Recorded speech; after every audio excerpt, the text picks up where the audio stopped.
The story begins in a high school where tensions run high as a fierce confrontation unfolds. A notorious bully named Jung Bin confronts the protagonist, demanding to know how he dared to speak so boldly. Jung Bin, a feared assassin within the school hierarchy and commander of an army of 5,000 students, insists that the protagonist hand over his divine power, or face the destruction of his divine domain core. But the protagonist, Honu, stands firm. He calmly replies that there is no such divine power to hand over, and if one exists, Jung Bin is welcome to try and take it. Honu then declares that Jung Bin is nothing more than a foot soldier of the Locust clan. That comment triggers a wave of reflection in Honu's mind. Why is he even facing off against the school's top bully? His thoughts drift back to the events of a few days ago, when everything changed. It all began when Honu was transported to the Divine Realm, a mystical world where anyone could ascend to godhood. He recalls how he awakened to this realm at the age of 18, only to discover that his inherited clan was the weakest of all, the Locust clan. At that time, he considered the previous owner of his body a pitiful fool. While bedridden, an elder informed Honu that his parents were lost somewhere within the chaos of the Imperial College, but they might still be alive. The elder urged him that if ever given the chance, he must search for them. He also remembers a strange proposal made to him by a girl named Qin Shuang. She asked if he was willing to become her servant and provide her Thunderbird with enough locusts each day. In return, she promised to ensure he graduated from high school. But it wasn't a light decision. Honu had to weigh his dignity against survival. Meanwhile, Jung Bin and his cronies had imposed a cruel condition: Honu must provide 100 units of divine power every Monday.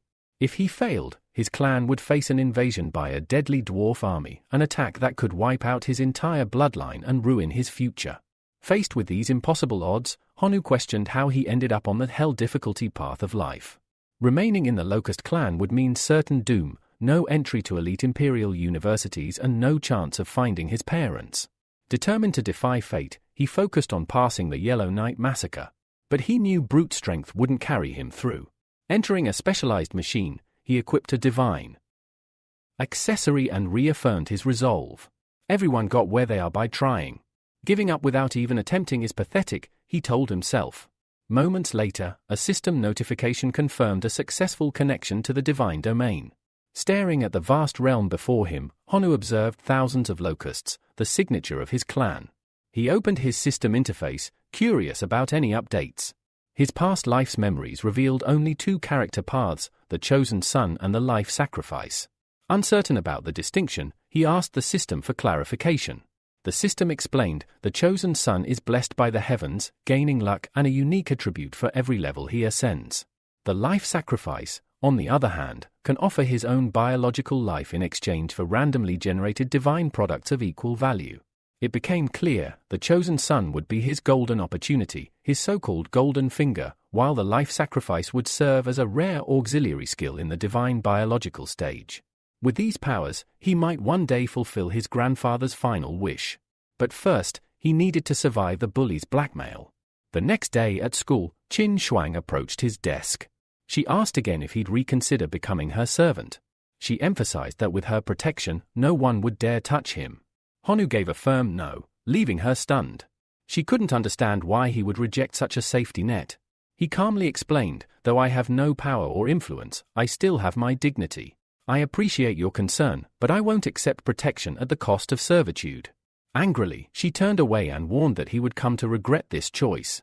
Soon after, Jung Bin's group arrived at his desk, demanding the promised divine power. Honu, however, stood tall and told them to stop bothering him. That triggered Jung Bin's fury. The idea that Honu would talk back was outrageous, and he threatened once again to destroy Honu's divine domain core. I'd like to see you try, Honu replied coldly. The students around them began to stir with excitement. They chanted for a duel, eager to witness a broken core firsthand. Someone even mocked the Locust clan's weakness, saying it wouldn't take much to force Honu to drop out of school. They boasted that Jung Bin's dwarf army ranked among the school's top 60 units and would easily annihilate him. Pulling out his divine card, Jung Bin sneered. Since you're trash, I'll only need 10 divine power points to deal with you. He activated an intrusion card, valued at 10 divine power points. Once activated, it would open a spatial teleportation portal into Honu's divine domain, allowing direct invasion. Without hesitation, Honu flew through the portal and entered the divine realm. Before him stood a massive door, glowing with ominous energy.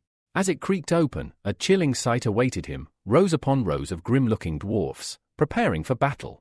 At the top of the enormous gate stood Jung Bin, the school bully and self-proclaimed commander of the dwarf army. With a cold glare, he raised his hand and declared, "In the name of the dwarf god, I command you, wipe out every last locust and destroy their divine core." In response, the dwarf army roared with excitement, their weapons raised as they prepared for battle. Across the school, students gathered around to watch the spectacle, the system projecting the battle in real time for all to see. As the dust cleared, students began discussing what they saw. One pointed out that the dwarf army seemed larger than before, estimating that their strength now rivaled the top 50 ranked divine domains. Another corrected him, noting that each dwarf was equipped with iron weapons, making their power comparable to even the top 30. But then something unexpected happened. Qin Shuang, watching closely, noticed Honu summoning his own forces, an army of crimson-red insects. The crowd murmured in confusion. At first glance, they seemed like ordinary locusts. But they weren't. These were explosive locusts, elite-level life forms. Such a thing was unheard of. No one imagined that lowly locusts could evolve into elite creatures. Despite this revelation, a student scoffed, "Even if they are re-elite, trash is still trash. Those bugs won't match the raw combat strength of dwarfs." But then, the locust surged forward and detonated. A series of massive explosions rocked the battlefield. In the middle of the chaos, Honu smirked to himself, remembering the decision he made the previous day. It had all started with a massive magical circle he had drawn. Determined to change his fate, he made a bold wager. From a population of 500 million locusts, he kept only 10 million adults to ensure racial survival. The remaining 490 million were sacrificed. As the ritual activated, a pink fire engulfed the circle, consuming the sacrificed locusts. From this great offering, the system presented him with 3 reward options: 10,000 elite goblin warriors, the Eye of Life, a sacred artifact that continuously nurtures the environment, a level 1 artifact, explosive heart. Honu considered each. The goblin army could solve the immediate crisis, but it was a one-time tool, useless for future threats. The Eye of Life was a long-term asset, but it wouldn't protect him from school bullies. Ultimately, he chose the explosive heart, a lasting investment in his clan's strength. An icy stone appeared before him. Without hesitation, he crushed it in his hand. Divine energy surged outward, birthing the explosive locusts, obedient elite creatures capable of massive destruction. Though lacking intelligence, they followed only the commands of the gods and lived for 180 days. He tossed one forward, and it exploded on impact. The explosion alone wouldn't kill a single dwarf, but with such overwhelming numbers, the story might unfold differently. As the smoke cleared, the crowd strained to see what remained. The battlefield had changed. The dwarfs lay defeated, scattered across the ground. Only a single elite dwarf remained, injured and barely standing. In front of him stood Honu and his blazing red swarm. Qin Shuang watched with intrigue. "Now this is getting interesting," she whispered. Honu ordered his locusts to finish off the last standing dwarf.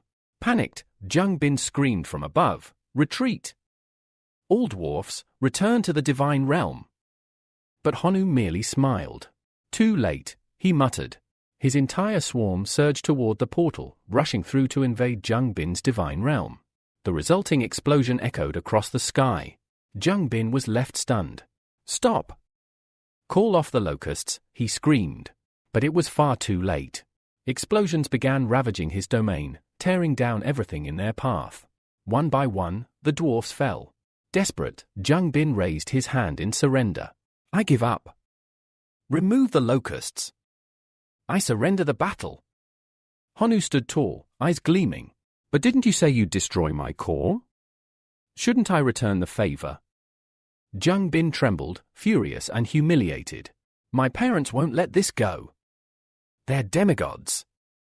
"I don't care," Honu replied coldly. "Let's see how you handle this." He ordered the locusts to aim directly at the core. Jung Bin panicked, his voice breaking as he pleaded. "Please? Stop. I admit defeat. I swear I'll never bully you again. Whatever you want, I'll do it. Just don't destroy my divine core." But Honu didn't care for bargains. "This isn't about what I want. This is about what you did. Just as the locusts closed in, a voice echoed in his mind. "That's enough. Stop, in my name." It was Professor Lu. The teacher's voice rang with authority, yet Jung Bin immediately turned to him, crying out, "Professor! Please! Stop him. He's insane." But Honu didn't waver. The locusts continued their approach, cracking the core bit by bit. Jung Bin weakened by the second, collapsing under the pressure. Professor Lu urgently addressed Honu. "Didn't you hear me? I said stop." Honu finally turned his attention to the teacher. "Oh? Now you show up. Why are you here?" "I'm your class teacher. I can feel everything happening inside the school's divine domain," Lu explained. "Then let me ask you this," Honu said, his expression darkening. "If you could feel everything, why didn't you show up when I was being beaten? Or extorted? Or threatened with death?" The professor didn't answer. His silence was deafening. "Is it because I'm not the child of a demigod?" Honu continued. "Because protecting me might offend Jung Bin's powerful parents." Still no response. Lu eventually muttered, "Let's discuss this after you stop the attack." But Honu pressed further. "Then let me ask one last thing. If it was my divine core under attack right now instead of his, would you have stepped in?" Professor Lu remained silent. "No need to answer," Honu said quietly. "I already know." As Honu finished speaking, his crimson locust surged forward and exploded directly on Jung Bin's divine core. The impact shattered the realm, leaving Jung Bin collapsed on the ground, tears streaming down his face as he realized it was all over. His divine realm was gone. He was now nothing. The system screen displaying the fight blinked off. Back in the classroom, the teacher rushed in, calling out for Honu. A student casually replied, "He went home. He didn't show up after the fight." That made the teacher furious. "That boy should be expelled for what he's done," he growled, unable to hide his frustration. Meanwhile, inside his own divine realm, Honu calmly requested a battle report from the system. The system responded. Numerous self-destructive locusts remained, along with thousands of ordinary ones. Honu nodded thoughtfully. He realized he'd need to cultivate more self-destructive locusts for future threats. In his possession was something incredibly valuable, a fragment of Jung Bin's destroyed divine realm. Holding it in his hands, Honu activated the merge ability. As energy burst from the fragment, the system informed him, current divine realm upgraded. Realm level 2. He smiled. This was a solid advancement, one that could last until graduation. But his thoughts quickly turned dark again. Jung Bin's warning echoed in his mind, "My parents are demigods. They won't let this go." That was a problem. A serious one. The teacher was clearly biased toward Jung Bin. The school wouldn't protect him. If Honu wanted to survive, he had to grow stronger, fast. He looked at the Iron Dwarf hammer, a trophy from the battle.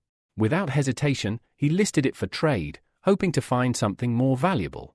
Almost immediately, someone responded, offering a rare item, fire crystal lava. Honu's eyes lit up. This item could boost fire resistance and enhance explosive power, perfect for evolving his locusts. He accepted the trade without hesitation. Moments later, the fragment pulsed with energy again, altering the locust structure. They remained elite life forms, but now with a terrifying new talent, lava explosion. The changes didn't stop there. A reproduction rate, 20 times higher lifespan, 250 days. Excited, Honu grabbed one in his hand and launched it forward. The explosion was immense, far more powerful than before.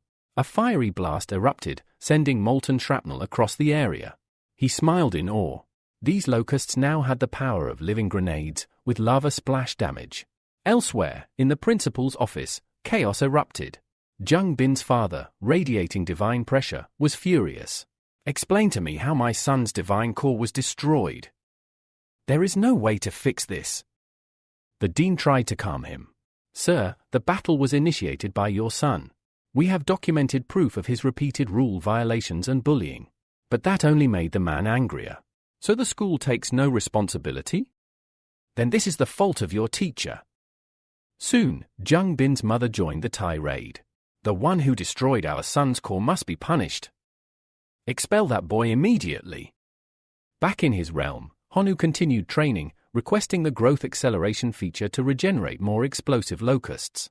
Just then, he received a call. It was Principal Shou. Her tone was serious. "Honu, I need to tell you something important." She explained that Jung Bin's parents had come to the school, demanding harsh punishment. The mother was enraged, shouting that Honu should be expelled immediately. But the principal had reviewed the records.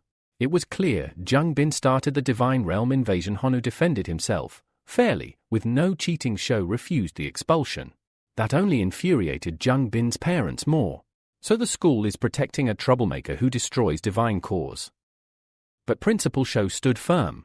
Honu is an exemplary student. We have overwhelming evidence that your son repeatedly bullied him. You cannot distort the facts.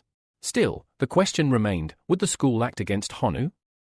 The parents demanded an answer. Shou calmly replied, "We're sorry. But no, there are no grounds to expel him." At that moment, Jung Bin's father's divine power flared, filling the room with oppressive force. He snarled, "Fine. If you won't punish him, I will. I'll release my rage in another way." Then came the threat.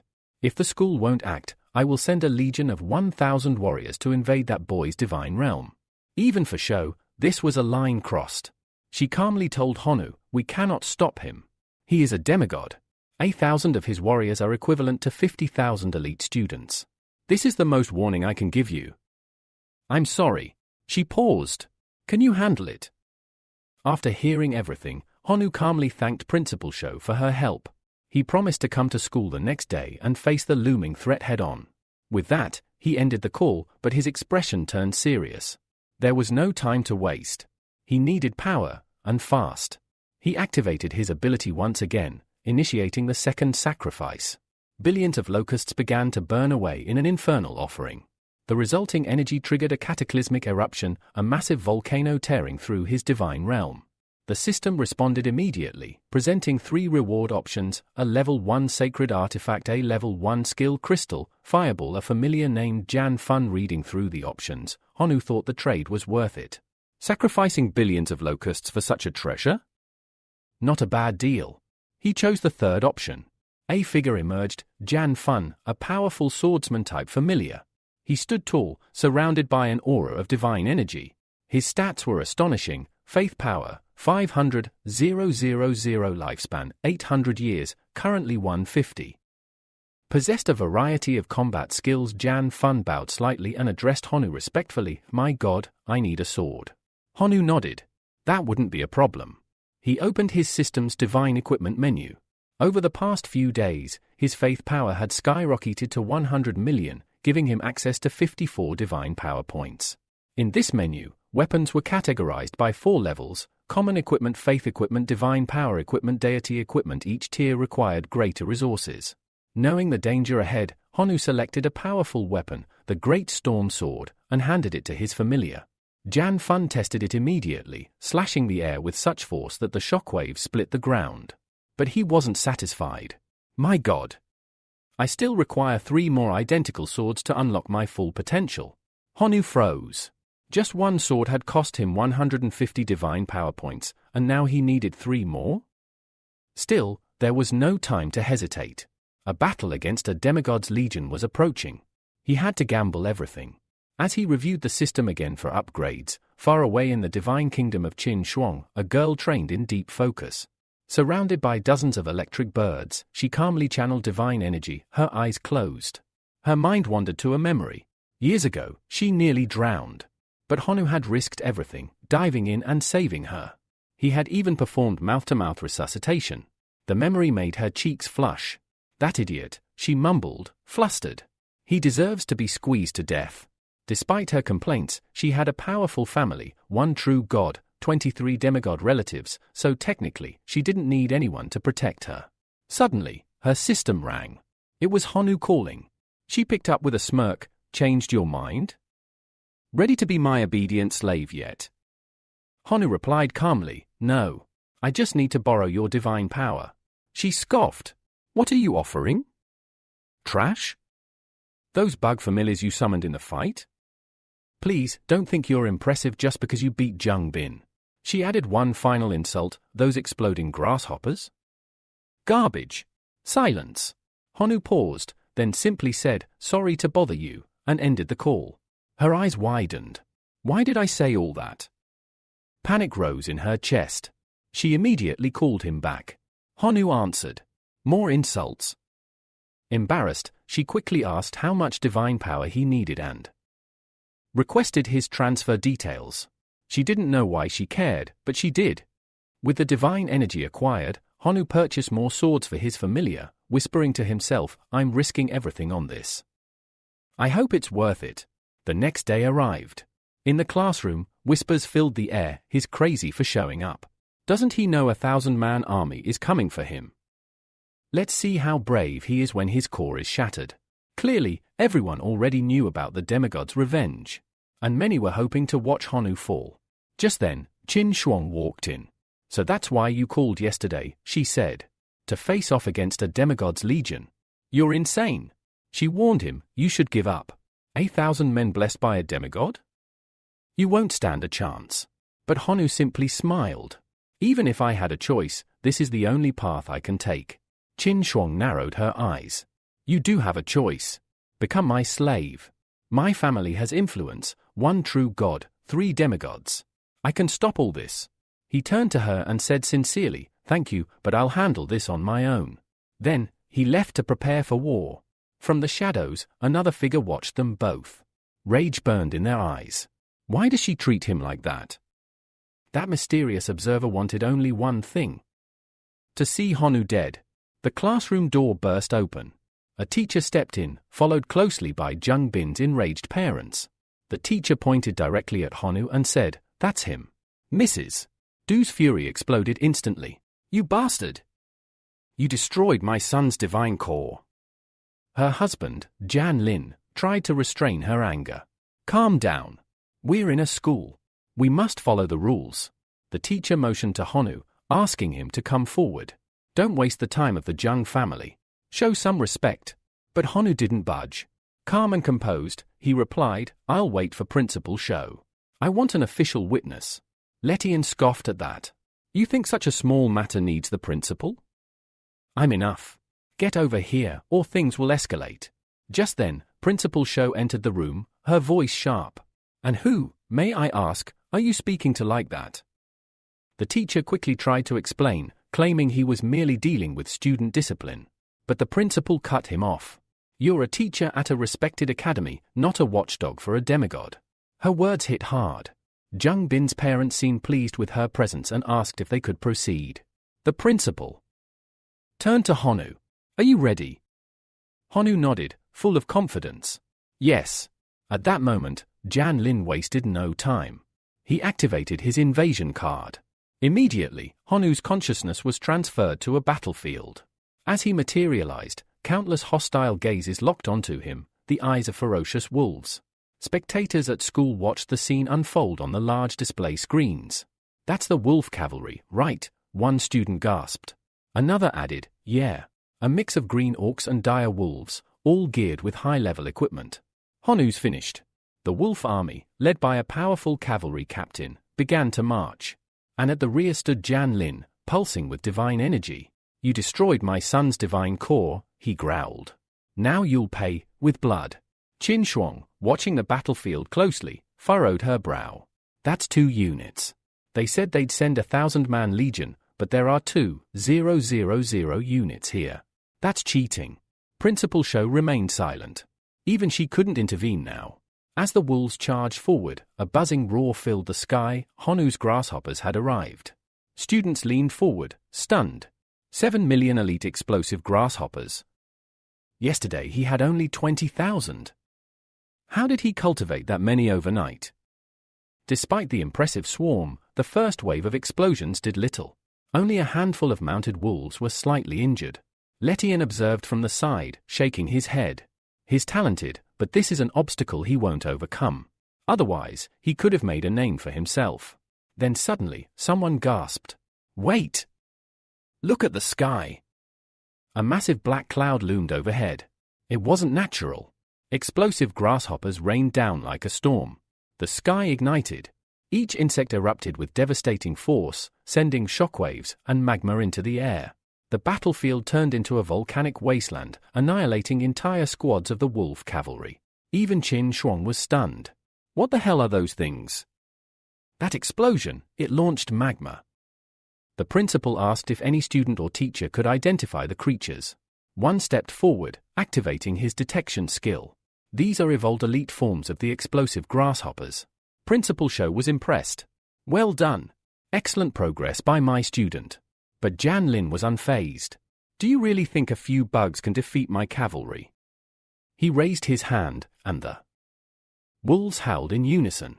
Their bodies surged with supernatural energy. A blue wind swept through their ranks, an icy aura capable of neutralizing the explosions. A student watching whispered, "In the end, a demigod is still a demigod. These grasshoppers, they were strong, but only 500,000 remain. And they're exhausted." Jan Lin's face twisted with fury.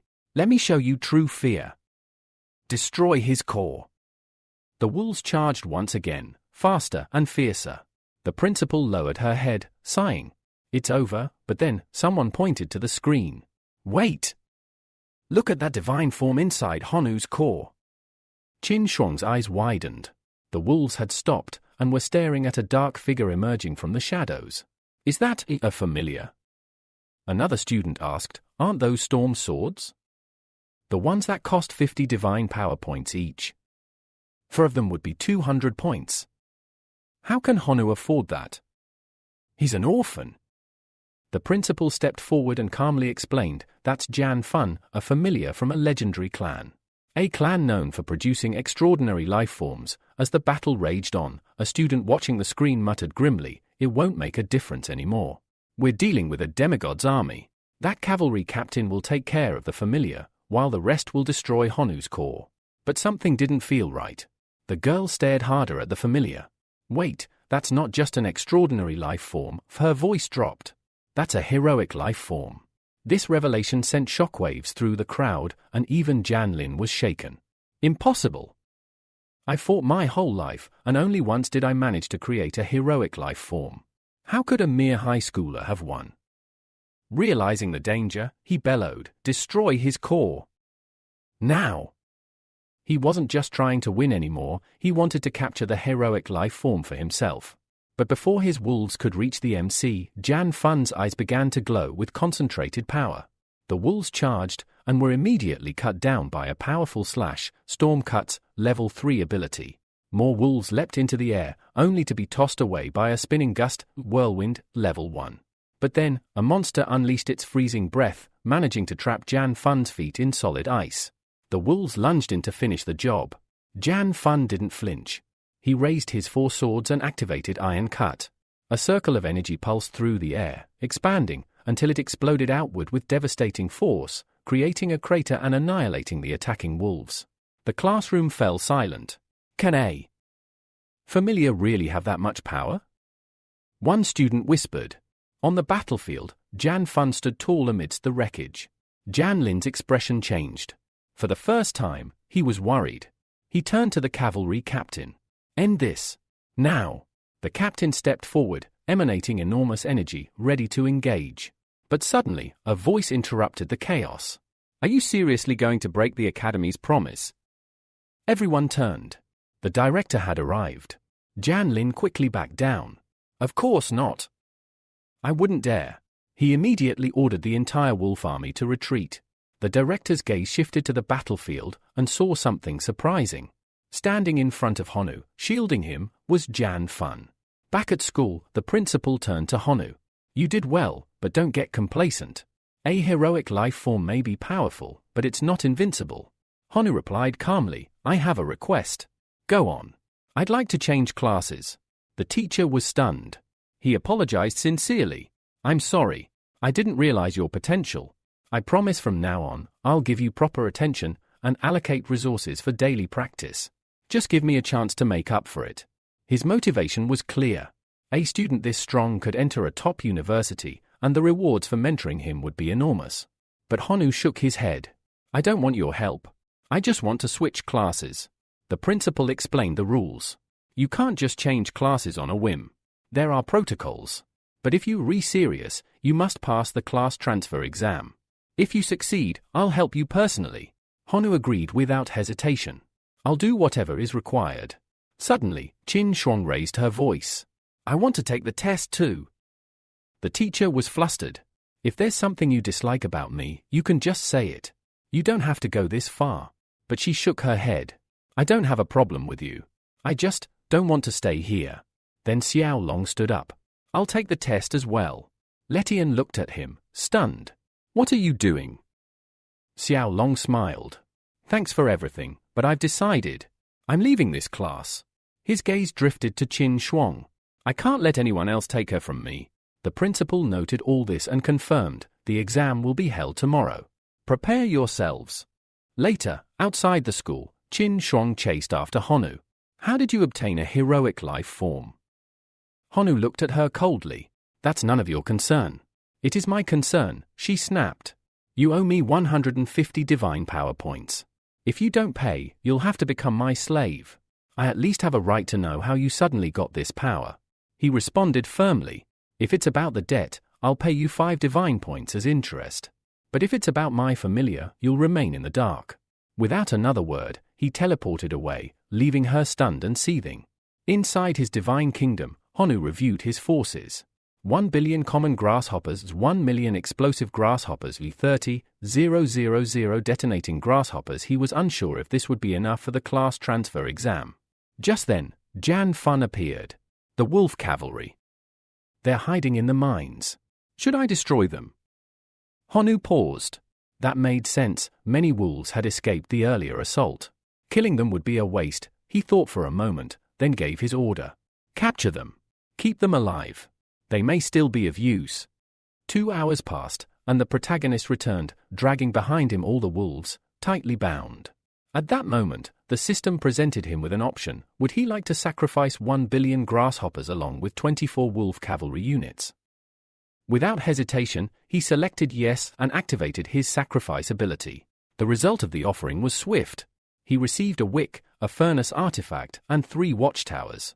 Although he acknowledged the wick's potential, he was puzzled. How exactly were grasshoppers supposed to utilize something like this?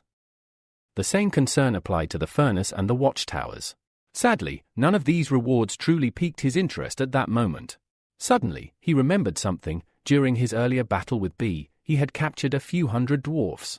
Curious about their fate, he activated his god's eyes. What he saw made him smile. The dwarfs were hard at work, and upon realizing that their master's gaze was upon them, they raised their heads in gratitude, offering silent thanks for the blessed life they now enjoyed. It dawned on him that, following their capture, he had ordered them to work in the mines. Mining and equipment crafting were natural talents of dwarfs, something the fool, Zheng Bin, had completely ignored when he forced them into battle. With that knowledge, the protagonist concluded that these dwarfs were born for equipment crafting, and would be incredibly useful in managing the furnace. Without wasting another moment, he sent them there with a divine command: forge the best equipment possible. The dwarfs, overwhelmed, received it as a heavenly gift. Meanwhile, the teachers had gathered. Letian addressed them, stating that everyone was already aware of the upcoming class change test, in which 3 students would participate. The school had granted permission for each instructor to contribute something to the trial. One of the teachers stood up and said he had nothing more to add except to express gratitude. After all, they were essentially offering up 3 of their best students as a gift. He admitted he didn't care much about the tests for 2 of them, but when it came to Honu, he demanded that the difficulty be raised to its maximum. His reasoning was simple: he hated students who disrespected their teachers. He requested that all his colleagues support this. The other teachers agreed. Letian, on the other hand, was simmering with fury. Not only had he been reprimanded by the principal, but he had also suffered a salary cut for the entire semester. The next day, in class, the teacher stepped forward holding 3 envelopes, each containing the personalized test for 1 student. Sholong, Qin Shuang, and the main character each took their envelopes. Upon opening his, the protagonist was stunned. His evaluation test had been set at level 10, requiring him to defend against an onslaught of 10,000 foreign invaders. Even the principal was taken aback. He turned to the teacher and asked if this test wasn't excessive. However, the teacher calmly replied that it had been a collective decision by all the staff. The protagonist smiled and told the principal not to worry. Letian, after all, was desperate to see what he could really do.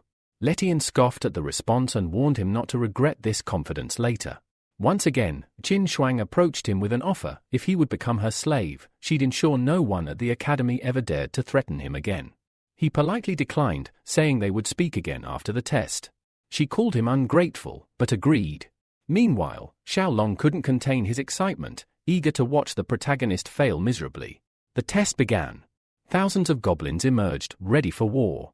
Those watching the broadcast on the big screen commented that Honu's test was undoubtedly the hardest. Some said he deserved it for offending Professor Lu.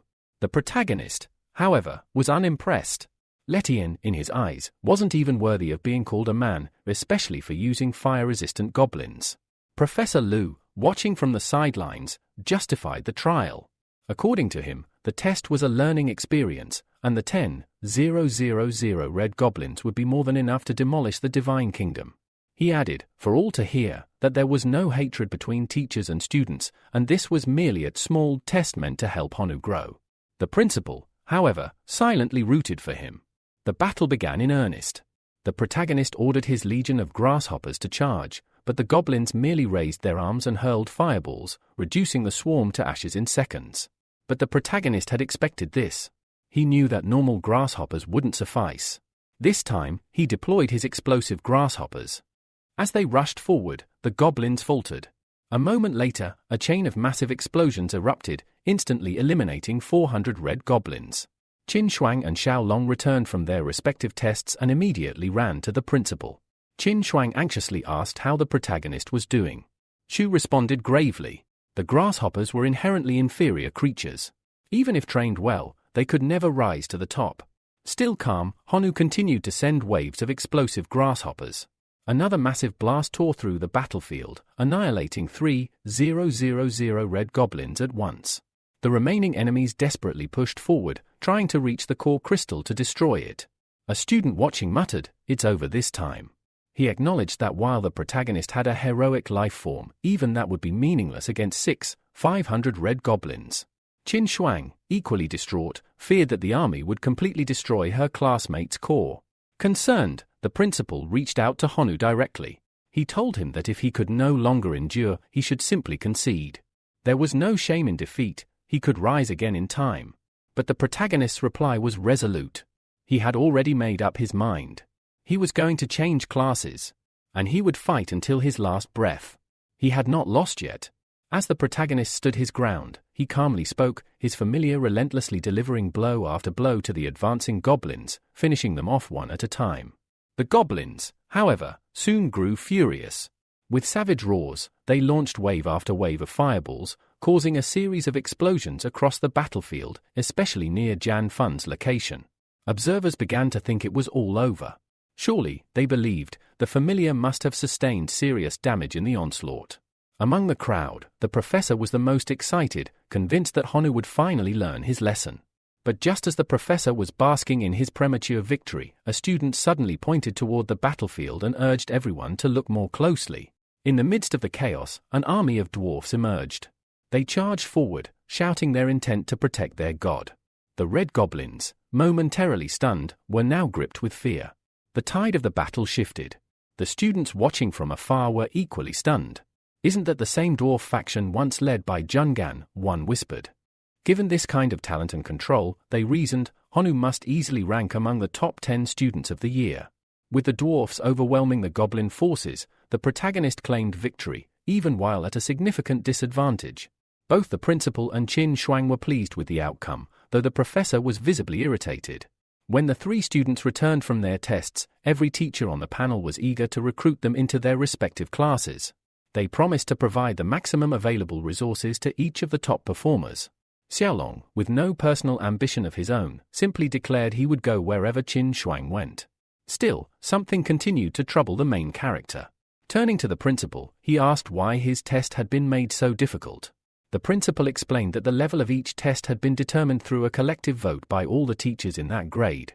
Understanding, the protagonist then politely asked to review the voting summary. She agreed and handed over the compiled opinions regarding the class transfer evaluation. Upon reading it, it became clear many teachers were dissatisfied with Li Shen's conduct, labeling the entire episode a disaster due to his biased support against a student. Seeking clarity, the MC approached 2 teachers who had voted fairly and asked what resources they would offer if he joined their class. The first teacher acknowledged that the test had made one thing clear: Honu had an exceptional ability to cultivate dwarfs. If he joined his class, the teacher promised to provide an army of 10,000 dwarfs. With that support, Honu could easily make it to the top 10 and secure a bright future. The second teacher offered a different path. He emphasized that central family cultivation was most important and that his class had a wealth of resources specifically for insect cultivation. If Honu chose him, he would receive full support in the life evolution of his grasshopper species. After weighing his options, Honu turned to Professor Chenwen and expressed his desire to join his class. Qing Shuang, hearing this, immediately announced that she too would join Professor Chenwen's class. Xiaolong, as expected, followed her lead. The professor was overjoyed that so many promising students had chosen him. He declared this was how one earned the Outstanding Teacher Award, and truthfully, he couldn't have asked for more. As a token of appreciation, he presented the protagonist with a special gift, a hive construction letter. This artifact allowed for the creation of a hive spanning 1 square kilometer, capable of hatching 1 million insectoids annually. The protagonist's eyes lit up. This gift was perfectly suited for him. He began to plan his future strategies. Once the hive was constructed within his divine realm, he would be able to bless it with 2 level 1 relics. The hive would then amplify the power of those relics, and in turn, enhance the eggs within. This meant one thing: 1 million new grasshoppers every year. He expressed his gratitude, but the professor simply replied that there was no need for thanks, just deliver the best results. That, he said, would be the true reward. The principal then addressed the room, reminding everyone that the day's test had been a minor one.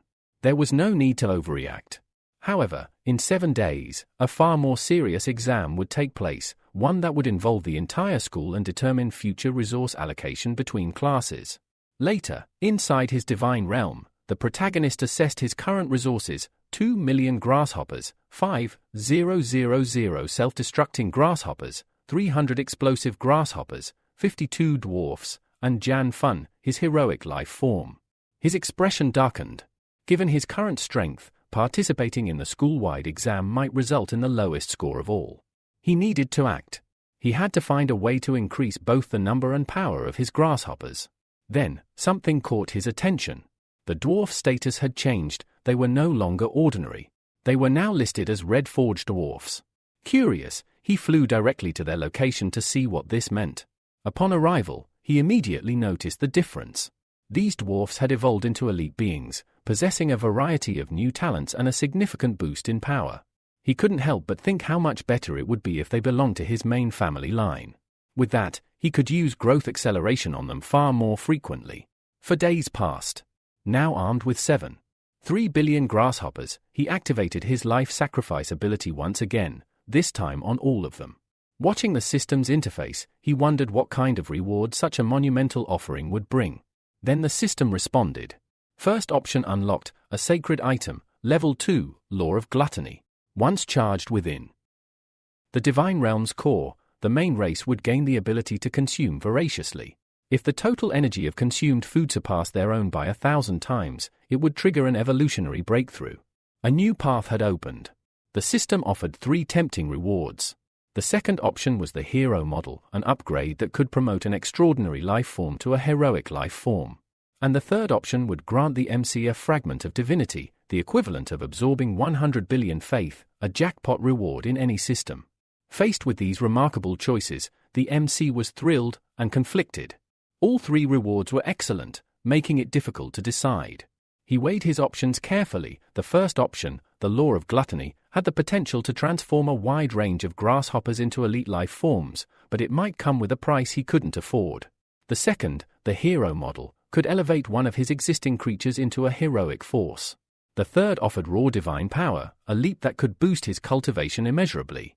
In the end, after much contemplation, he chose the first option.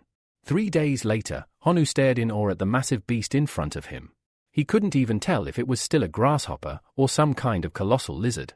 Whatever it was, he named it the Explosive Plus Grasshopper. Back at school, Qin Shuang approached him with a smirk. Teasingly, she asked if he had considered becoming her slave, given that he had no backing or resources. She doubted his chances of standing out among the numerous demigods in the academy.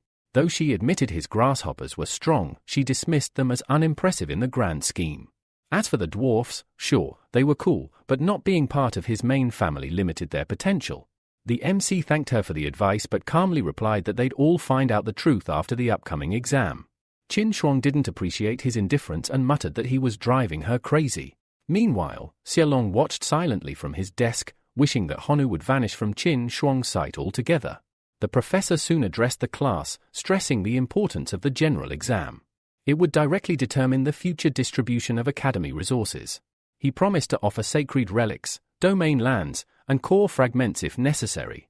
More importantly, he urged every student to read the exam rules carefully. The structure of the test was clear: elimination phase, fail and you're expelled from school. Ranking phase, everyone would be graded under equal difficulty. The MC realized this was no ordinary trial. Being expelled upon failure was harsh, but the rewards? Absolutely extraordinary.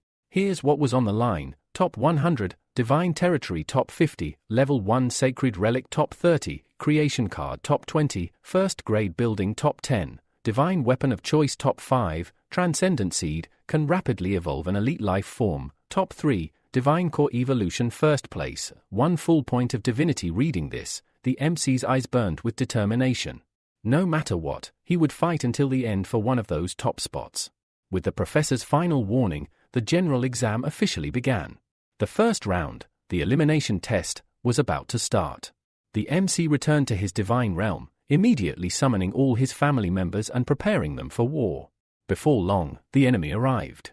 His opponents? Flesh and blood puppets, ordinary life forms, yes, but with elite combat capabilities. Their skin was thick, resilient, but fortunately, they were slow. Without hesitation, the MC ordered 50,000 magma-type grasshoppers to self-detonate. A chain of violent explosions tore through the battlefield. The monstrous puppets let out deep roars, their flesh burning, the scent of roasted meat filling the air. An idea struck him: could his grasshoppers consume these monsters? He asked the red goblin dwarfs to collect the bodies from the battlefield. Upon inspection, he discovered high-quality supplements in their remains. It made him question whether this was even a test at all. If it continued like this, the coming stages of the exam would be brutal. Back in the control room, the teachers watched everything unfold on a massive screen. One professor sighed, another student they had high hopes for had just been eliminated. Chen Wen reported that 20 students from his class were out, reducing his numbers by a third. Another teacher had it worse: half his students were eliminated. He wondered aloud if the difficulty level was simply too high. The principal, however, explained, the 3 vice principals had been tasked with choosing opponents that reflected Demon Abyss civilization standards. That's why flesh demon puppets had been chosen. And since the enemies were of demigod level, there was no point speculating too much. But Twenwen was delighted. His student had turned the Academy's nightmare enemies into a food source. He even asked the others if they knew of any relatives capable of resisting the toxic blood and meat of the demon puppets. Another professor grew curious: if the MC's grasshoppers could ignore demonic toxins, that was a major breakthrough worthy of academic research. Letian, unimpressed, said it was just luck. In his view, those grasshoppers were trash when it came to actual combat strength. Qianwen, however, disagreed. Luck was also a form of strength, he argued. Those grasshoppers had been cultivated to perfection, they were anything but weak. Letian sneered, insisting that at the end of the day, they were still just grasshoppers. In combat terms, they were equal to goblins, maybe even inferior in some respects. Chen Wen countered sharply. Letian was being biased, comparing the grasshoppers' weaknesses to the strengths of another race. Grasshoppers had one unmatched advantage: explosive population growth. They could multiply 100 to 1,000 times a year. He challenged Letian: can goblins do that? Letian waved it off, refusing to engage in pointless debate. Instead, he made a bold wager that in the end, his nephew Leo would score higher than Honu. Qianwen accepted the bet without hesitation. All the teachers bore witness to the agreement: the loser would pay 5 points of divinity.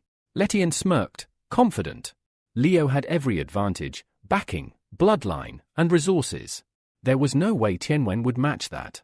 Back on the monitor, the first phase of the exam concluded. Out of all participants, only 430 candidates passed the first round. The next phase would narrow it down even further to just 300 students. The real battle had only just begun. Leon scoffed, calling the remaining 130 survivors useless bastards. Another professor quickly warned him not to blame the students, reminding everyone that failure was common given the extreme difficulty of the ranking test. The next phase began with waves of skeleton warriors appearing. The teachers watched with mild surprise, questioning if this was all there was to the challenge. It almost felt like a giveaway. But the MC's eyes lit up with excitement. He had 1 billion hungry baby grasshoppers ready. Suddenly, countless skeleton soldiers flooded the battlefield. It felt like a cruel joke. The MC commanded his grasshoppers to devour the entire army. Despite their glowing eyes and eerie presence, the skeletons stood no chance. 2 hours passed.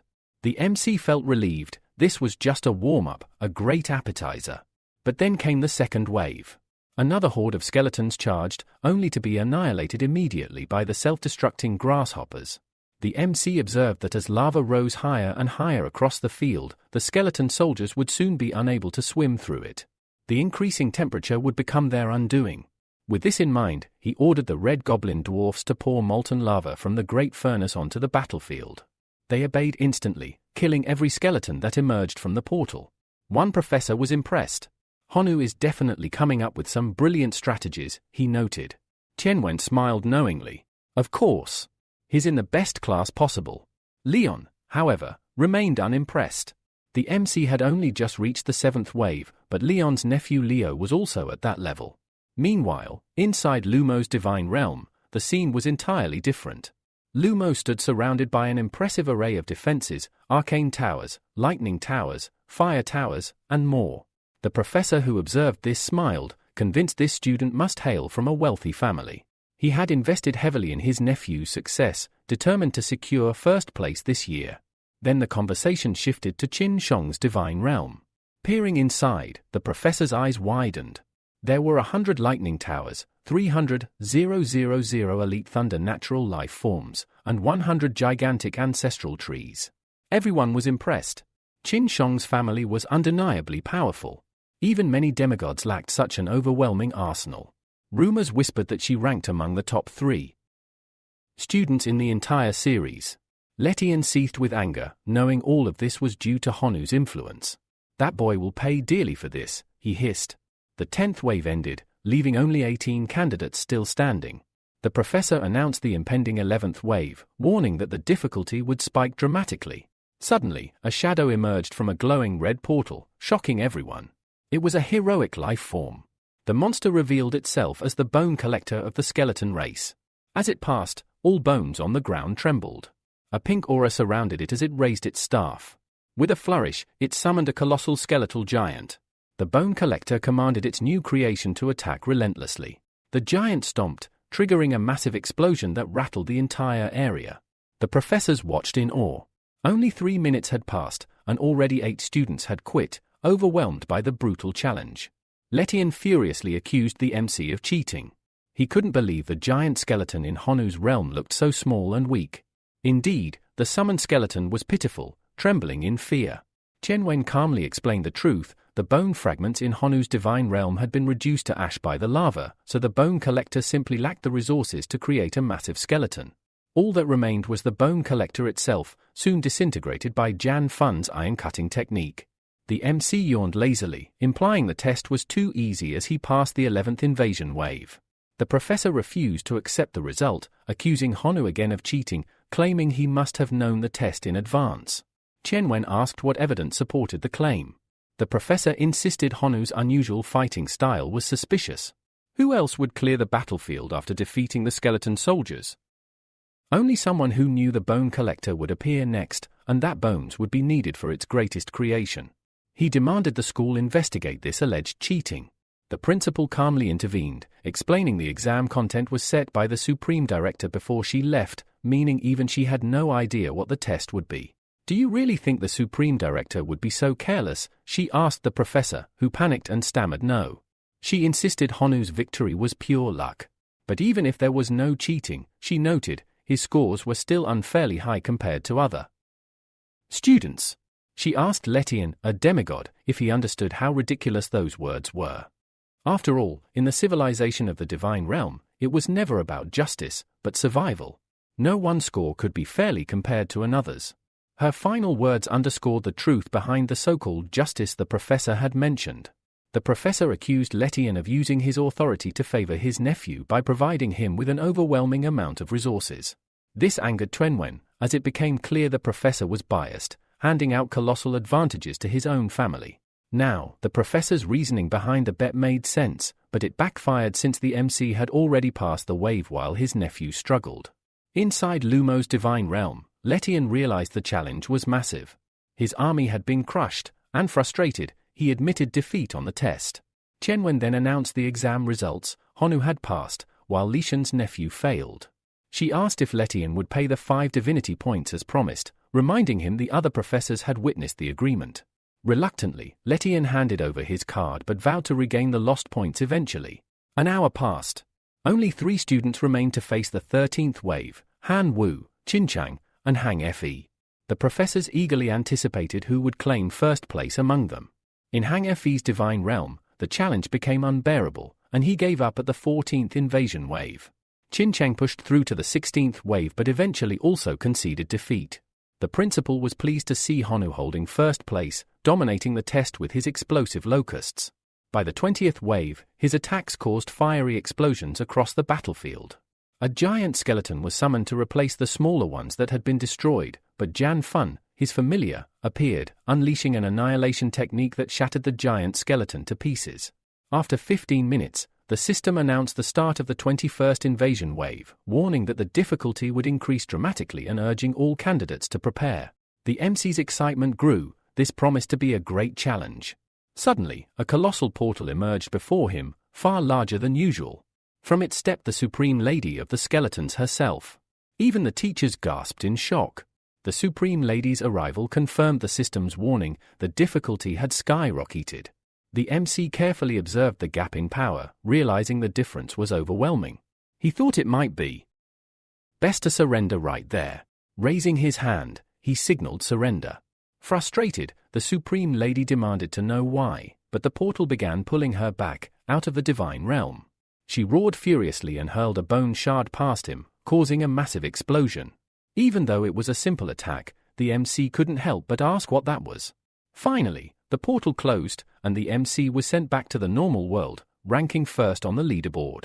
The final results showed Chenwen's class with a total of 252 points, placing first, 20 points ahead of second place. Meanwhile, Leon's class scored 192 points, coming in 8th. Furious at the defeat, Leon's teacher believed his class was entitled to first place. The students who had failed were worried about being expelled, but Honu only cared about celebrating his victory. An hour later, the rewards were distributed. The MC received an iron or resource card, a divine territory worth 100 divine powers, a card exchangeable for a level 1 sacred item, a level 1 temple, a divine weapon valued at 100,000, a card with extraordinary seeds, 1 additional level in the divine realm, 1 extra divinity point, a familiar reproduction card. The other students were stunned to see these rewards displayed on the big screen. Honu pondered carefully which cards to trade first. Chenwen reassured him not to worry, promising to guide him in choosing the most suitable rewards. This made Honu happy. His teacher was reliable and trustworthy. Back in his divine realm, Honu used his territory card to expand his domain to 20 square kilometers. He applied the relic and all other items won. He carefully examined the divine weapon and realized the trade card only allowed for 1 exchange. Giving it to a familiar wouldn't be very useful, but he thought it might be interesting to give a hammer or similar weapon to his dwarfs. He found a warhammer valued at nearly 1 million divine power, forged from the core of the infernal hydra of the Supreme Lord. The minimum requirement to wield it was to have a heroic fire life form. Unfortunately, Honu didn't have one yet, so he would have to wait for one of his red goblin dwarfs to evolve.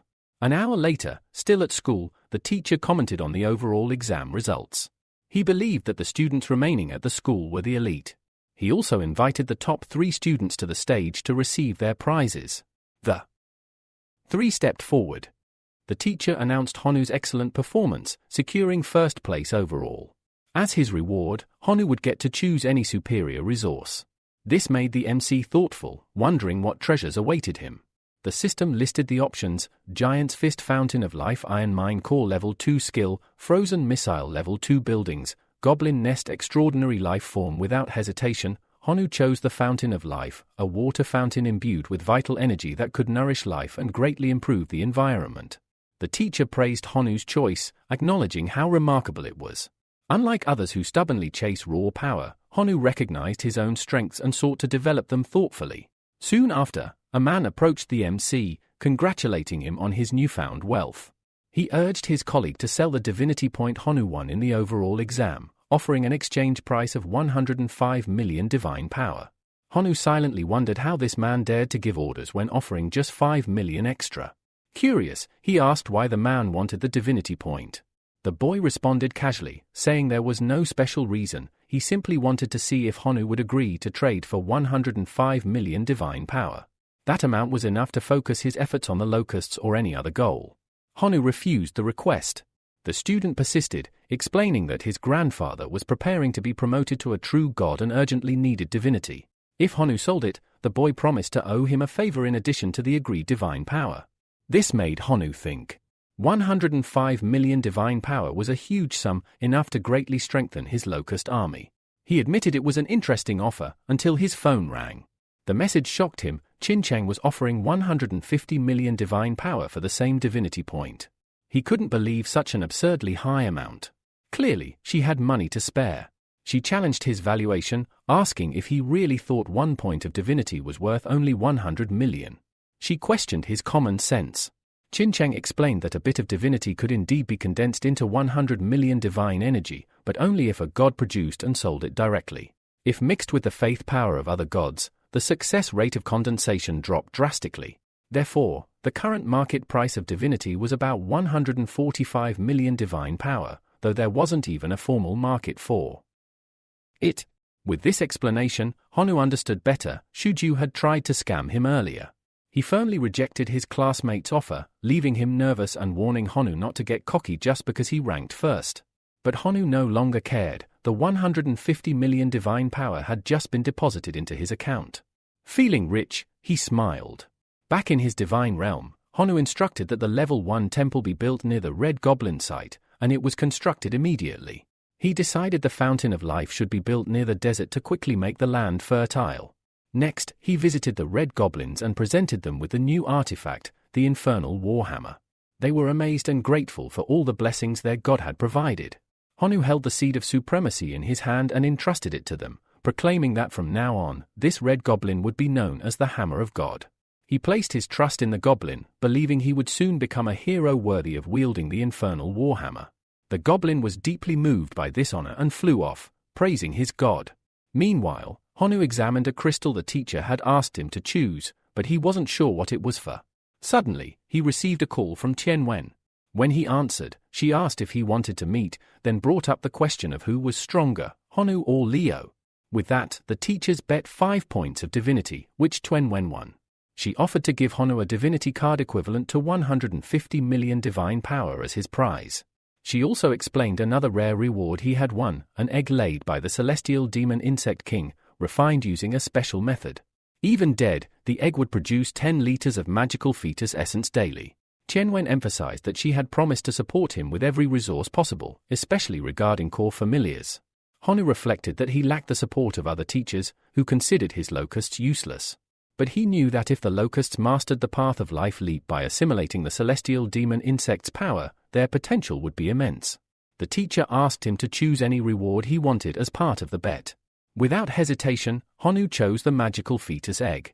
Tian Wen noted that the celestial demon insect's poison attribute combined with the poisonous mist of the level 1 sacred item would produce absolutely satisfying results.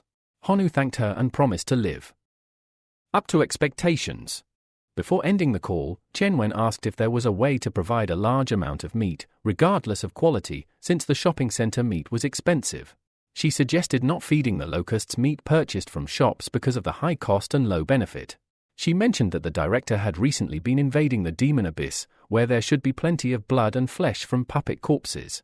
Honu was advised to inquire about that resource.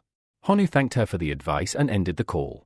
As he walked, he realized the effect of level 2 gluttony was powerful. His locusts in the divine realm ate voraciously, and the realm's standard production couldn't satisfy their appetite. He decided the best policy was to find a steady food source as soon as possible. Finally, he placed the magical fetus egg beneath the ancient tree, hoping it would produce essence faster. 2 days had passed. and Honu began to notice something unusual. Some of the locusts had already devoured the magic fetus eggs. Growing anxious, he fixed his gaze on the cocoon, wondering what kind of creature would emerge. He also questioned how much longer the process would take. After all, 2 days had gone by with no signs of change. But just as he voiced his impatience, the cocoon began to crack. A wave of excitement surged through him. The moment had finally arrived. From within the cocoon emerged a new familiar, the celestial demon insect. While it was technically still an ordinary creature, its traits were anything but. Its talent was cruelty, and its faith level was described as fanatical. Honu was pleased. Despite being classified as a common creature, it was already 100 times stronger than the locusts. Curiously, there was no available information about how this new creature had been created. Honu suspected this was because each demon insect must undergo assimilation with the magical element. Intrigued, he used a few drops of magic essence, and to his amazement, the familiar instantly doubled in size. Even more interesting was that the law of gluttony also applied to this new insect. Before long, the creature evolved into an elite life form. Honu then used his sacred poisonous mist item, transforming the familiar once again. Now, it had taken on a new identity, the poisonous mist insect, a formidable elite companion. Meanwhile, in another location, the Supreme Director found himself in a grim environment surrounded by thousands of skeletons. He contemplated what to do with the countless broken bones. Even though the corpses were sealed in divine cards, he feared that if the divine power within them ran out, they would explode and unleash chaos once again. At that moment, he received a sudden call from Professor Chenwen. The professor explained that he was calling in haste, asking whether the director would be willing to provide the body of a flesh and blood demon puppet. He said one of his students wanted to purchase it. The director was surprised and questioned what kind of student needed such a thing. Qianwen replied that the student wanted to use the puppets to feed his main familiars, locusts that could devour flesh puppets with ease, just as they had done during the elimination test. Realization struck the director. He asked if this was the same genius student who had fought a demigod just days earlier. He found it remarkable that such small locusts could be so useful. Regrettably, the current location wasn't suitable for breeding locusts in large numbers. Still, he considered the potential benefits. If they could introduce a swarm to consume the puppet's flesh, they would save a significant amount of divine power. Saying this, he pulled out a card containing 1 million flesh and blood puppets and instructed the professor to hand it over to the student. A day passed. The professor called again, this time saying that the student had already run out of meat and was now asking for a permanent supply. The director was stunned. To think all that meat had been consumed in just one day, and now the student wanted more.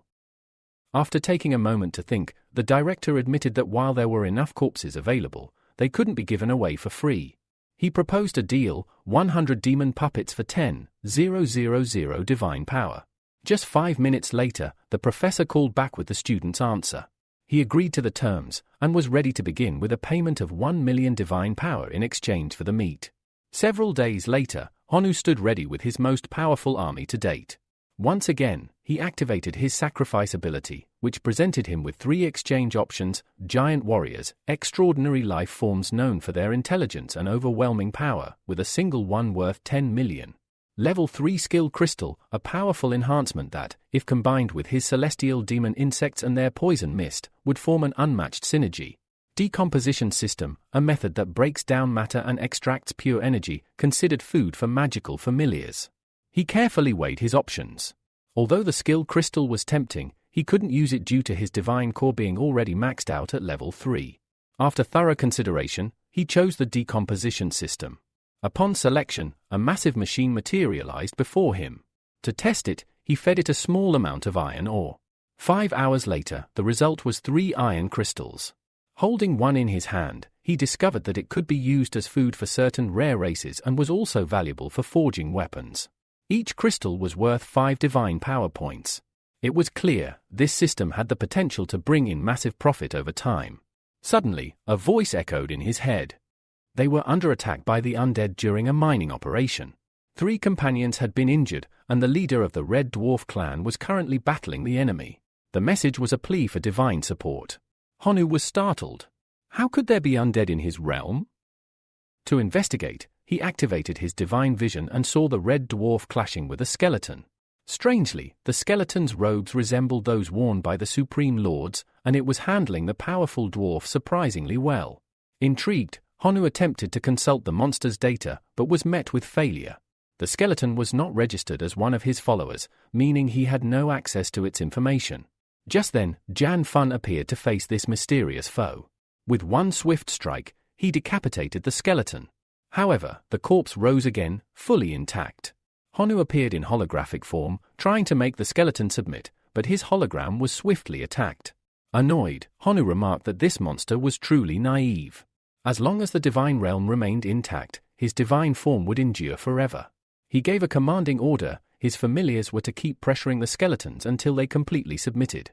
3 days later, the battlefield had finally settled. All the undead knelt in submission, each one brought to their knees by Honu's overwhelming might. Their surrender was absolute. Eager to investigate further, Honu attempted to access information on the creatures he had just subdued.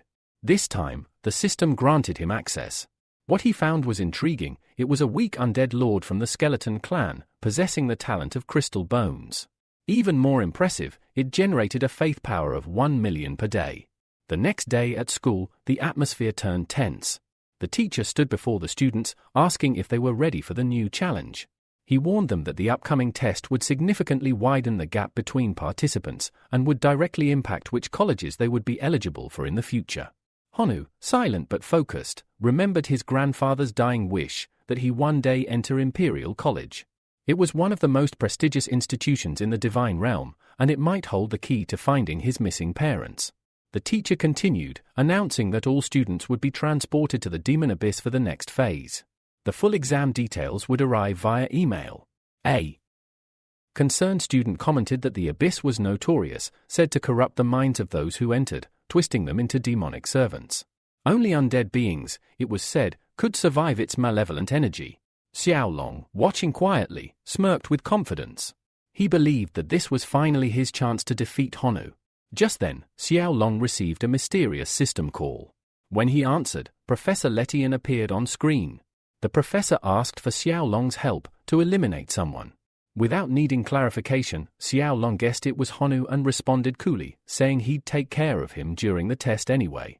Pleased, Letian called Xiaolong his favorite student and presented him with a powerful gift, the Demon Dragon card, representing a race as strong as a heroic life form.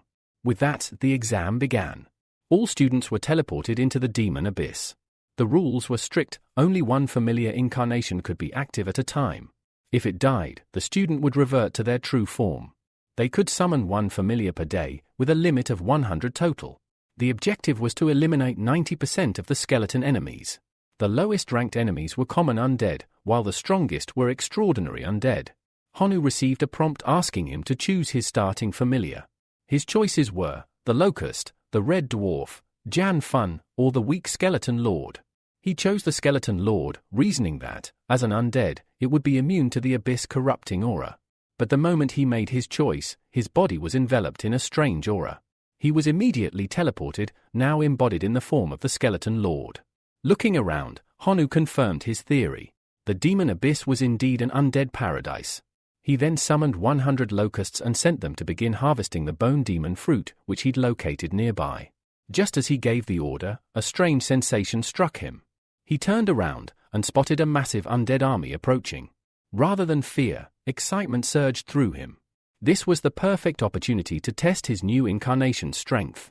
10 minutes passed as Honu clashed with the undead.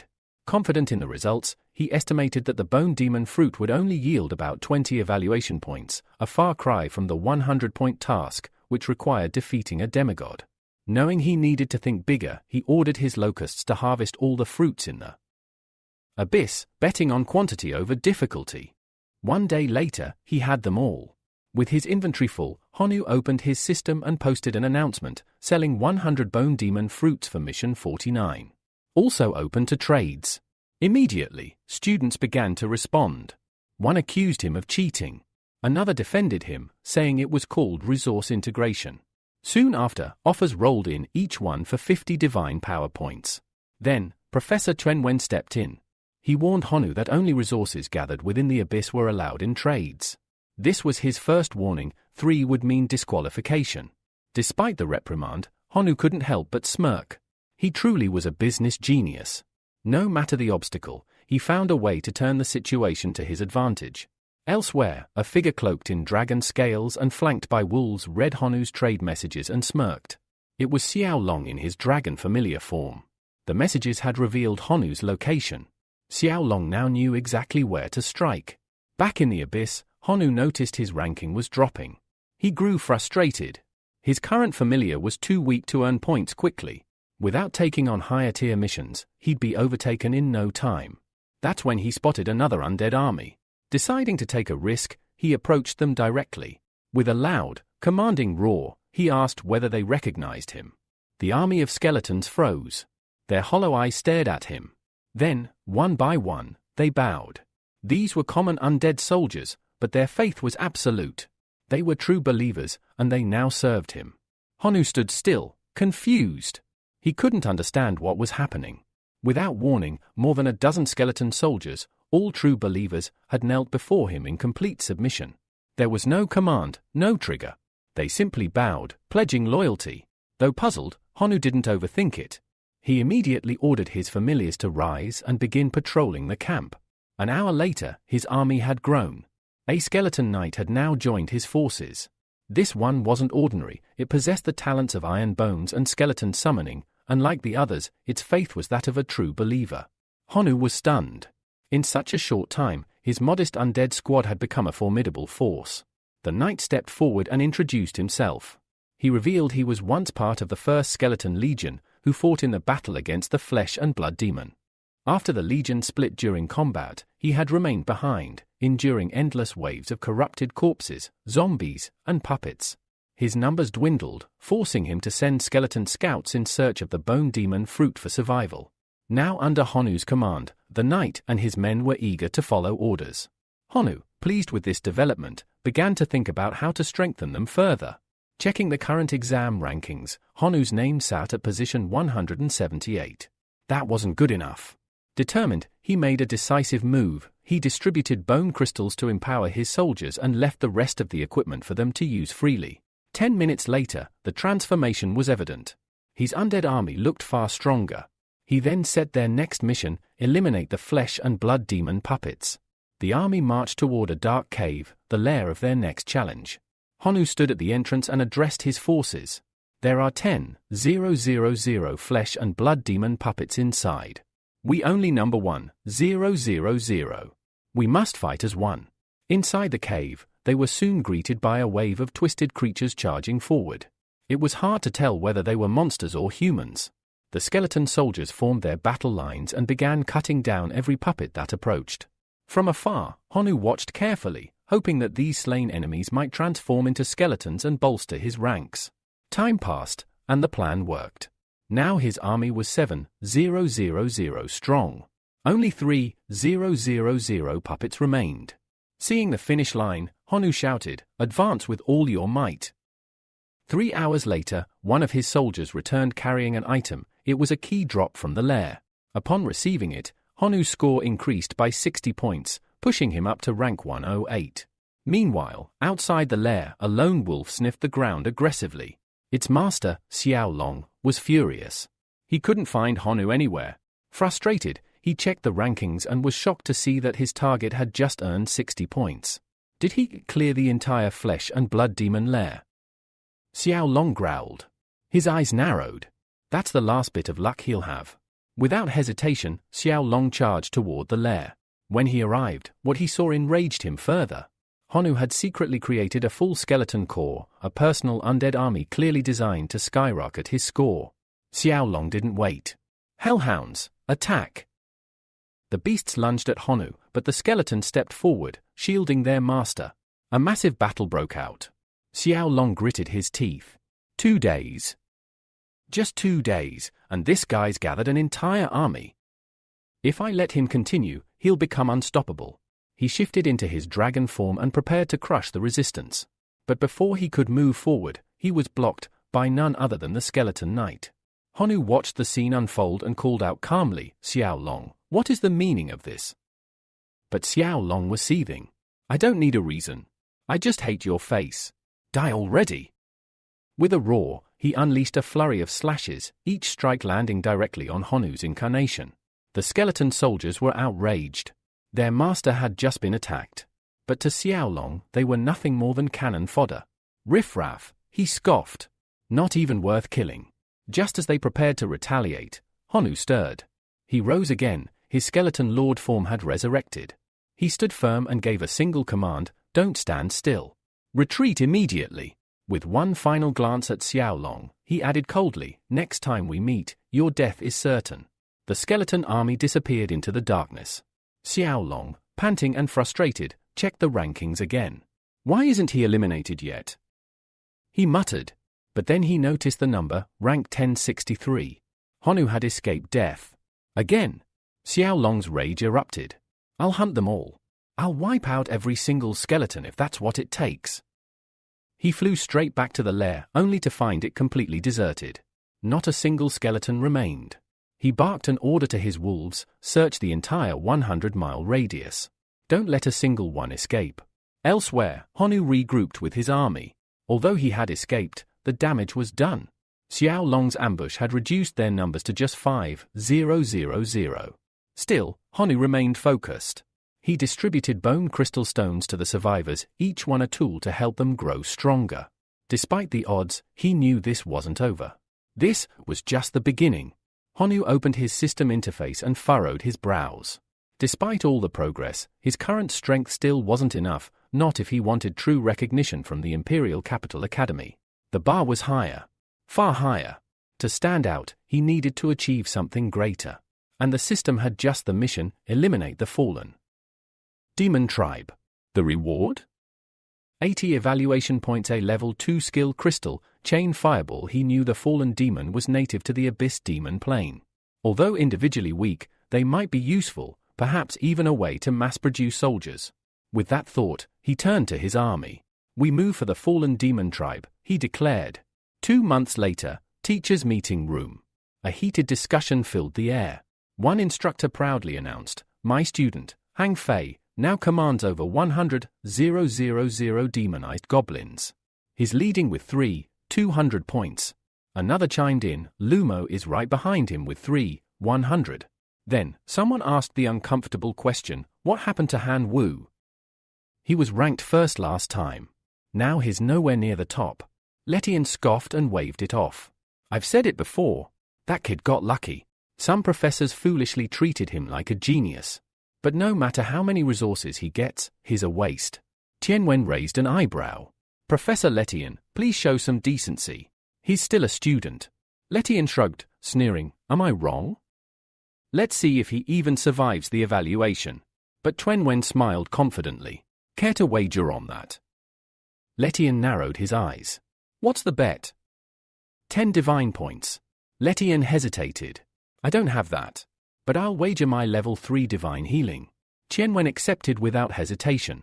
"Very well. Just so you know, Han Wu is currently taking on a mission worth 80 points, and he's about to succeed." He added, "Such a high difficulty task will undoubtedly draw the attention of top academies. Even if his final score isn't first, just getting noticed will change everything." Back in the Abyss Demon Plane. The desolate lands had once teemed with millions of abyssal demons.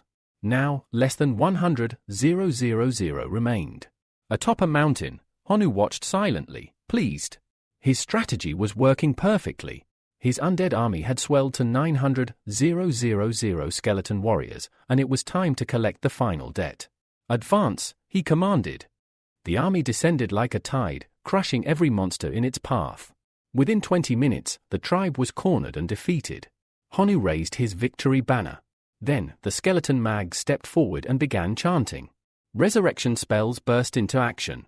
The fallen enemies were reborn, not just as common soldiers, but as skeleton revivers, a rare and powerful class. One of them stood tall and laughed deeply. This new being was a transcendent undead, with talents like hard bones and skeleton resurrection. Its belief system? Universal. Even stronger than the elite skeleton knights, it began summoning more undead, each more formidable than the last. Honu was thrilled. He handed over storage items to the reviver, hoping to prevent damage to his troops in upcoming battles.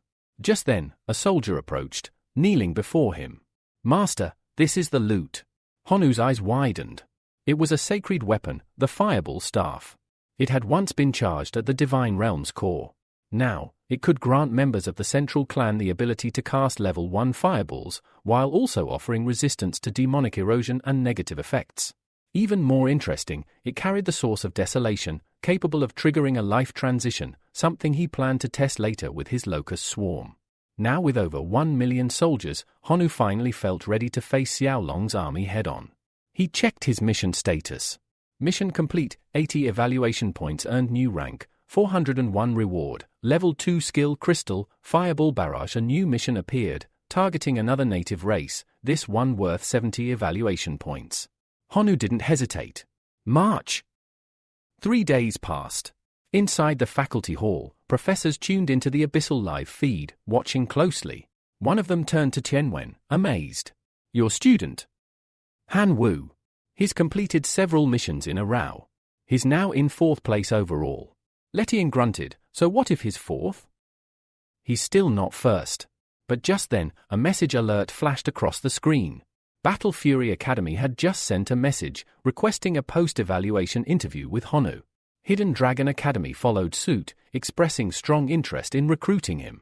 Then came Qingshan College, offering Honu the chance to skip the entrance exam entirely and enroll directly. Letian turned red with fury. The student he had once called trash was now being courted by the best schools in the nation. As the news of university invitations poured in, Professor Shu couldn't help but question the director. Why are you only showing invitations for Han Wu? What about the others? The director remained calm. Because no one else has received any invitations yet. Shu was stunned. But Han Wu is only in 4th place. There are 3 students ahead of him, shouldn't they be the priority?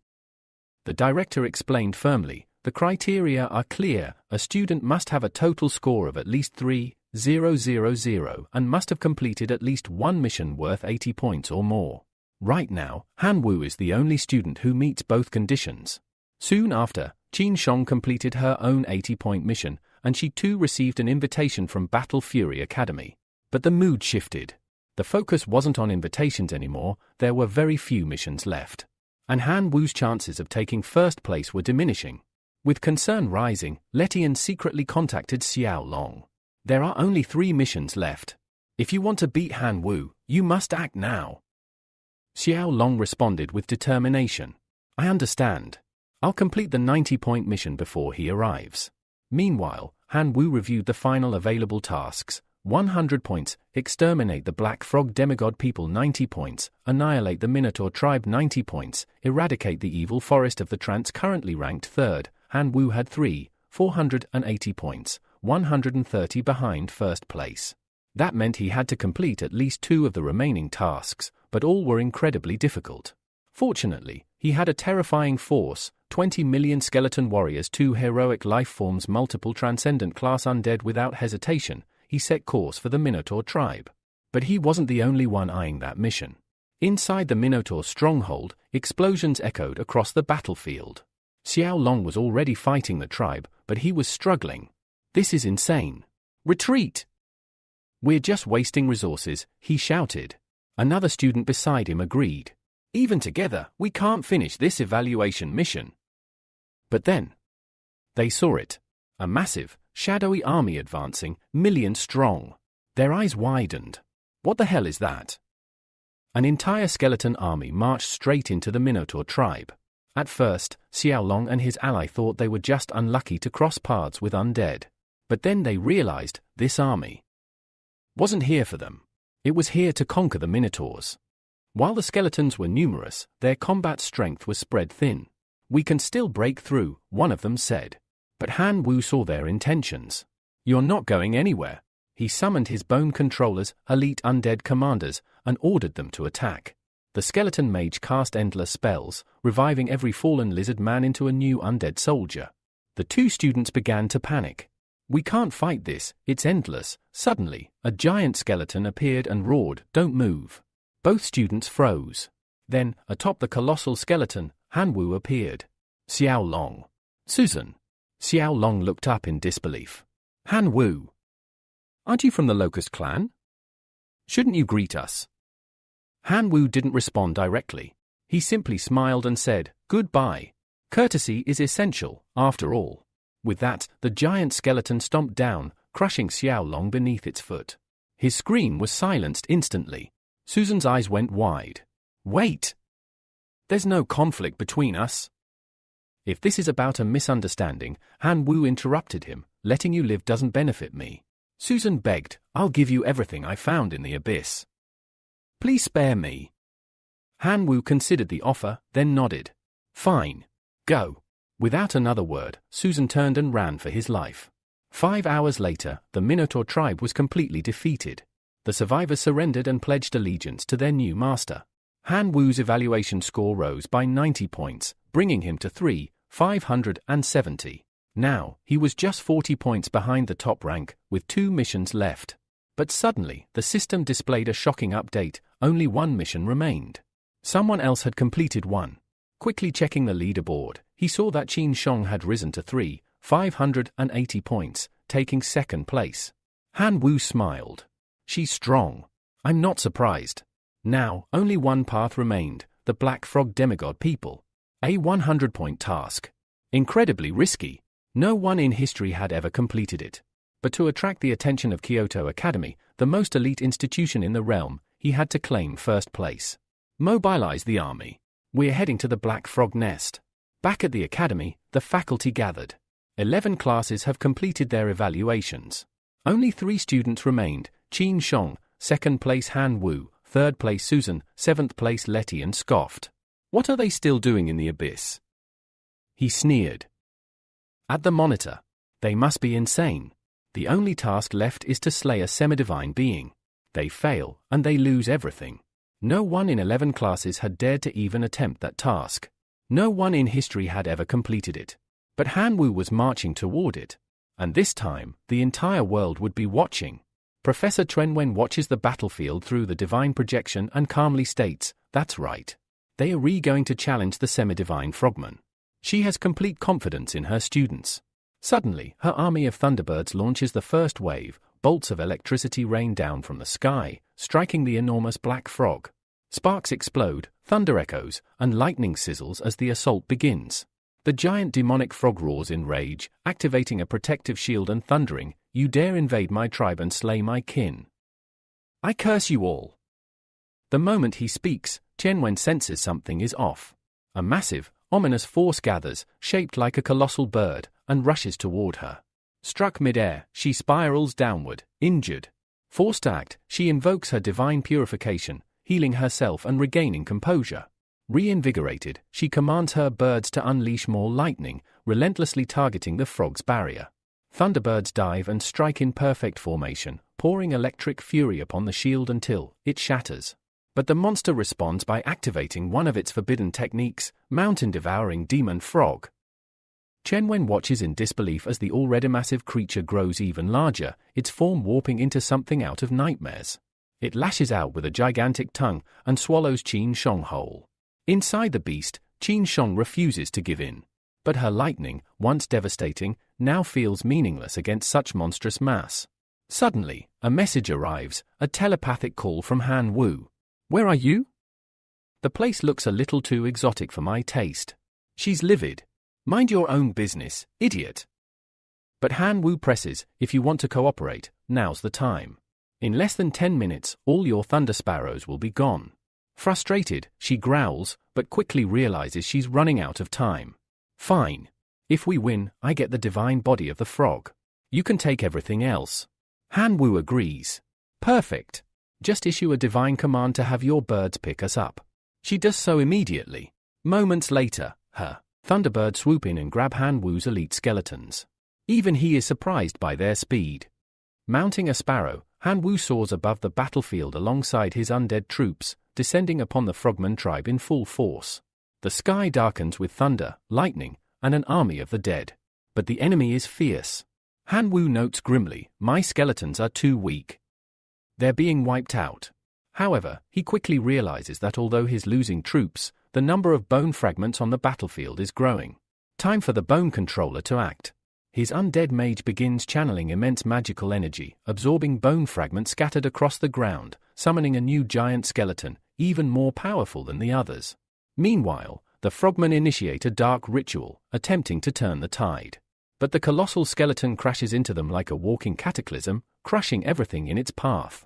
Han Wu gives a single command, attack at full force.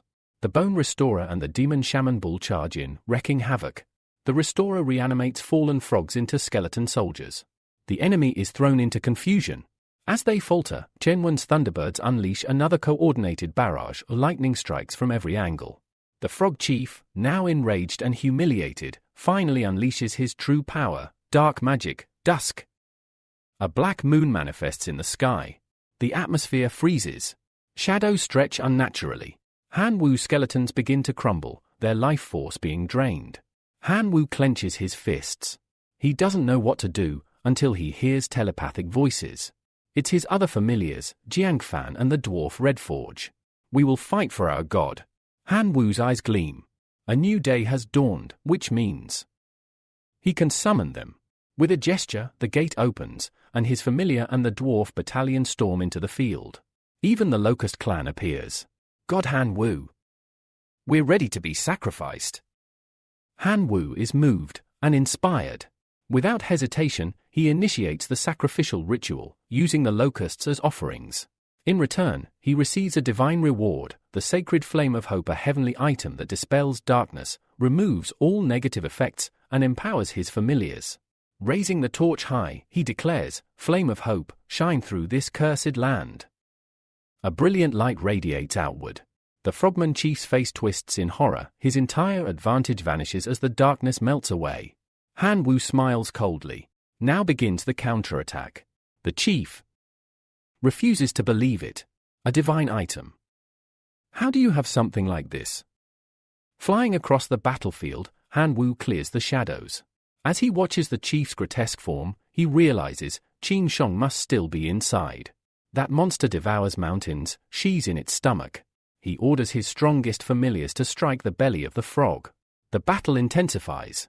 With every blow to its abdomen, the demon frog begins to weaken until finally a blinding slash cuts across its stomach. From within, Qin Shong bursts out, covered in blood, but alive. She'd split the beast open from the inside. After escaping from the monster's belly, Qin Shong soars into the sky, rising as high as possible. There, she begins to concentrate a tremendous amount of power, the air crackling with tension. With a fierce cry, she releases it all in one devastating blast. A storm of divine lightning strikes down upon the demon frog chief.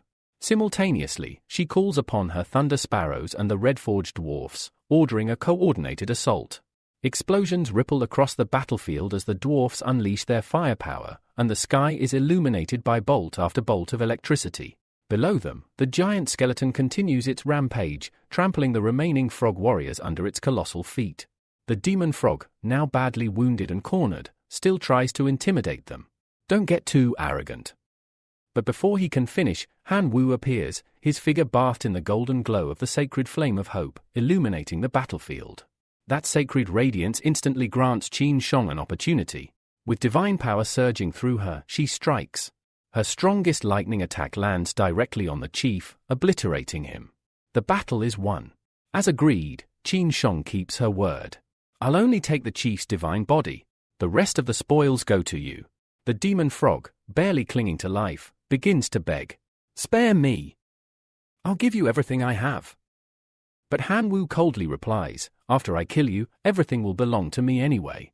And with that, his familiars finish the job. 30 minutes later, all the treasures scattered across the battlefield are gathered.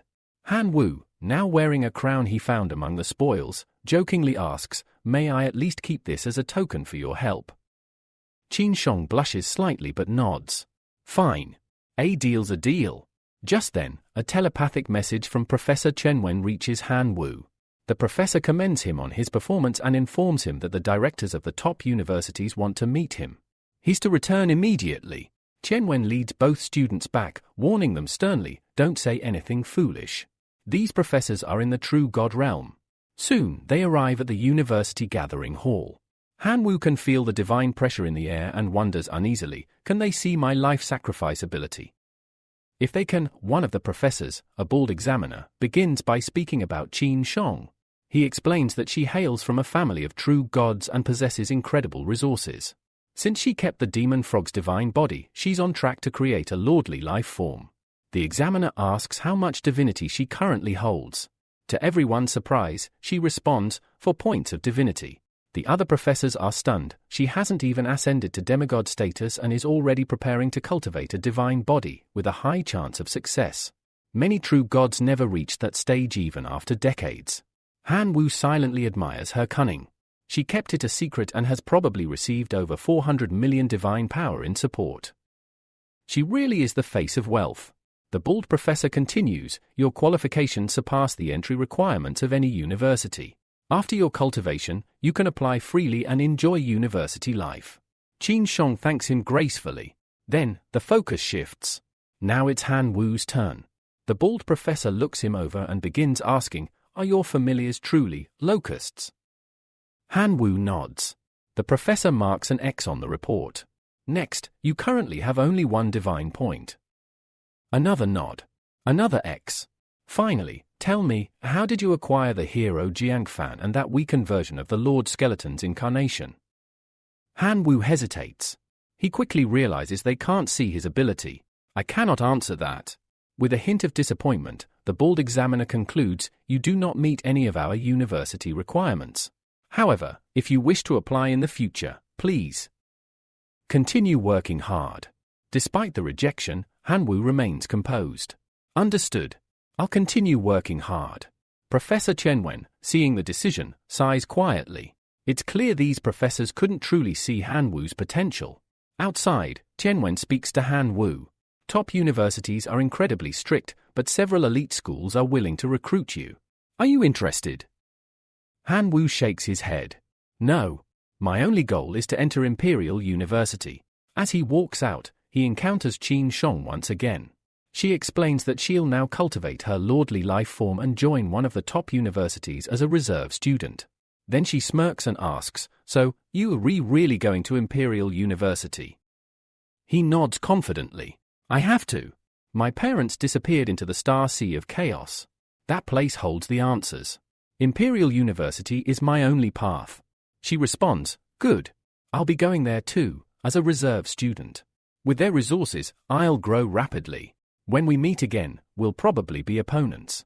Then she leans in and jokes, it's still not too late to become my servant, you know. Han Wu laughs. That makes no sense. I've made enough money on my own. Also, I've got other things to take care of. As he walks away, Qin Shong smiles to herself. He's still a bit of an idiot. But that skeleton form is kind of cute. Later, back in his divine realm, Han Wu begins to absorb a divinity card. He's now a true divine being, with the divine talent, the Chosen One. His powers are immense.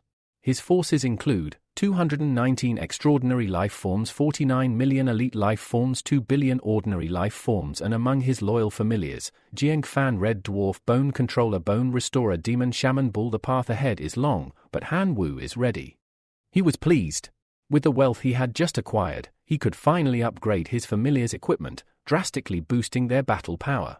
Yet, instead of rushing into gear upgrades, his current focus shifted toward building a life leap path for the locusts. To begin, he activated the simulation fountain. As the process started, a black cloud surged toward the locusts. He observed closely and noticed that their resistance and toughness had significantly improved. Their durability and immunity to negative effects had increased. It was a clear evolution in the direction of defense. Satisfied with this progress, he decided to go one step further. He used the heart of the Dark Frog to forge a new path, one that aligned with dark spell casting. The result? The locusts gained the ability to fly stealthily and inflict various negative effects on their enemies. They had now transformed into assassination-type creatures and earned a new name, the Dark Spell Insects. Suddenly, a telepathic message reached him from one of his familiars. The voice on the other side was apologetic, admitting to a mistake committed during the decomposition process. In a moment of carelessness, they had accidentally dropped a sacred staff into the decomposition machine. Horrified by the news, he flew off at full speed, knowing the sacred item's loss would be a massive waste. Upon arrival, he found the younger brother of the Hammer of Gods kneeling in front of the machine, begging for forgiveness. The boy admitted to being the one who dropped the staff. The main character, though clearly frustrated, remained composed. He told the boy to calm down and remember this mistake, ensuring it would never happen again. Turning his attention to the decomposition machine, he observed the ongoing processing of the sacred staff. Surprisingly, the system compensated him with 3 different items: 2 fire crystals, a golden crystal, and, most notably, a source of sacred artifacts, an item that could be used to enhance or repair sacred gear. This unexpected reward sparked an idea. He wondered if it was possible to repair his law of gluttony, which had been broken for some time. A system notification appeared, stating that common life forms could evolve into elite life forms by consuming energy equal to 999 times their own power, a slight reduction from the previous 1,000 times. He deduced that, with the sacred source, repairing the law of gluttony might actually be feasible.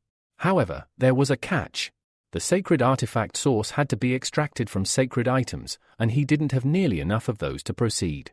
He had no idea where he would acquire such a large number. He decided to browse the Divine Realm forums, searching for anyone facing similar issues. One post caught his attention. A user claimed that their divine and sacred weapon had been damaged in a wilderness battle, leaving them significantly weaker. Now, they were desperately searching for a way to restore it, even saying that any amount of divine power would help if it meant repairing the artifact. The replies were disheartening. One user told them to give up, declaring the task impossible. Another said they had tried and failed. The main character began to wonder, could the sacred relic source really restore a weapon that was both divine and sacred? With this in mind, he responded to the forum post, saying that he might be able to help and that they should message him privately if interested. To his surprise, the user called him almost instantly, asking if he could truly restore the weapon. He replied that he would at least give it a try.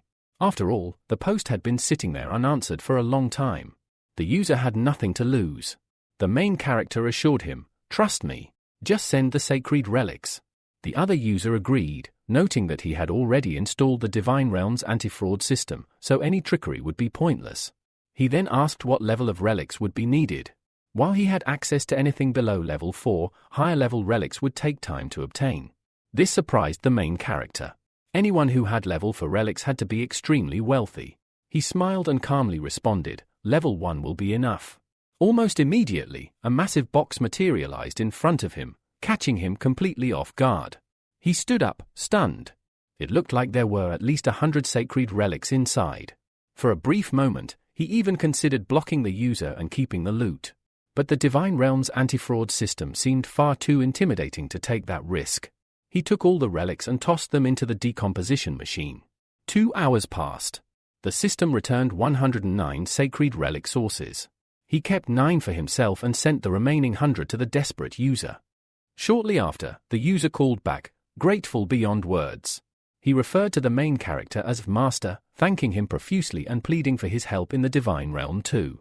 His name was Jong, and the main character replied light-heartedly, "I just enjoy helping people." Jong continued channeling energy, and the story moved elsewhere. At school, Tianwen was overjoyed. He had just obtained a level 3 divine item from Letian. Back to the main character, he called his professor, who answered immediately, asking what the issue was. "There's no problem," the MC replied. "I just wanted to ask how I can obtain resources to upgrade the Divine Realm's core level. I searched online but couldn't find anything." The professor explained that resources such as divine pulpits, divinities, and battle fragments were incredibly rare and barely ever listed online. Whenever they appeared, someone would buy them instantly.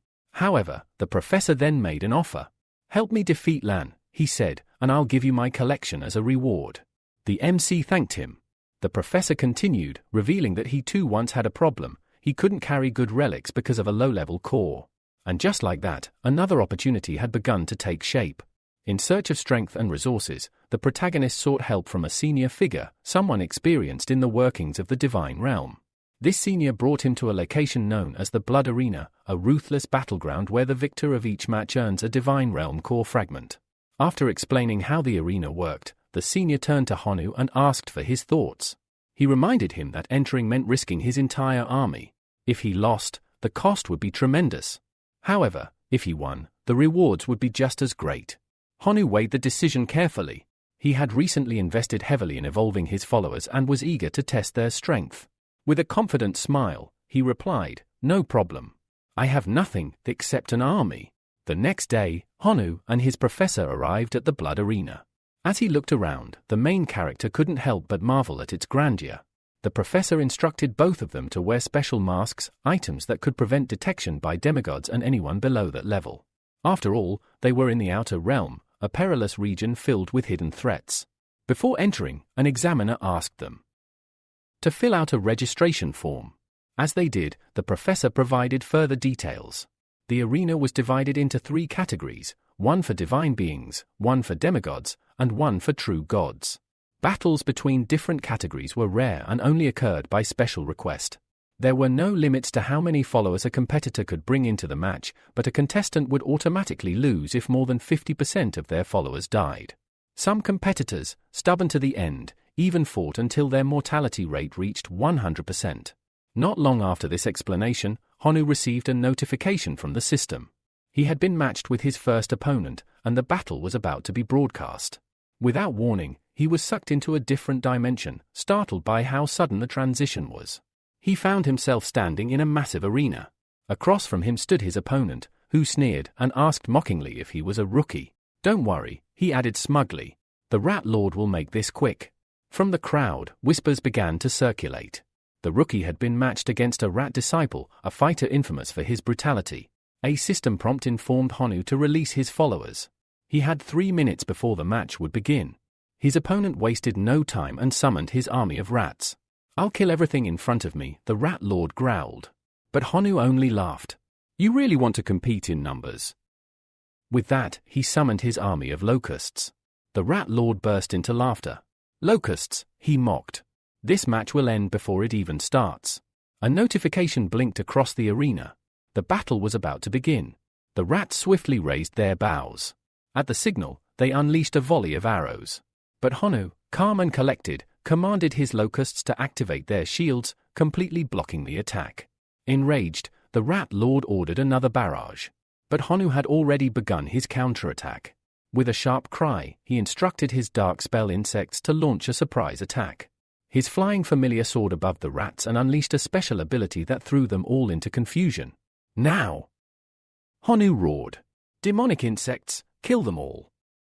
With deadly precision, his demonic insects charged forward, stingers ready. The rats, still dazed and disoriented, stood no chance. The audience watched in stunned silence as the slaughter unfolded. The battle was completely one-sided. The system displayed the current status, Honu's survival rate at 99%, while the Rat Lord's army had dropped to 22%. In disbelief, the buck-toothed opponent screamed, insisting it was impossible. He begged for the fight to end and admitted defeat. At once, all the insects halted.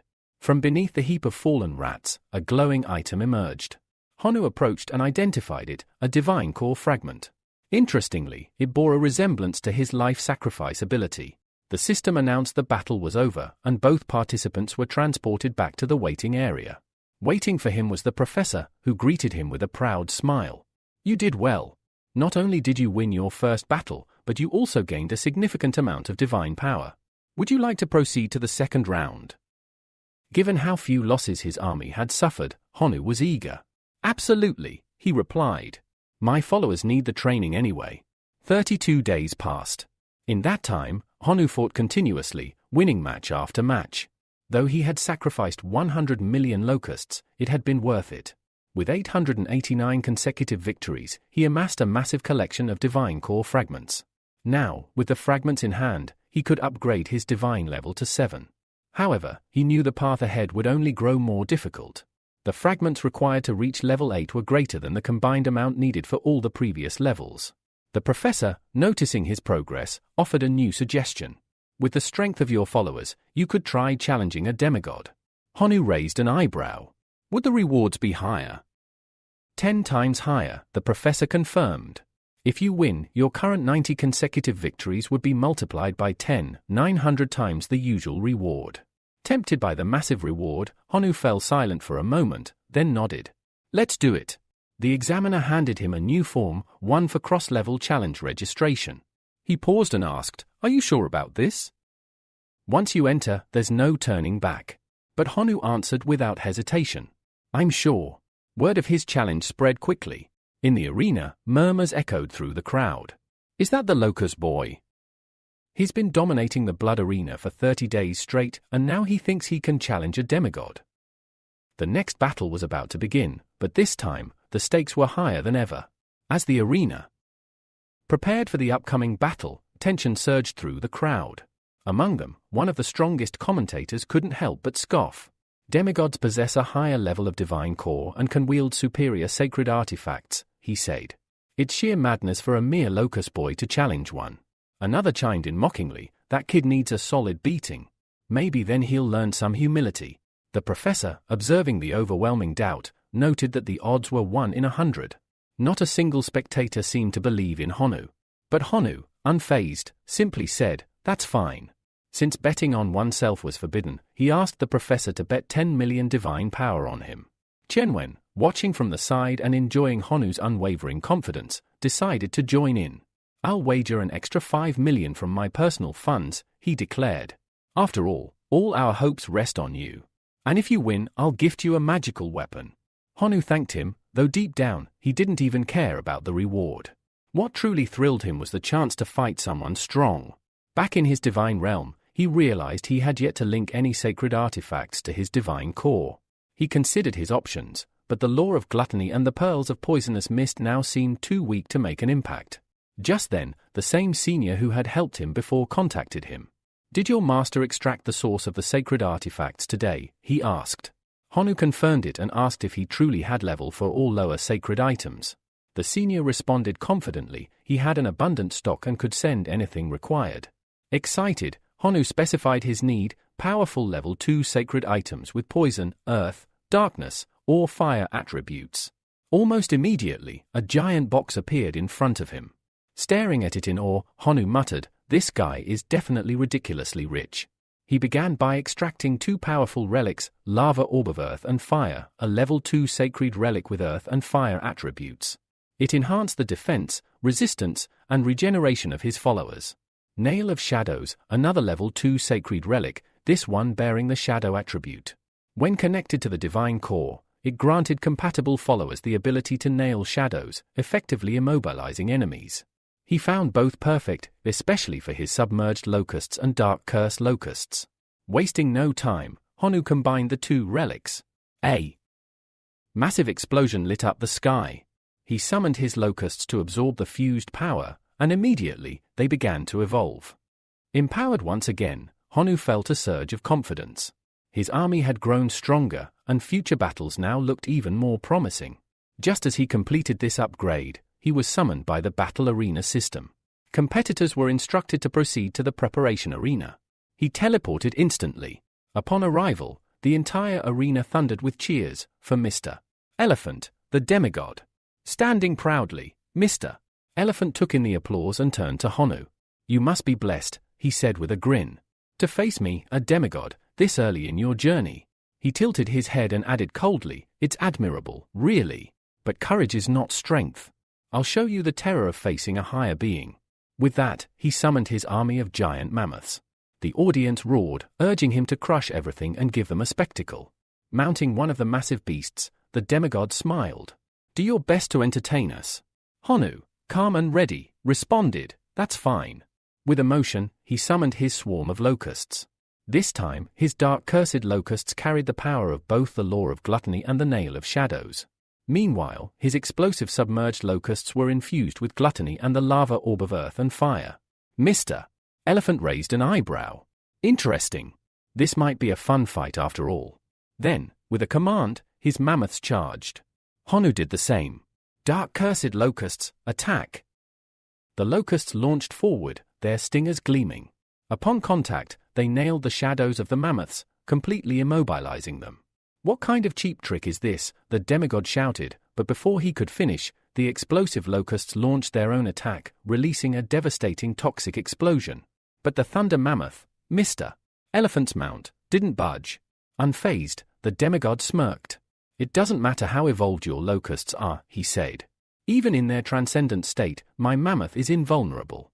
It could stand still forever, and still, your attacks wouldn't matter." Honu stared at him. "Are you sure about that?" Suddenly, a colossal explosion rocked the arena. Realizing Honu was trying to win by numbers, Mr. Elephant's expression hardened. Fine. Let's see who can outlast who. He ordered his army to advance at full speed, and Honu responded in kind. More locusts launched themselves, self-destructing in waves across the battlefield. The demigod gritted his teeth. The damage was becoming visible. Finally, he activated 3 divine arts: armor, blood chi, and healing. Instantly, his wounded mammoths began to rise again, bolstered with divine resistance and regeneration. He turned to Honu with a grudging nod. I didn't think I'd need to use divine arts. I acknowledge your strength. Then, with a cold voice, he said, but now, I'll kill half your army. After that, I'll let you surrender, so you won't suffer a total loss. The real battle had just begun, and Honu would now have to fight not just to win, but to survive against a true demigod. With a calm smile, the main character met his opponent's arrogance head-on. Do you really think that's all I have? He asked. His voice then rose with conviction. Giving up is not an option. At his command, the demonic bull clan surged forth, charging directly at the enemy mammoths. The sudden emergence of this fearsome force left Mr. Mammoth shaken. To his disbelief, Honu truly did possess a demonic bull as a familiar. Before long, the tide shifted, the mammoths were being crushed, one after another. But the battle was far from over. The gate opened once again, and this time it was the skeleton clan that stepped onto the battlefield. Leading them were the formidable Bone Controller and the mysterious Bone Restorer. Honu turned to the Bone Restorer and entrusted him with the authority to determine the battle's course, which instantly triggered a pang of jealousy in the Bone Controller. Fueled by competition, the controller leapt into the fray and began casting necromantic magic, resurrecting fallen mammoths from the battlefield. Mr. Mammoth's confidence began to waver. These undead monsters were a nuisance. But still, he sneered. This isn't enough to shake a demigod, he declared. In retaliation, he commanded his troops to activate their war gun skill and ordered his mammoths to charge once again, this time with the intent to completely annihilate the enemy. Honu quickly countered, calling his demonic bull clan to retreat. Then, turning to the Bone Controller, he gave a new command. Advance! The Bone Controller stepped into the center of the arena. With a surge of dark energy, he began to gather the bones scattered across the battlefield. His body began to grow giant, surreal, towering dozens of times taller than even the massive mammoths. For the first time, Mr. Mammoth looked genuinely unnerved. In response, he used his multiplication ability, causing his own mammoth to grow into a colossal form. The two giants charged. Mr. Mammoth's beast struck first, aiming its tusks at the skeleton, but it was blocked. The Bone Controller let out a furious roar, lifting the mammoth into the air and slamming it down. He leapt into the air and punched downward, but the mammoth caught the blow with its trunk and hurled him to the ground.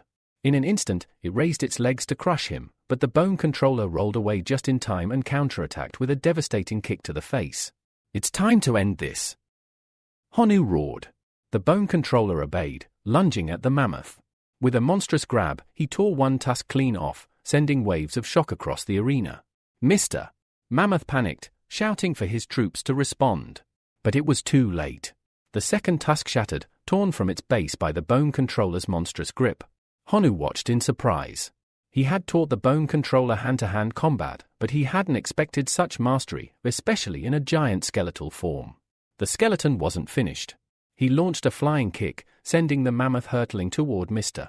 Mammoth himself. Acting quickly, Mr. Mammoth rallied his remaining troops. Surround him. Wear him down. The army of mammoths obeyed, swarming toward the Bone Controller. But before they could overwhelm him, the skeleton struck first, stomping, punching, kicking, scattering mammoths in all directions. Despite the onslaught, the enemy numbers remained vast. A group of mammoths managed to land a blow to the Bone Controller's leg, bringing him crashing down. Finish the giant skeleton now. Mr. Mammoth ordered. But Honu had already anticipated this. He summoned the demonic bull clan, commanding them to rescue the Bone Controller. They rushed in, tearing through the enemy lines. Amid the chaos, the skeletal mage seized the opportunity. With a flick of his staff, he began resurrecting the fallen mammoths, bending them to Honu's will and turning them against their former master. The crowd watched in stunned silence. Mr. Mammoth's forces, once mighty, were now outnumbered and overwhelmed. Honu, the grasshopper boy, had achieved total annihilation. Crushed under the weight of defeat, Mr. Mammoth finally raised his hand. I admit defeat, he declared. A bright fragment of divine energy appeared atop the mountain of bodies. Honu approached, reaching out to claim it. As he touched it, he could feel its weight. It was heavy, far heavier than expected. That was to be expected, though it belonged to a demigod. Suddenly, a voice called out, "Honu!" A portal opened, and without warning, he was teleported away. He found himself in a mysterious chamber. A robed figure greeted him calmly. "Don't be afraid. We won't harm you." "Then why did you drag me here?" Honu asked warily. The figure explained, "We watched your match. It was a magnificent display of power and talent. You've proven yourself worthy of becoming the heir of the bloody arena." The statement hung heavy in the air. They went on to reveal that the arena wasn't just a battleground, it was a test ground to find a successor for its current master. Any warrior who could survive the challenges and rise through the ranks would be eligible. Then they asked him directly, "Would you like to become that person?" Honu stood stunned, caught completely off guard. The bloody arena wasn't just a place of combat. It was a hub of countless races, filled with immeasurable divine power. To become its heir was to hold immense influence. He took a deep breath. Before deciding, he needed to know one thing. How many other successors are still alive in this arena? Honu, still processing everything, asked a logical question. What exactly are the advantages and responsibilities of becoming a successor of the bloody arena? The hall's leader paused for a moment, observing him carefully. It was clear Honu wasn't asking out of greed, but to understand. That sincerity surprised them. Because of that, they decided to answer him truthfully. They revealed that there are currently 349 successors. Among them, 221 are divine beings, 118 are demigods, 9 are true gods, 1 is a supreme god. They further explained that upon accepting the role, Honu would receive the eternal coordinates of the bloody arena in Ina. With it, he could teleport across the realms of the arena without needing any device, though it would cost 1 million divine power per teleport. Additionally, he would gain a license to construct a personal blood arena in his divine realm, a space where he could create and nurture familiars. Then came the real test. Once the number of successors reaches 500, the arena will initiate the succession ceremony. Held within the bloody arena itself, it will pit all 500 successors against one another. The final survivor, the last one standing, will become the master of the bloody arena. Honu immediately understood this wouldn't be a traditional trial. It would be a war. He did the math. He was about to become the 350th successor, meaning there were still 150 slots left. It could take years. Perhaps by the time the succession began, he would have already risen to the rank of supreme god. The leader of the arena looked at him again and asked, "Are you willing to become a successor?" After a moment's thought, Honu nodded. "Yes." A notification rang out. "Congratulations! You are now the 350th successor of the bloody arena." But there was no time to celebrate. A beam of light struck his chest, and a glowing aura rose around him. He stood frozen, confused. Suddenly, one of the teachers in the room rushed toward him with a broad smile. "You really are a lucky star, Honu. We made a fortune here." Still stunned, Honu didn't understand what he meant until Tianwen handed him a device. He glanced at the screen. His jaw dropped. His account balance now read 1 billion. Completely speechless, Honu muttered that it was hard to imagine spending such a huge sum. Tianwen laughed and advised him to buy a proper magical weapon first. Honu hesitated. "I'm still just a divine being. I'm not even a demigod. Can I really control such a weapon?" Tianwen reassured him, stating that as his teacher, he would never recommend anything harmful. Besides, he knew a trustworthy store where they could find what he needed. Honu smiled. "Perfect. What a coincidence, I wanted a new weapon anyway." Just then, a familiar voice shouted from behind, "Grasshopper boy! There you are." "Mister." Mammoth came running, eyes wide, clearly determined. Without hesitation, Honu dashed behind his teacher, pleading, "Save me." Tianwen stepped in front, calm but firm. "As long as I'm here, no one harms my students." To everyone's surprise, the bearded man stopped and raised his hands. "Calm down. I'm not here for revenge. I just wanted to talk." He introduced himself with a grin. "Name's M. I'm a freshman at Western University." That explained his immense power. Honu greeted him respectfully and asked if he was truly from that university. "Mister." M nodded and then asked a surprising question, "What university are you planning to attend?" Honu sheepishly replied, "None for now. I'm still a high school student." M froze. "Wait, what?" Honu added, "Why would I lie? That's my teacher behind me. He can confirm it." Tianwen nodded. "It's true. Despite being approached by multiple universities, his dream is to enter Imperial University. Unfortunately, their professor didn't show interest." M blinked, then laughed in disbelief. "Imperial, huh? The strongest of the top 3. You're aiming high. I respect that." He told them he would report this situation to his university that very night. With Honu's potential, the higher-ups would definitely contact him soon. Then, he made a request. "Keep your family informed. That way, you can get listed on our university's reserve list." Still wary, Honu asked, "You're really helping me?" "Just like that." "Mr. M chuckled. "Of course. I see great potential in you. Besides, when you become a student, I get rewarded too. It's mutually beneficial." Honu nodded in understanding and thanked him for the support. Mr. M offered one last piece of advice: focus your investment on your main familiars. And soon, start developing heroic life forms. They'll be crucial later. With that, Honu and his teacher made their way to Want Street, heading straight toward the treasure pavilion. As they entered, a beautiful woman greeted them, her tone polite and professional. "Welcome. Are you here for equipment, or perhaps to meet Master Tony?" The moment the name was spoken, Honu blinked. "Master Tony?" Sounds more like a top-tier hairdresser than a blacksmith. Still, they followed her. She smiled and informed them that Master Tony had already been contacted and was ready to meet them. Soon, she gestured toward a portal. "Please, step through." The two exchanged a glance, then stepped forward into the unknown. On the other side of the portal, the first thing they heard was Master Tony's voice booming with amusement. "So, Tianwen, this time you brought me a very fat sheep." The moment Honu heard that, he laughed nervously, joking to himself that it might be too late to run away. Tianwen, clearly used to Tony's antics, stepped in and scolded him. "Be serious. There's a student present." Despite his playful nature, the hefty blacksmith composed himself and began to explain how his shop worked. He made it clear that although the store welcomes everyone, there are no special student discounts. This disappointed Honu. As a student who had just gone through so much to earn 1 billion divine power, he felt that there should at least be some kind of student package. Tianwen reassured him, despite how he acts, Master Tony is one of the finest blacksmiths out there. Hearing that, the big man grinned. Finally, after all these years, a compliment. Though internally, he muttered, "Tough? Who's he calling tough?" He then invited Honu into his workshop to take a look at his creations. What awaited inside stunned Honu. The workshop was massive, filled with artifacts, tools, and equipment glowing with enchantments. It was clear, every piece was handmade and bore Tony's personal seal of approval. As they walked, the professor casually asked Honu which item caught his eye. Honu thought for a moment. Considering that he might face trials from Western University in the future, he wanted something useful rather than flashy. His gaze landed on one weapon in particular. "I want that one," he said, pointing to a 2-star magical artifact, the Goot.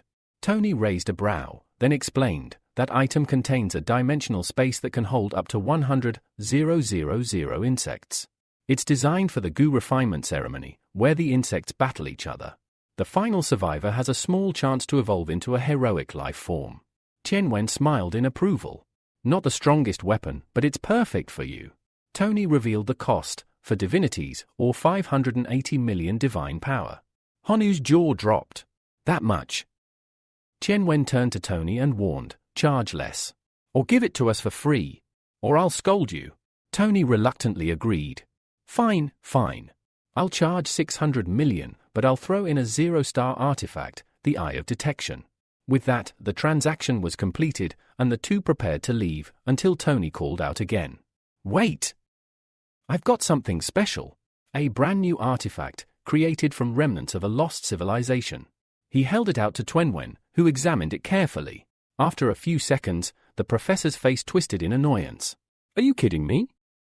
This thing has no power. Are you trying to scam me again?" Tony quickly waved his hands. Calm down. Let me explain." The artifact was named Greedy Wolf. Tony said it originated from a lost civilization, one infamous for plundering. Back then, Tony began, artifacts couldn't be reused by a new master. So, once plundered, they became worthless. The civilization's ruler, heartbroken over all the wasted treasure, gathered all his best craftsmen. Together, they forged this, the greedy wolf, a divine artifact that could consume other artifacts. Tianwen narrowed his eyes. So why sell it to us? Tony answered, I'll give it to you for a special price. Just 1 billion divine power. A bargain, considering it once wiped out a powerful civilization. Honu nearly choked. 1 billion. Are you joking? Tony shrugged. It has some flaws. It grows by devouring artifacts, but it's 10 times slower than normal. It can inherit passive abilities, but not divine spells. Tianwen frowned. So basically, it's a waste. Tony stood firm. Insult me all you want, but never insult my work. Honu stepped forward. I'll buy it for 400 million. Tianwen's eyes widened. Don't be ridiculous. That's still a huge amount. But Honu had already made up his mind. In his thoughts, he reasoned, if the artifact can devour others, I can feed it equipment I loot from enemies. That alone makes it worthwhile. Aloud, he said, Professor, you misunderstood. I truly admire Master Tony's craftsmanship. He forged something incredible from mere fragments. But I only have 400 million left. Please, sell it for that amount. Tony paused. Do you really value it that much? Of course, Honu replied without hesitation. Tony smiled. Fine. Money can't buy trust. 400 million, and the artifact is yours. With the deal complete, Honu finally returned home. That night, he began the ritual of bonding with his new artifacts. He pricked his finger and let a drop of blood fall onto the 3 items, the goot, the eye of detection, and the greedy wolf. The blood began to glow and drifted toward the goot. It absorbed it instantly. A moment later, a frog-like creature emerged. Delighted, Honu ordered, start practicing immediately. Then he turned to the greedy wolf. Nothing happened. He frowned. Maybe it needs more blood? What is this, a vampire? Suddenly, the artifact flashed with intense light, and in the next instant, a wolf appeared in front of him, its form made of energy and power, pulsating with ancient strength. As the glowing wolf emerged before him, Honu stared in disbelief. But after a moment of awe, doubt crept into his expression. Wait, is this really the greedy wolf? He wondered. It looks more like a dumb dog. The wolf's ears twitched, and to Honu's surprise, it spoke. I want to eat artifacts. Honu paused. It became clear, the law of gluttony had already taken hold of this being the moment it was summoned. But now he had a problem. How on earth was he going to feed it artifacts when he was completely broke? With nothing else on hand, he tossed it a simple crystal. The wolf leapt forward without hesitation and devoured it in a single gulp. Shaking his head, Honu left the wolf to its feast and checked in on his other familiars. The locusts were diligently training. The red dwarfs were busy mining. The demon bulls sat quietly, studying blueprints for building construction. Jan Fun, ever calm, continued meditating to increase his strength. Even the skeletons were feeding on crystals to grow stronger. Thanks to the sacred item source he had acquired earlier, Honu had successfully upgraded his law of gluttony to level 3. The effect at this stage was formidable. Elite life forms could now evolve simply by consuming enough. His eyes sparkled with ambition. With just a few more upgrades, even common life forms could evolve into extraordinary ones. It was only a matter of food and time. Soon, his locusts would no longer be mere pests. A week passed, and the time for a new sacrifice ritual arrived. Honu raised his hand and solemnly declared, I offer 13 billion locusts. A giant vortex formed in the sky. This time, the rewards were far superior to the last. Option 1, 10,000 Night Demon Hunters, an extraordinary life form. Option 2, a 3-star artifact, Steel Blade, which allowed core familiars to summon a blade in battle, increased damage against beasts by 15%, and granted a divine art called Sovereign. Option 3, a level 2 sacred item, Stone of Enlightenment, which could potentially transform a core familiar into a semi-human form. Honu's eyes locked on the final choice. It was perfect. Without hesitation, he selected it. The stone materialized in his hand, and the moment he shattered it, a beam of light shot down from the heavens, striking his elite locusts. What happened next left him speechless. They began to evolve. From within the glowing mass, a new creature emerged, the Locust Man, an extraordinary life form with the ability to fly, a humanoid body, and low intelligence. It wasn't just the form that impressed him, but its potential. This new familiar produced a staggering 50,000 faith power per day. Just then, his communicator buzzed. It was Professor Chen. Western University has issued a notice. You'll have to take the entrance test again. An admissions professor is arriving tomorrow. Be ready. Honu thanked him for the warning. The next day, back at school, his classmate Shu approached. How's life in the divine realm going? He asked with a smile. If you need resources, let me know. I can't get them myself, but my family has plenty of demigods who can help. Honu's eyes lit up. Actually, do you think you could get me some divine core fragments? I need a few to advance from level 7 to level 10. Shu nodded. It's possible. But it'll cost you. Even for you, it'll still be 400 million divine power. Honu sighed, lamenting once again how poverty restricted growth. But then Shu offered an alternative. My family can also sell you 1,000 skeleton knights. They're extraordinary life forms. It's equivalent to the same value. Deal, Honu responded immediately. Shu blinked. That fast. He secretly regretted not offering something even better, like a bone controller, a heroic life form. But the deal was already done. Just then, Professor Chen Wen entered the classroom and called Honu aside. The evaluator from Western University is waiting for you in the faculty room. When Honu arrived, he immediately recognized the bald man with the mustache, the same one from before. I remember you, the man said flatly. You're the student who failed the initial test but got in through internal recommendation. But don't get your hopes up, Western University's exam is far more difficult than the high school one. He added, to prevent cheating, only your core familiars will be permitted. If I recall, yours are just locusts, right? Honu said nothing. The evaluator then explained the mission. You'll invade a small, civilized village called Duolong City, located in the outskirts of the divine field. It has a rigid class and career structure. If you're recognized by the system as a disaster demon, the local professionals will attempt to destroy you completely. The objective? Simple, kill at least one master who protects the city. How many troops and masters are in the city? Honu asked. Though small, it holds an average population of 10 million. Over 10% are professionals. And the city is guarded by 5 heroes. For anything else, you'll need to investigate yourself. You have 1 hour to prepare. Honu turned to his professor. I'd like to exchange my accumulated class points for 3 level 1 sacred items. Go ahead. Choose freely, Qianwen replied.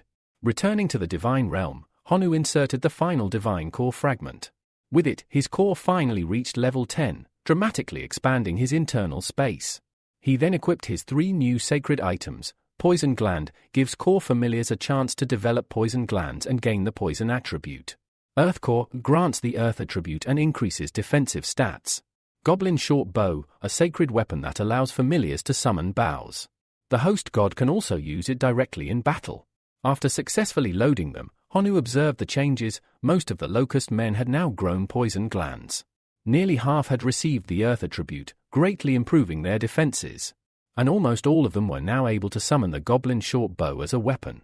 With a new army of humanoid locusts, armed and armored, Honu couldn't help but grin.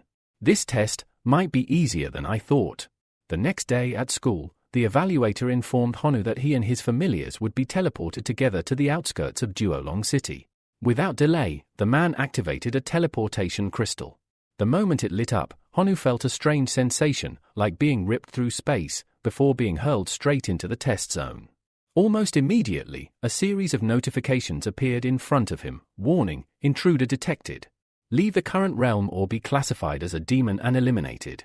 Honu didn't retreat. As expected, he was now officially labeled as the Demon Locust King. A status panel opened up before him, confirming his title, Demon Locust King, level 80. It displayed his stats, equipment, and active abilities in detail. Even more surprising, it included the data of his familiars, including the 2 newly born heroic locusts. One of them, the Locust Man, was already at level 60, possessing unique talents and powerful abilities. But without a clear benchmark, Honu struggled to grasp just how strong that level truly was. One of his familiars approached. Master, we're under attack. Without wasting time, Honu mounted the familiar and rushed to check the situation. On the other side of the battlefield, Thorn, a second-class adventurer, stood in disbelief as waves of monsters appeared before him. At his side was a man known as the Fist of Fury, a first-class adventurer who remained unfazed. "Cheer up," he said. "The more monsters, the more rewards. Once we've earned enough, we can advance our classes." Nearby stood a female adventurer dubbed the Water Sage, alongside a fire mage who scoffed, "These locusts are pathetic. No matter how many come, they'll just keep dying." Thorn, however, wasn't as confident. "Don't get careless. We have no idea what might come next." Just then, Honu arrived and saw his beloved locusts being slaughtered. He activated his firefly detection eye to assess the situation. The spell immediately revealed Thorn's identity, level 37, profession, warrior.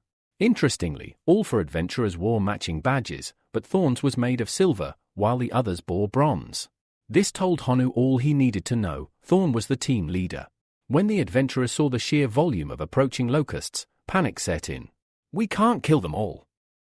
Thorn shouted. "Fall back!" But Honu had other plans. He ordered the locust man to engage them.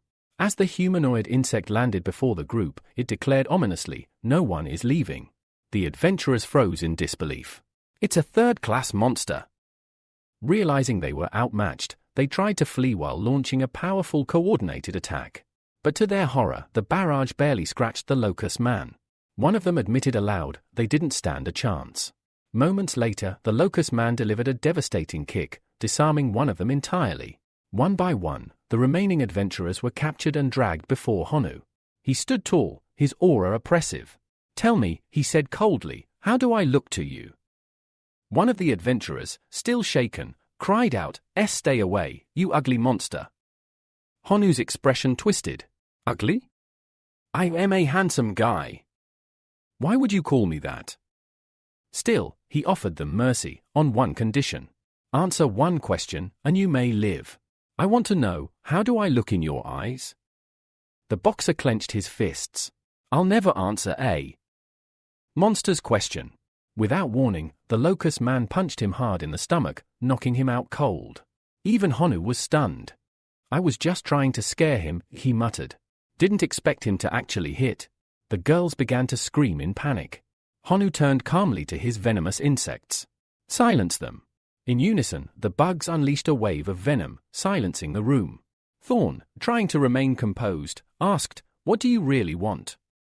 "I already said," Honu replied, his voice softer. "Just tell me how I look."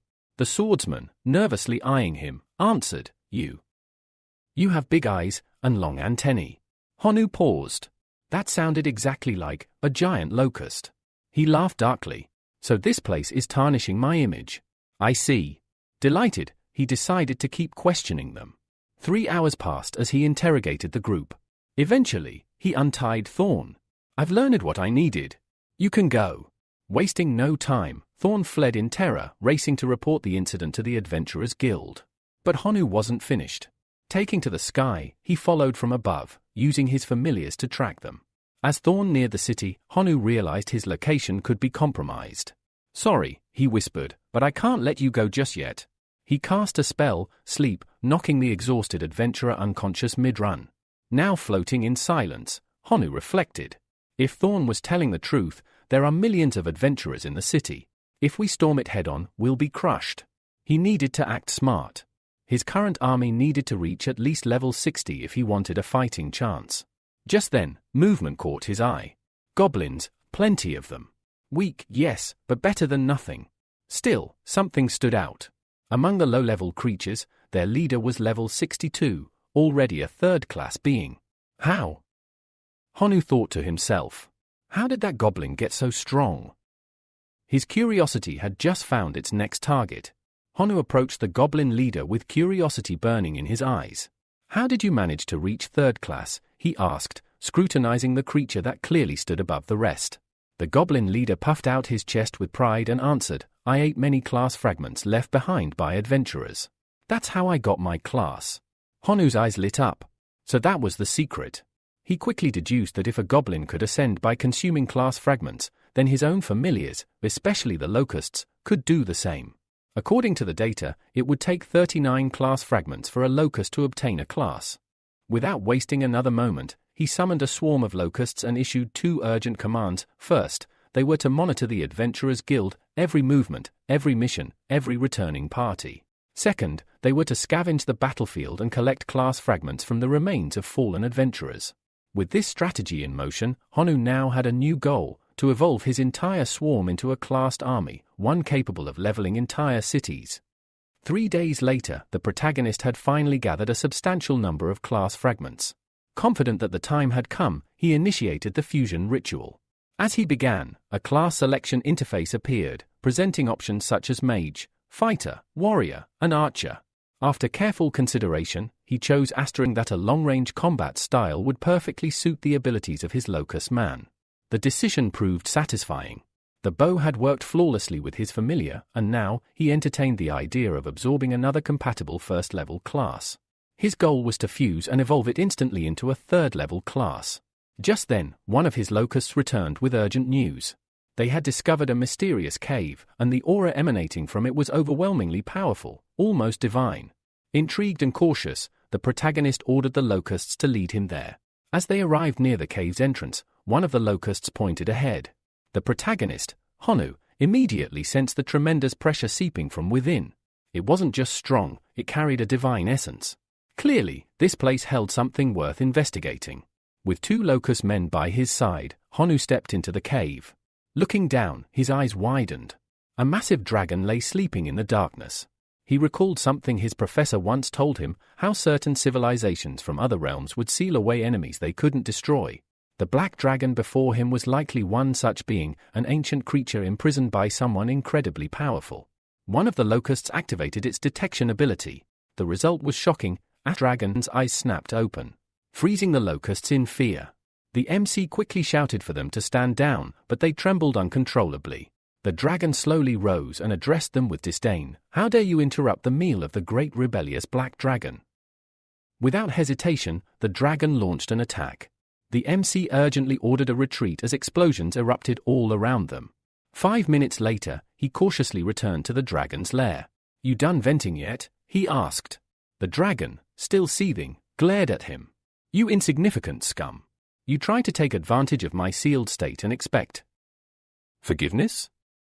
With more explosions imminent, the MC fled once again, knowing he had just a few minutes before the next attack. 10 minutes later, he returned for a third time. "I'm not here to provoke you," Honu said. "I'm here to help." The dragon scoffed. "I've already seen through your tricks. Leave before I'm forced to devour you whole." Honu unslung his bow. "Devour me? In your state?"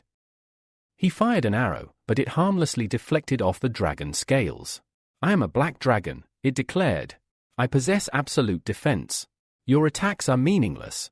"Then let's test that," Honu replied, summoning his sword. He struck with full force, only to leave a mere scratch. Enraged, he asked to infuse 000 units of divine power. He knew that unless he inflicted real damage, the dragon would never take him seriously. With the divine energy fueling his next attacks, blood finally spilled from the dragon's body. "You dare wound a supreme being like me?" The dragon roared. Honu didn't back down. "Keep talking nonsense and I'll make sure you're a dead one." The dragon paused. "What do you want?" Honu finally revealed his dream. "I want to kill the hero of Doran City. But with my current strength, that's impossible. I need help." The dragon, now more composed, responded, "I've been sealed here for many years. I can't escape. The chains that bind me are special artifacts created by the guild itself. Not even my dark power can break them. A mere sword stands no chance." "Are you sure they're artifacts?" Honu asked. "Positive," the dragon replied firmly. "I may be many things, but I do not lie." Taking that as his cue, Honu summoned a hidden item. A mysterious aura surged forth, corroding one of the chains until it snapped. The dragon was stunned. "Quickly! Break the others too. You are now commanded by the great black dragon, Elis." Honu narrowed his eyes. "What did you just say?" "I said hurry and release the great dragon that commands you." The MC didn't appreciate the arrogance. "I just saved you from one chain, and you claim to command me? Show some goodwill. You've done nothing for me so far." Elis scowled. Fine. What do you want? If it's to kill that hero, then I'll help. Just free me. Honu smirked. Change of plan. Serve me for 100 years. That's my price for saving you. The dragon exploded in fury. Are you mad? The MC's tone turned cold. I can save you or kill you. You're a dragon, your bones alone could make me rich. If you won't help, I'll just use you to grow stronger. Faced with no other option, Elis bowed his head. Fine. I agree. I'll serve you for 100 years. Just, please, break the rest of these chains. And with that, the balance of power began to shift. At that moment, the MC calmly told the dragon not to rush. They still had one more thing to settle. A contract needed to be signed. The dragon, narrowing his eyes, asked suspiciously if the MC was attempting to enslave him. With pride in his voice, he warned, dragons will never be enslaved. But the MC was prepared. He summoned a glowing crystal and said, I already sensed your weakness from afar. I'll let you consume this resource, but only after the contract is signed. Faced with no better option, the dragon reluctantly agreed. Using his massive paw, he signed the contract. With the pact sealed, the wolf cub immediately leapt forward and began devouring the remaining chains. As they were enchanted artifacts, they shattered one by one under the cub's corrosive aura. Finally freed, the dragon released a surge of energy so powerful that it caused the entire cave to erupt in a massive explosion. Elis roared in triumph. He was finally free. Meanwhile, in Doran City's town hall, an emergency meeting was underway. One of the martial saint heroes stood up. The black dragon has been freed, he announced gravely. The seal may not be fully restored. We must join forces and destroy him. Rose, another of the saint heroes, spoke next. He'll likely go into hiding to recover his strength. The area outside the city is vast. We should call upon all adventurers in Doran City to help locate him. Another hero, Jimir, the ice and fire sword hero, interjected. The dark energy radiating from that dragon will strengthen the local monsters. If we don't act now, they may revolt. We should strike first. Carl, still skeptical, questioned the urgency. Is a weakened dragon really worth all this panic? He turned to his brother, a seasoned dragon slayer. What do you think? His brother replied coolly, one dragon isn't a problem. I've slain a wind element dragon solo. Difficult, yes. Impossible? No. But Gordon, another senior member, disagreed. This one's different. According to historical records, this is a rebel race dragon. We must not underestimate him. Ben, one of the city's top-ranked heroes, stepped forward with a confident smile. Are you doubting my strength? I'm a fourth revolution. Dragon Slayer, chosen by destiny to destroy these beasts. After that, the bearded man who had been silent the entire time merely nodded. Ben turned to the group. Focus on the city's defense. I'll handle the escaped dragon myself. The Green Archer added his support. I'll go with you. While the heroes prepared for war, Honu was already on the move. Using the Black Dragon's presence to his advantage, he began rallying monsters. Standing before a crowd of various species, he raised his voice. Do you want to continue living under the boot of the adventurers? The great rebel, Black Dragon Elis, has summoned all monsters to unite. Join the Monster Alliance and fight back against the Adventurers Guild. The monsters exchanged glances, uncertain. Can such a force even be organized? One asked. Honu understood their doubt. His familiars alone couldn't ensure victory. He needed the help of these shrimp and crabs, as he put it, and he needed them loyal. So, he sweetened the deal. I can help you grow stronger. The Alliance offers power crystals as rewards. Any monster, regardless of race, can trade fragments and equipment. Join us and evolve. Days passed. Elis, now a powerful ally, willingly offered his blood to help Honu push forward in strength. However, after several extractions, the dragon complained, I'm getting dizzy. How about 500 black crystals in return? Honu scoffed. Stop pretending to be weak. And besides, 500 black crystals aren't cheap, I'll pay you in installments. Just then, a system message appeared, advancement complete, third transformation profession, Black Dragon Warrior talent, Black Dragon Blood, physical performance plus 50%, elemental resistance plus 50%, greatly increased strength and affinity with the darkness attribute, ability, transform into a black dragon fascinated. Honu quickly activated the transformation. His body surged with power, morphing into a formidable new form. Now at level 125, with 85 max-level familiars and divine creatures at his command, he had finally reached the class of Black Dragon Warrior. He looked at his new self with satisfaction. Now, I might just be able to take on those heroes alone. Suddenly, Elis became agitated. What's wrong? Honu asked. Before the dragon could answer, beams of light shot down from the sky. Two figures descended before them, Ben, the Dragon Slayer hero, and the Green Archer. Ben's gaze locked on the dragon. As expected of a pureblood. Once I kill you, my class will evolve even further. Turning to the archer, he ordered, raise a barrier. We can't let other monsters interfere. The archer nodded and raised his hand, casting a massive shield that enveloped the entire area. As the golden dome shimmered around them, the archer's eyes landed on someone unexpected. The level 125 Locust King. I didn't think such a monster existed so close to the city, he said, narrowing his gaze. No matter. I won't let you interfere. Honu smirked.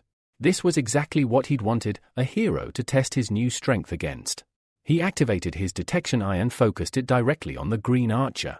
Honu used his detection eye, and in an instant, the identity of his opponent was revealed, Carl Smith, a level 131 Windrunner, currently in his 4th transformation. He had multiple advanced skills, but Honu wasn't intimidated. Without hesitation, Honu leapt into the air and hurled his twin swords at Carl. Yet, with impressive speed, the hero dodged the attack and reappeared right behind Honu, delivering a dual strike from both sides.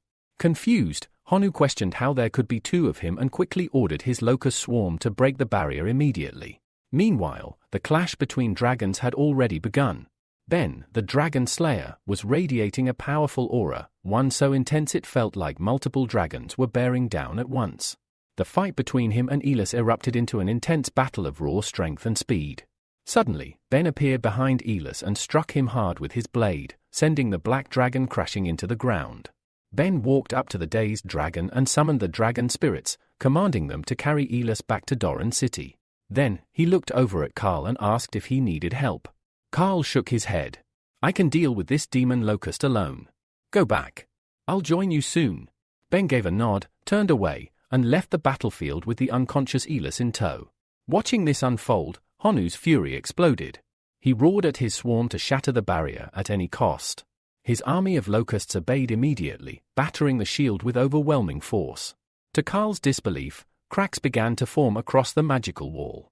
Desperate, Carl unleashed a flurry of techniques to destroy the locusts, but the sheer number was overwhelming. His mana was running low, and panic started to set in. Die! All of you, he screamed. But it was useless. The swarm only grew.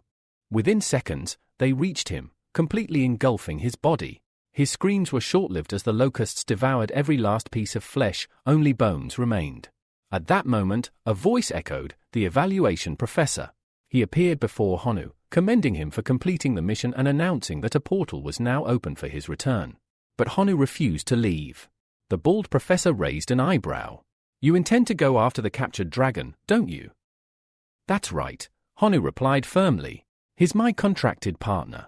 I won't abandon him. The professor warned him. If you go to Doran City now, you won't just face Carl. There are 4 heroes waiting for you there, and millions of armed adventurers. Even a demigod would struggle, let alone a small divine being. I know what I'm up against, Honu answered. That's why I'm requesting permission to release all the races within my divine domain to fight by my side. There was a pause. In return, Honu added, I will raise the mission difficulty by capturing the entire city of Doran. The examiner stared at him, stunned by the sheer boldness of the plan. After a long silence, he approved the request. The portal widened, and one by one, Honu's elite familiars appeared. John Fun, level 140 the Red Dwarfs, God's Hammer, level 113 the Demon Bull Clan, level 135 the Bone Controller, level 75 the Bone Rever, level 86 the Skeleton Lord, level 132 though powerful, Honu knew they were still too few in number to conquer a city this vast. He had to find a way to isolate and eliminate the weaker adventurers. So, he sent an urgent message through his locusts to summon all allied monsters. Elsewhere in the forest, a rebellious group of monsters had gathered. A wolf, speaking to a group of goblins, scoffed at the idea of rescuing the black dragon. He's dead, the wolf said. And it's pathetic that a mere locust servant dares to summon us. We should just kill him and take the crystals. Before the words could even finish leaving his mouth, his head was severed. The goblin stood frozen in horror as Honu emerged, expression grim. What a disgrace, he muttered. Ants without loyalty, without honor, and now you wish to kill me for crystals. A goblin, trembling, shouted, "How dare you? We serve the black dragon." Honu unleashed a wave of divine energy that slammed the goblin into the ground, silencing him instantly. "I'm not asking you to attack the city," Honu said, his voice like thunder. "I'm commanding it. Disobedience is death." The goblins dropped to their knees, trembling and weeping. "We obey, my lord. Our god. We'll follow your every order." With his army swelling and the city now in his sights, Honu gave a final command to all his forces: march. Doran's city will fall. At this moment, deep within the heart of Doran's city, the black dragon, Elis, remained imprisoned. An adventurer approached Ben, the dragon slayer, and informed him that the execution ceremony had already been prepared in the city square. He also added that Rose was asking why Carl hadn't returned yet. Ben pondered that for a moment. It had indeed been 12 hours since Carl left, and there had been no sign of him. Shrugging it off, he said the boy was probably delayed, and once the ceremony concluded, he would go search for him himself. Just then, a loud alarm pierced the air. The city guards rushed to the scene, shouting an emergency warning. A massive horde of monsters was approaching Doran City. All adventurers were commanded to prepare for battle, while women and children were told to seek shelter underground.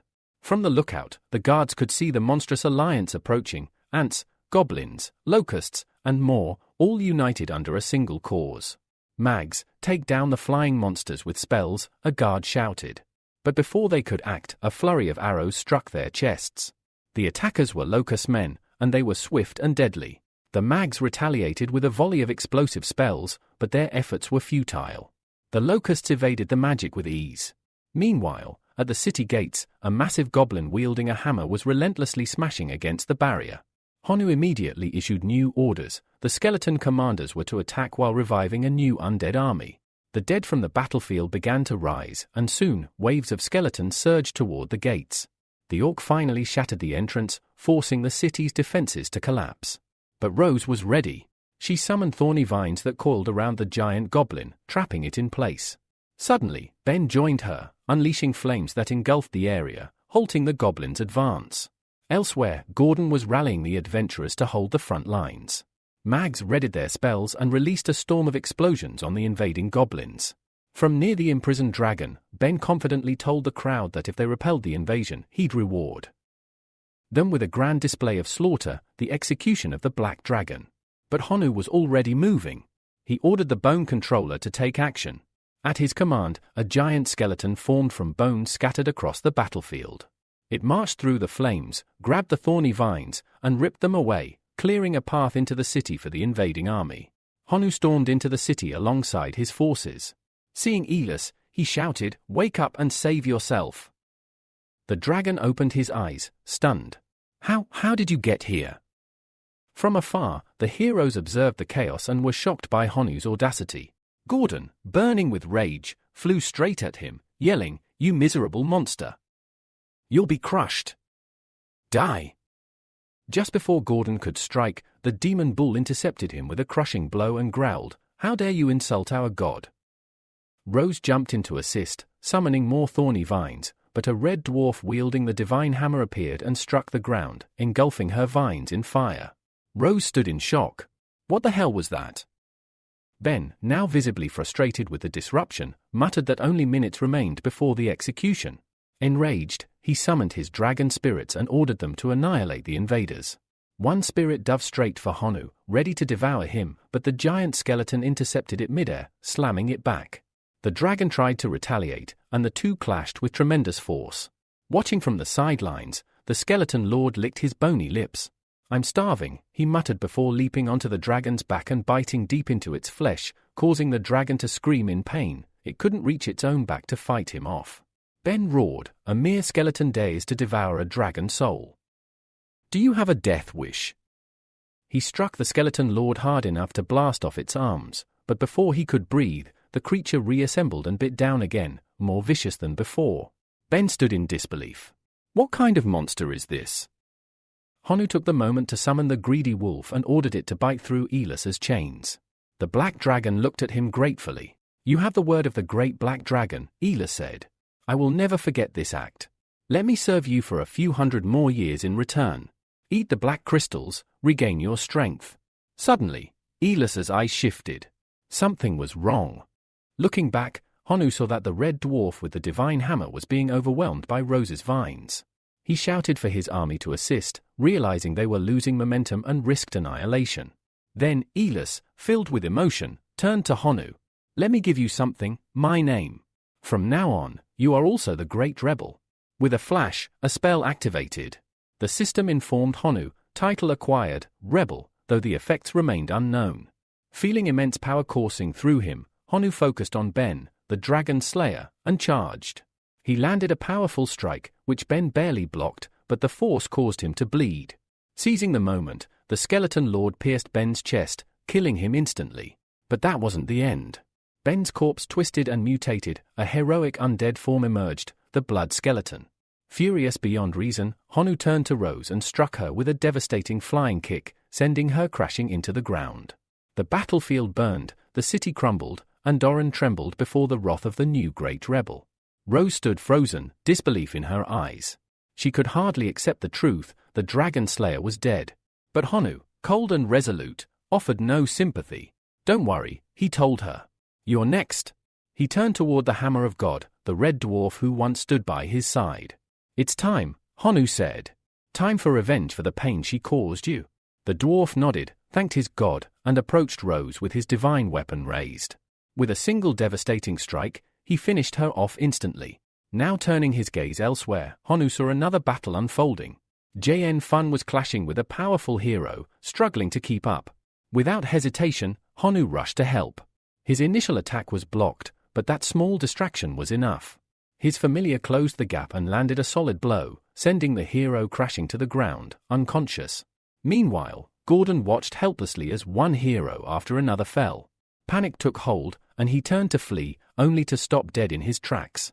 Standing in his path was Ben. But not the Ben he once knew. This was the blood skeleton, an undead monstrosity wearing his friend's face. Gordon froze, his body trembling. That hesitation cost him dearly. The demon bull seized the opportunity and crushed him with a brutal swing of his club.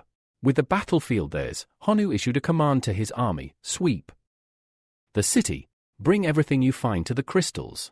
The goblins roared with victory, chanting blessings for their master. Long live Master Honu. Turning to Elis, the recovering dragon, Honu asked if he was all right.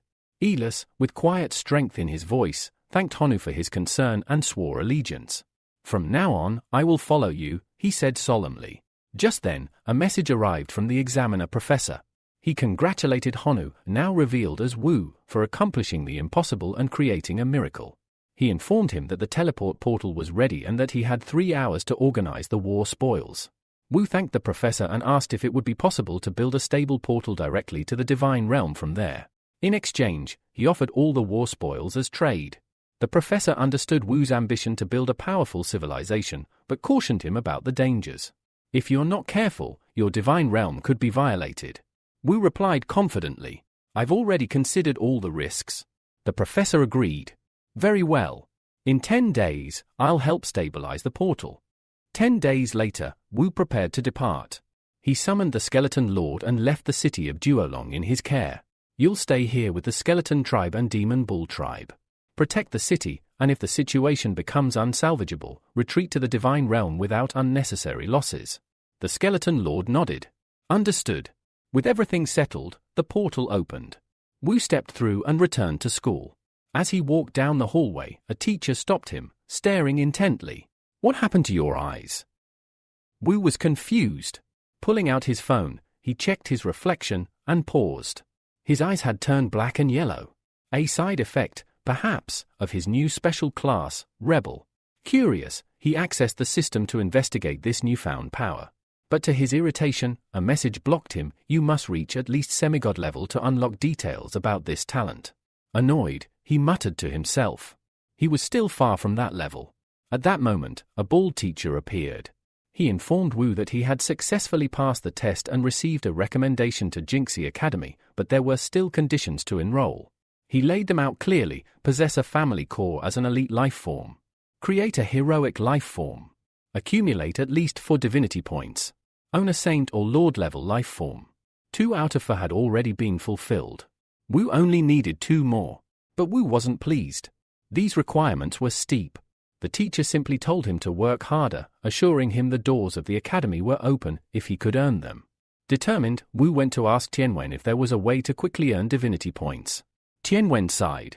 If you'd asked me yesterday, maybe. I could have saved some for you. But it's too late now, I've already used everything. He added that over the next 28 days at school, Wu could be rewarded with 1 divinity point, asking him to stop glaring at him suspiciously. I swear on my honor, I'm telling the truth. Back in the divine realm, Wu tried everything. He slammed his hand to the ground, unleashing an enormous tornado of life sacrifice, but gained 0 divinity. He tried again the next day. Still nothing. Day after day, he kept failing. A week passed. He sat, frustrated and bitter, remembering the divinity card he once had, a treasure he had foolishly traded away for 150 million divine power. He clenched his fists, whispering to himself, if I ever get another chance, I'll never let it go. And just then, a notification appeared in his system. It was Yuan, his mysterious divine follower, calling for his master. He asked Wu whether he had already received the sacred relic source, a reward linked to that day's event. Wu knew that Yuan was a true god, or at least, a senior semigod. Perhaps, he could lend some divinity. Taking a gamble, Wu asked, could you lend me a few divinity points? On the other end, Yuan received the message. He hesitated. He didn't dare offend this powerful being. He knew Wu wasn't yet a true god, but something about him felt dangerously close. Yuan pondered for a moment, and then sent back a response. Han Wu's eyes lit up as he received a mysterious gift. He hadn't expected anything so soon, but as he unwrapped it, surprise turned to confusion. Inside the package was something called the ruins of the Divine Ravine. What the hell is this? He muttered, raising an eyebrow. Curious, he searched online. The information shocked him. The ruins of the Divine Ravine was a location long abandoned by divine civilizations. In their reckless pursuit of knowledge, their excessive research led to uncontrollable radiation, turning the area into a wasteland where life forms mutated into monstrous beasts. These mutants fed on radioactive minerals, and as a result, their bodies crystallized these materials into the Genon stones. These rare stones were immensely valuable, especially for cultivating familiars, treasured even among semigods and true gods. Honu was stunned. His colleague hadn't just given him a gift, he'd given him a real opportunity to compete with higher-level divine beings. How many points can I get from this ticket alone? He wondered. He immediately began scouting artificial mutant beast farms, feeling confident. After all, he had a decomposition machine, which meant he could refine low-quality radioactive minerals into purer forms. And if these beasts consumed refined ores, they could mutate faster, producing even stronger Genon stones. Deciding to act, Honu ventured to a city outside the divine realm, wearing a mask for protection. Since he didn't know the place well, safety came first. As he arrived, a man approached him, assuming he was new to the ruins. You'll need a reliable guide, the man said confidently. Honu narrowed his eyes. Give me one good reason to hire you. The man smirked. I know all 18 gathering spots where mutant beasts show up. Each location has unique characteristics. And I know every supply point in the city, who's honest, who cheats, who loves to play tricks. I can guarantee you'll get Genon stones at a fair price. Honu was impressed. Good enough, he replied. I just want to know, is there a merchant who sells radiation ore? The man gave a knowing smile. You must be here for breeding, he said. Not everyone knows this, but recently a god king bought inferior radiation ore. The beasts died before their mutation completed, and the breeding farm, worth over 1 trillion divine powers, collapsed. Just then, another voice joined the conversation. That's because he didn't buy it from me. Honu turned toward the new figure. A blond man approached confidently. I'm Hiko, he said. And he's right, I'm the biggest radiation ore dealer in the Divine Ravine ruins. Over 70% of the ore here passes through me. I guarantee top quality. No fakes. Honu, intrigued, said, fine. I'll need samples. 10,000 divine powers worth of each grade of ore. I want to run tests in the divine realm. Hiko nodded. No problem at all. Soon after, Honu stood within the divine ravine ruins, armed with 21 samples of radiant ores, which had cost him just 40,000 divine powers. He considered it a fair deal, but still, he had to test their effectiveness. Just then, a level 1 mutant beast emerged. It was clearly a wild wolf, but with signs of radiation-induced mutation. Its fur was patchy, its eyes wild, and its body carried traces of unstable energy. Honu immediately recognized this as a prime test subject. From what he recalled, these creatures had a lifespan of just 20 days unless they consumed radiation ore, which could prolong their lives and increase their strength. He nodded. Perfect timing. Turning to his familiar, he said, "Pikachu, advance." The wolf darted toward the ore on the ground, sniffed it briefly, then began licking it aggressively. Instantly, a horn sprouted from its forehead, and its body expanded with raw power, its very shape twisting. The transformation was rapid and unmistakable. It had evolved to level 2 with just a taste. Amazed, Honu threw in another ore. The wolf devoured it. Its body surged again, bones cracking, muscles bulging. In mere minutes, the beast had reached level 3. Honu's jaw tightened in awe. That fast? From level 1 to 3 in 10 minutes. If this works on wild beasts, what will happen if I use this on my familiars in the divine realm? But before he could plan further, the wolf exploded, unable to contain the unstable power. From the gore, a glowing red genin stone dropped onto the ground. Honu stared at it. A smirk crept across his face. This was only the beginning. The main character carefully analyzes the situation and acknowledges that radiation is indeed dangerous. Genetic mutations, especially those caused by this radiation, need to be handled with extreme caution. Some are even capable of exploding due to the unstable power within them. Given the obvious side effects, he proceeds with care.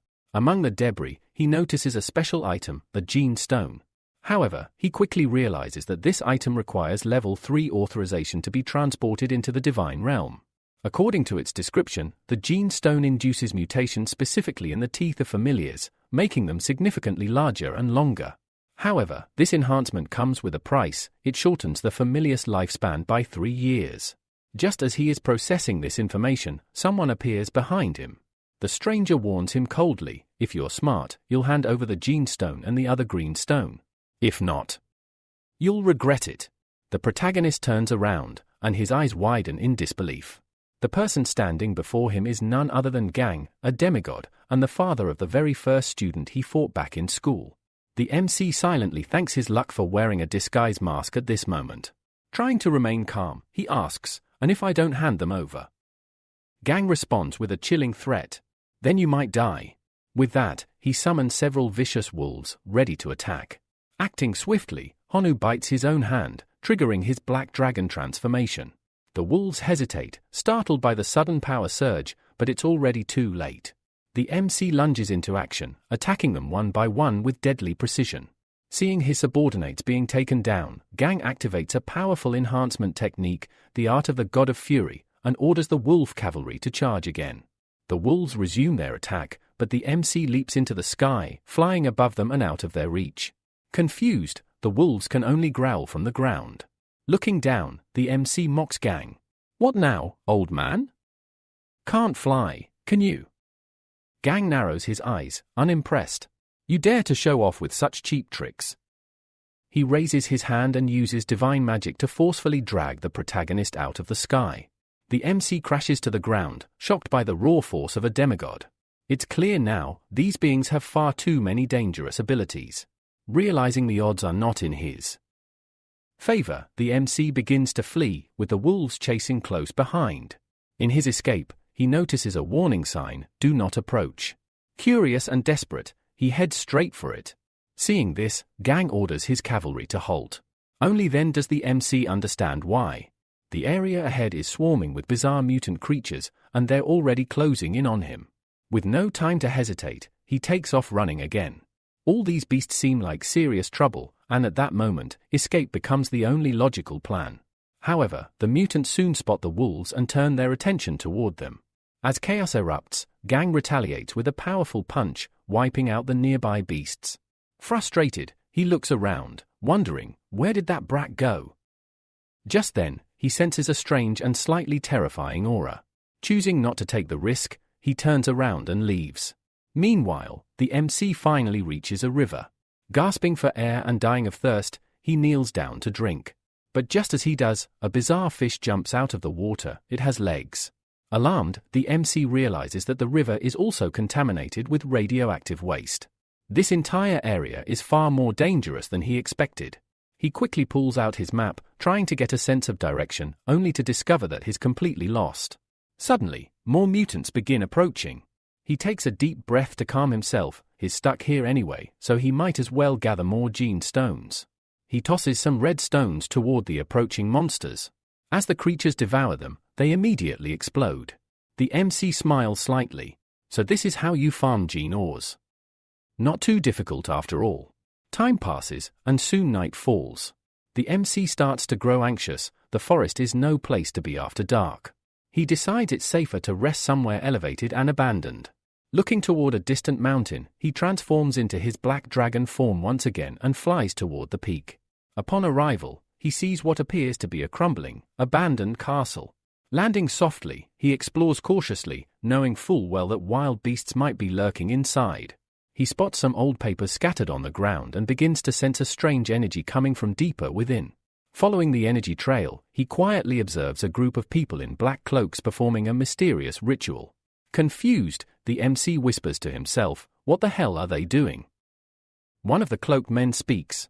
Despite the God King being condemned for his failed investments, he still sacrificed hundreds of billions in divine power to make this ritual possible. "We must succeed. There is no time left. Begin the ceremony immediately." The night deepens. As the ritual continues, several stones are arranged into a massive magic circle. Suddenly, a blinding light shoots up from the castle into the sky. The circle expands until it becomes a colossal formation hovering above them. The participants rejoice. Their ritual worked. They've successfully tapped into the seal of the ancient civilization. The MC's heart races. He recalls information from the internet, claiming that this project site had been sealed off by the divine civilization due to extreme danger. Turns out, the rumors were true. The God King had been using the mutant beast farm as a cover while secretly developing this forbidden ritual to break the ancient seal. Seeing a rare opportunity, the MC inches closer. He knows that the ruins are restricted. Only beings with divinity below 10 are allowed to enter. That likely excludes the God King, which might work in his favor. Suddenly, the beasts below begin looking toward the sky, sensing that something is coming. Suddenly, a warning notification appeared in the air, cold, mechanical, and unforgiving. It declared, "Unauthorized access detected." The individual attempting to unlock the seal is not recognized as a superior warrior of the Kamigawa civilization. Intruder status confirmed. Unlocking sequence suspended. Anti-theft protocol activated. Class 6 mutant, gamer, is being released. At the same time, another alert followed, stating that the formation had been obstructed. Worse, the source of the mutation had forcibly broken the seal and was now being suppressed. Those involved in the ritual instantly clutched their heads in pain, overwhelmed by the backlash. Honu, watching all this unfold, stood frozen in confusion. What the hell is happening? He wondered. Why is everyone reacting like this? At that moment, something emerged from the formation. A strange entity greeted the group with eerie cheerfulness, addressing them as lovely players. It introduced itself as the source of the mutation and thanked them for helping weaken the seal enough to set it free. "For your generous assistance," it said, "I shall grant you a gift. You will all become candidates to be my vessel." Panic instantly spread across the room. "Who the hell are you?" one cultist shouted. The green, glowing creature smiled and responded, "Unfortunately, only one among you can become the vessel. So, let's play a little game." As it stepped forward, its body radiated an ominous green light. It explained the rules of the game. Each participant would receive 10,000 units of high-purity radiation ore, which they could use on their familiars. The goal was to cultivate a mutant beast strong enough to defeat the Class 6 mutant beast, Gamer. One man angrily stood up and declared that he had no interest in becoming a vessel. He demanded to be released immediately and threatened to sever his familiars from the dominion of God, vowing to destroy the entire place. But as he tried to act, he realized, with rising panic, that he couldn't connect to the divine realm. Before he could process the situation, Gamer appeared and devoured him in an instant, fully manifesting in front of everyone. Taking the opportunity, Honu stepped forward politely. "Excuse me," he said, "I can't communicate with the divine realm either, so I can't summon any familiars for this test." Everyone turned to stare at him, stunned. "Who the hell is this kid?" they whispered. The source of the mutation chuckled. "You won't regret this mutation." It summoned a portal to the divine realm, shocking Honu. He hadn't expected that. The system had been designed to allow familiars to exit, not for himself to enter, which meant he had no way of escaping. 3 hours passed. One man sighed in frustration. "This is going terribly. Most of my familiars died after consuming the radiation ore. Less than 10% showed any improvement." Another added grimly, "Only about 20% of mine are even alive." Meanwhile, Honu looked rather pleased. "The decomposer is a treasure," he said. "It only cost me 100 million locusts to convert into 6,000 high-purity radiation crystals. Thanks to that, my mutant beast reached level 3. He knelt beside his familiar and whispered, "I'm counting on you. You've got great recovery abilities. Don't hold back, all these crystals are for you." 3 months later, the cultists were in disbelief.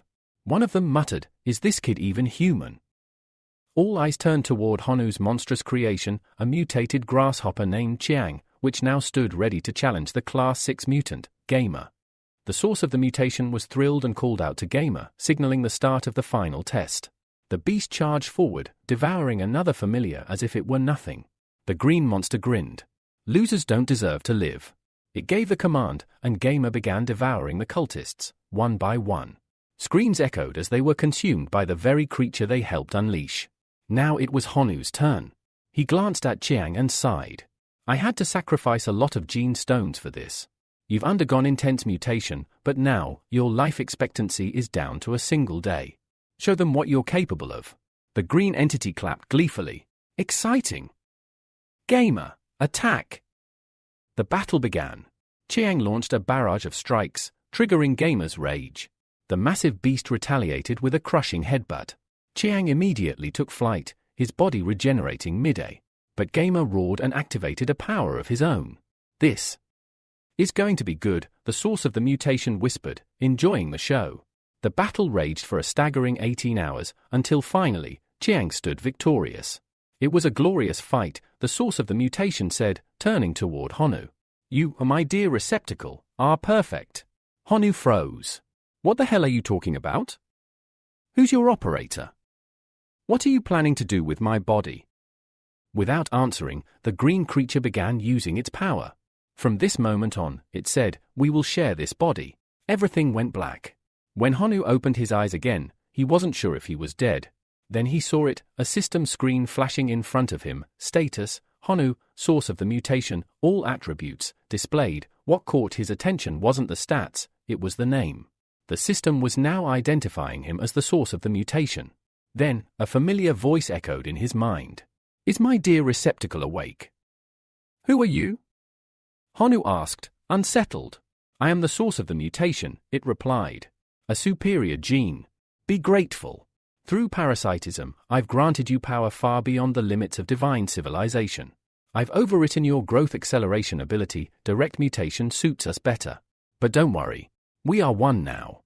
You may call me Kamigawa. I don't care about all that. Just tell me how the hell I can get out of here." Honu snapped. "Simple," Kamigawa responded. "The seal has been broken. The guardian beast is dead. We are free." In the next moment, they were teleported to the same castle where it had all begun. But Kamigawa had one last warning. "There's one small issue. The breaking of the seal made quite a lot of noise. Many demigods and even true gods are now headed this way. You couldn't have told me that earlier." Honu shouted, starting to panic. Thinking quickly, he activated the blood arena coordinates. As an affiliate, it was his best shot at escape. Meanwhile, the demigods arrived at the now deserted castle. Feeling a strange aura, they barged in, shouting that they wanted the treasure. But there was nothing left. Gang, who was among them, noticed a strange grasshopper corpse.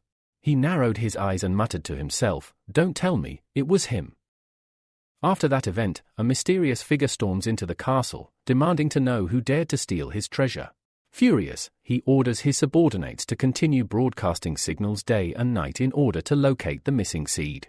Meanwhile, back in the bloody arena, the main character discovers that teleportation costs a staggering 1 million units of divine power. This makes him wonder what would happen if he returned to school now. At that moment, the system suddenly appears. It informs him that it has been challenged by another divine being, an evil dragon. The system asks if he wishes to accept the challenge, warning that if he refuses 3 times or fails, he will lose his title as heir of the bloody arena.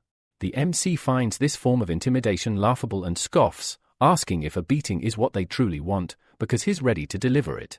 Without hesitation, he accepts the challenge and steps into the portal. A large screen lights up, warning all competitors to prepare. The crowd erupts with cheers and chants, claiming that the evil dragon will undoubtedly win. However, a segment of the audience rallies behind the MC's locust race, shouting for the bone controller to appear and make the dragon fear the power of the giant skeleton. Among the crowd, Honu hears someone place a massive bet, 500,000 units of divine power, on the dragon's victory. He laughs and warns them not to cry when they lose everything. The evil dragon, known as Palm, finds the situation amusing.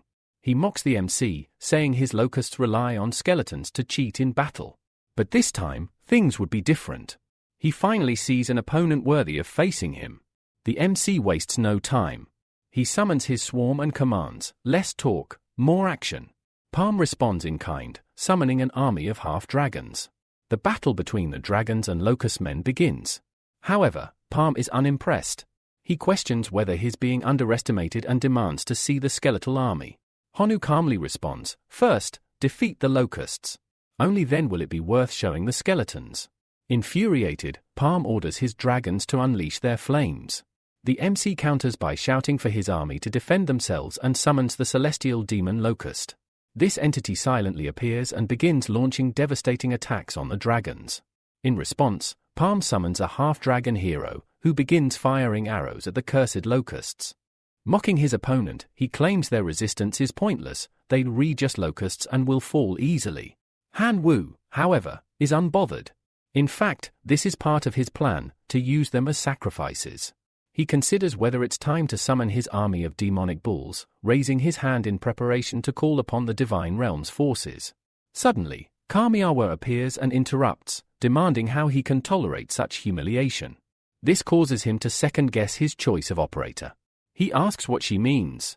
The source of mutation steps forward, declaring that she wants to see the locusts teach the arrogant half-dragons a lesson. The MC admits that, unfortunately, the locusts are no match against dragons. But then, a green slime reminds him of a crucial point: they are not weak. After all, they devoured the 6th-level grimoire. With the mutation source's power, there are no weak races, only races that accept self-destruction. She urges him to use the directional mutation ability she granted to eliminate this arrogant dragon once and for all. He calls one of his locusts forward, debating internally whether to follow this advice. Eventually, curiosity wins. He decides to test the ability. A yellow aura begins to emanate around them as the mutation source asks, in which direction should the familiars mutate? Honu examines his options and comments that this type of locust is perfect for tanking. He wants to make them more durable to replace fallen comrades. He is presented with 3 mutation paths. Armor mutation: the locust's body becomes thicker, enduring up to 10 times more physical damage. However, it reduces their lifespan by 50 days. Gland mutation: the glands begin secreting large amounts of mucus, greatly improving resistance to elemental attacks. This costs 90 days of lifespan. Total mutation: increases both size and strength, sacrificing only 24 hours of lifespan. Realizing that the half-dragon's attacks are overwhelming and locusts are falling rapidly, he decides to take a risk and chooses the third option. Instantly, his imitated locust undergoes a dramatic transformation, becoming gigantic and launching a devastating charge that sends dragons flying with a single strike. Pleased with the outcome, the MC commands all of his imitated locusts to accept the mutation. One by one, they transform, their entire bodies changing. Even the demonic locusts undergo the same mutation, now capable of multiple rapid-fire attacks at high speed. Palm, witnessing this shocking development, is baffled. He questions if the army took steroids and demands the referee intervene, calling this blatant cheating. Honu laughs and orders all locust men to accept the mutation. The mutated locusts grow armor over their bodies and begin a ferocious assault on the half-dragons, forcing them into retreat. The MC then directs them to eliminate the half-dragon hero completely. Terrified, the hero falls to the ground and surrenders, begging for mercy. The crowd, enraged, shouts in disbelief. They had bet 500,000 divine power, and now they've lost everything. The MC, however, is delighted. He had warned them this would happen. With this stunning victory, he gains another fragment of the divine realm and earns a new mark in the bloody arena. Later, back in Honu's divine realm, he is rewarded with a special building from the bloody arena. This structure allows family members to enhance their abilities. Victors here may also be promoted. In rare cases, the guidance of the hero model can be bypassed, allowing a unique life form to be directly elevated to heroic status. He notices something odd. After defeating an heir, the chance of promotion has changed from extremely small to merely very small. Though still rare, it's a huge jump. He also observes that the core of his divine realm is glowing brighter than ever. The mutation source chuckles and asks why he's surprised by something so small. Compared to his true potential, she says, this is just the tip of the iceberg. Honu agrees with the chief's assessment, saying he's absolutely right, and that the divine realm will only continue to improve from here. Kamiawa nods and affirms this as well, but then suddenly commands him to kneel. The demand stresses him out, and though he obeys, a dark thought brews inside. Once I become strong enough, I'll kill that filthy green slime. Seeking greater power, he activates his life sacrifice ability to see what kind of reward he'll receive this time. 3 options appear before him. Level for relic, Armor of Temperance. Once charged in the core of the divine domain, this relic allows the clan to summon the armor when needed. Level 3 building, the Observatory. When built in the divine realm, this structure allows for clear surveillance of areas up to 10,000 kilometers away. The Book of Flesh Puppet Production. This book teaches how to use the flesh and blood of powerful creatures to craft puppets with incredible biological traits. However, the strength and abilities of each puppet are fixed upon creation and cannot be enhanced. Han Wu finds the third option fascinating. Intrigued by the potential, he chooses the Book of Flesh Puppet Production, eager to see what kind of upgrade he'll receive this time. Half a year passes within the divine realm, just 10 days in the outside world. Han Wu reflects on the investment, 10 million units of divine power. But the result? Absolutely worth it. Just one glance at his new creation makes his eyes shine with pride. He estimates that the flesh puppet's strength rivals that of a top-tier heroic life form. It's also exceptionally resilient, like a ferocious wolf. Pleased, he names this new member of his army Chiang. Now, he feels ready to face the real challenge. He contacts his grandfather to inform him that he has officially enrolled in the Imperial University of the West. However, he assures him not to worry. He still plans to visit Chaos Star University to investigate his father's disappearance. 3 days later, Han Wu arrives at Imperial University. He is stunned by the grandeur of the place and asks himself if this really is the best university available. Even the passers-by on the streets emit demigod-level auras, more than half of them, in fact. Just then, a man approaches and asks, "Are you Han Wu, the reserve student from the Imperial University?" Han Wu nods and replies, "Yes, that's me." The man greets him warmly and explains that he's been sent to escort him. He politely asks Han Wu to follow him to the aircraft that will take him to his accommodations. Intrigued, Han Wu follows, and they soon take off into the skies. After a short flight, they arrive at the dormitory. Han Wu curiously asks where the other students are. To his surprise, the professor informs him that this entire place is just for him. Han Wu is taken aback. This level of extravagance seems too much for a simple student like him. Before leaving, the man wishes him a restful night and reminds him to be on time the next morning. Feeling the pressure of the powerful talent around him, Han Wu quickly begins absorbing divinity, knowing he'll need every advantage to keep up. The next day, as he walks through the campus halls, he hears gossip. Students are talking about a newly transferred student, calling him trash, claiming that real students pass the selection process without needing backdoor entries. Hearing this makes Han Wu uneasy. Clearly, there are people already trying to bring him down. As he continues walking, a woman suddenly approaches him stealthily. She asks if he's Han Wu and introduces herself as Lena, the teacher in charge of the reserve student class. She offers to take him to the classroom. Once inside, she calls the class to order. One of the students, Chinuang, who also attends the same university, stands up and shouts his name in surprise. The rest of the class begins murmuring in confusion. They wonder what's going on. Why would the goddess of the class be familiar with a boy who supposedly got in through a back door? The teacher quickly re-establishes order. She informs everyone that the new student's name is Han Wu, and that he previously attended the same school as Qinuang. A skeptical student immediately questions why Han Wu was admitted into the reserve class. Lena answers with a sharp tone. She admits she doesn't know what exactly Han Wu learned in other schools, but makes one thing absolutely clear: in her class, students must raise their hand before speaking. And if anyone doesn't understand her lessons, she will personally make sure they learn, her intense gaze leaving no room for argument. The student immediately backs down, frightened, and apologizes for speaking out of turn. She forgives him but warns the class not to repeat the mistake. Then she turns to Han Wu and says, "If you're curious, ask him yourself how he earned his place here." Zuti, careful not to irritate the teacher, politely asks Han Wu if he could explain how he got into the reserve class. He also expresses his wish to challenge him, to test whether he truly deserves to be there. Han Wu raises his hand and calmly replies, "I'll have to decline." The refusal sends a wave of outrage through the class. Zuti explodes in anger, calling him trash for not having the courage to accept a simple challenge. The rest of the students join in, calling him a coward. Just then, Qinuang slams her hand on the desk, silencing everyone. She scolds the class, defending Han Wu. "He has never provoked anyone," she says firmly. "So why are you all slandering him without even knowing who he is?" Han Wu simply watches the scene unfold. He expected this. No matter where Qinuang goes, it seems like she always ends up surrounded by a pack of barking dogs. Moments after the teacher leaves the classroom, a group of students begins heading toward Han Wu's desk with unfriendly intent. But before they can get too close, Qinuang steps in front of him, blocking their path. "What are you doing?" she asks firmly. "If you're trying to intimidate someone, then you'll have to go through me first." The students respond coldly, telling her that this has nothing to do with her. One of them looks past her and calls out to Han Wu directly. "If you have any courage at all, then stop hiding behind a woman." Taking a deep breath, Han Wu calmly rises from his seat. At that moment, Zudi steps forward with a sneer on his face. He mocks Han Wu, calling him a mere transfer student who used backdoor methods to get in.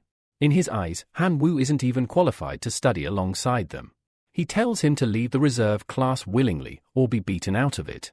Han Wu turns to Qinuang and mutters, "Must be tough studying with this bunch of idiots." Qinuang sighs, admitting, "They're usually not like this. I don't know why they're acting this way toward you." Han Wu is amused. Good, he thinks.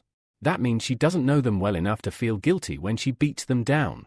But she quickly warns him not to underestimate Zudi. His main relative is a rare, naturally elite Iron Man, a powerful summon that even her Thunder Sparrow might not be able to handle. Unbothered, Han Wu replies, "If you're worried about seeing them get hurt, that's fine." But Qinuang surprises him. "I don't care," she says bluntly. Zudi, overhearing, growls, "Did I hear that right? You think you'll hurt me? I could wipe a rookie like you off the map with just a few of my relatives." He then proposes they settle the matter properly, at the training field. As they walk to the arena, Qinuang watches Han Wu closely, wondering why he's being so stubborn. She thinks to herself, how can I help him without damaging his pride? When they arrive, the system activates and politely prompts them to select a battle format. The options are displayed: Heroic Battle, Extraordinary Battle, Elite Battle, Legion Battle, 5 vs. 5, 10 vs. 10. Han Wu looks through the list and smiles.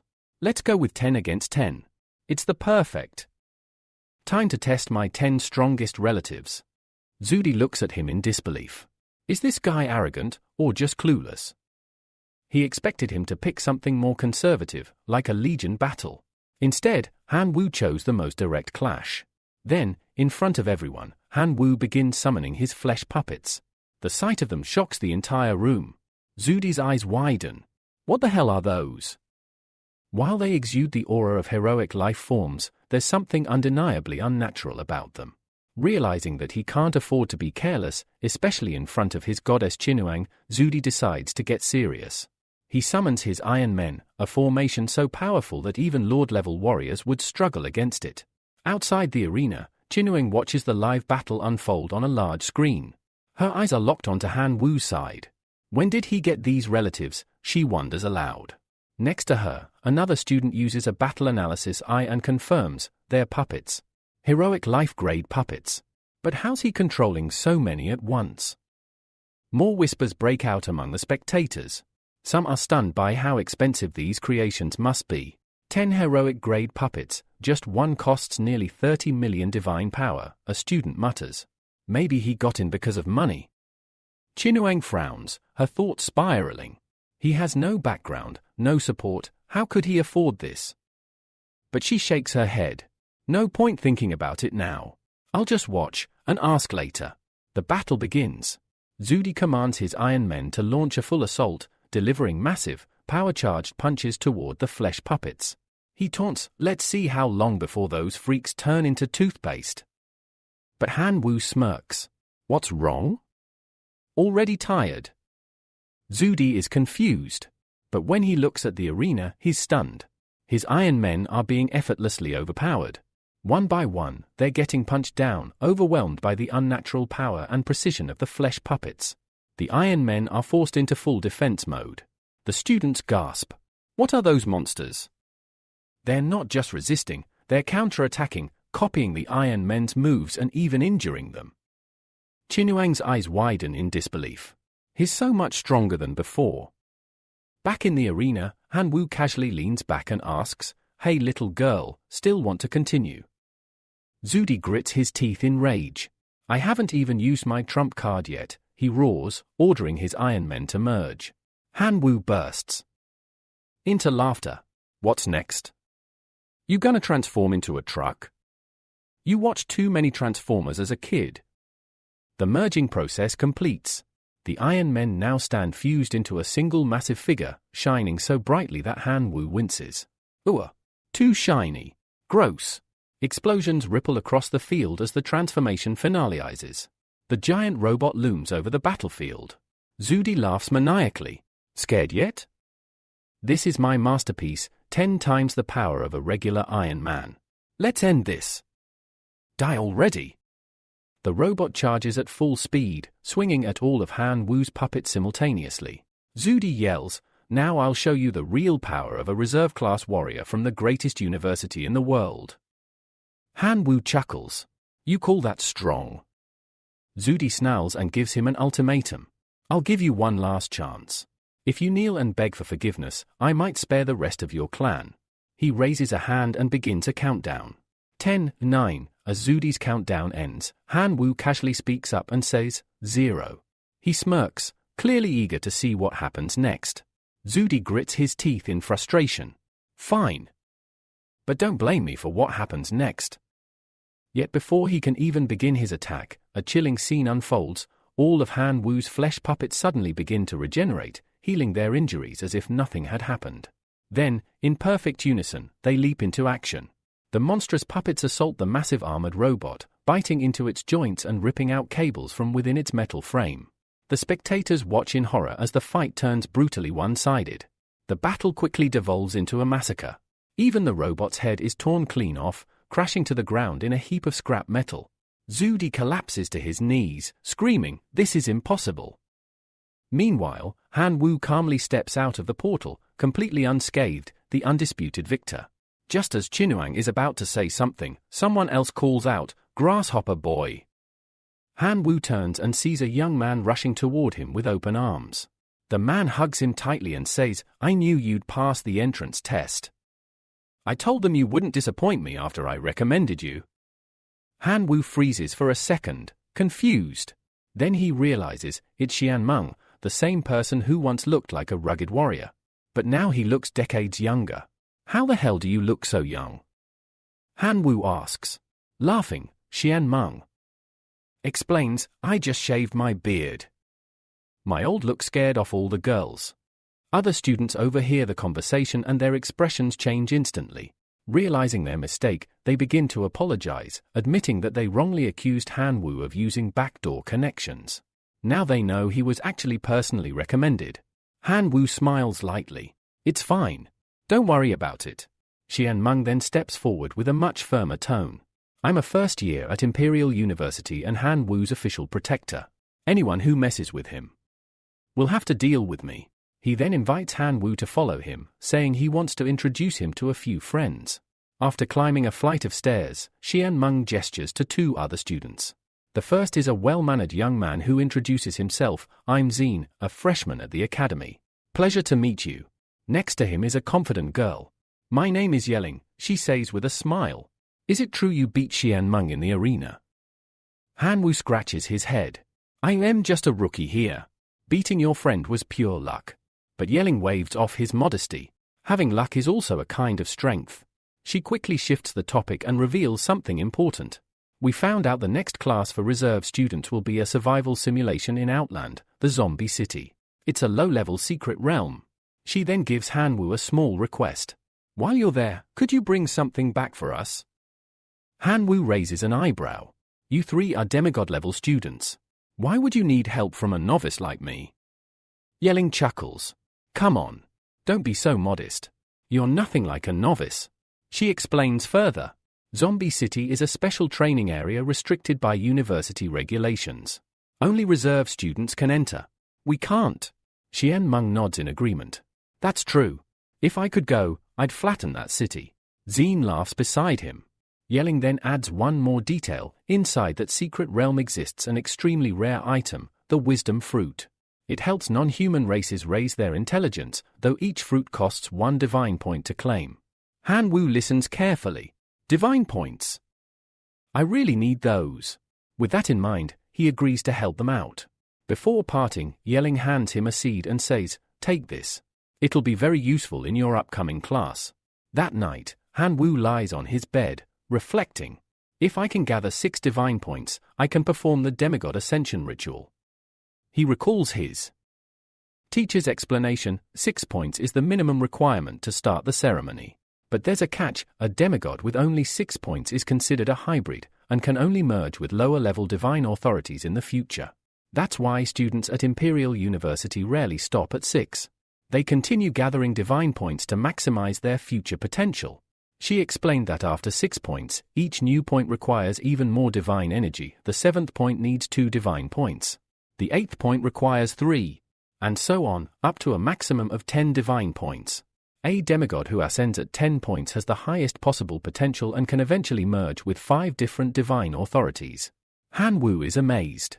So much valuable information. He also realizes that his teacher has high hopes for him. And so, with determination in his heart, he resolves to earn every divine point he needs, no matter what it takes. A few days later, one of the students casually approaches Han Wu and asks if he's heard the news. The next major class will be a supernatural survival simulation inside a low-level secret realm known as the Zombie Tower.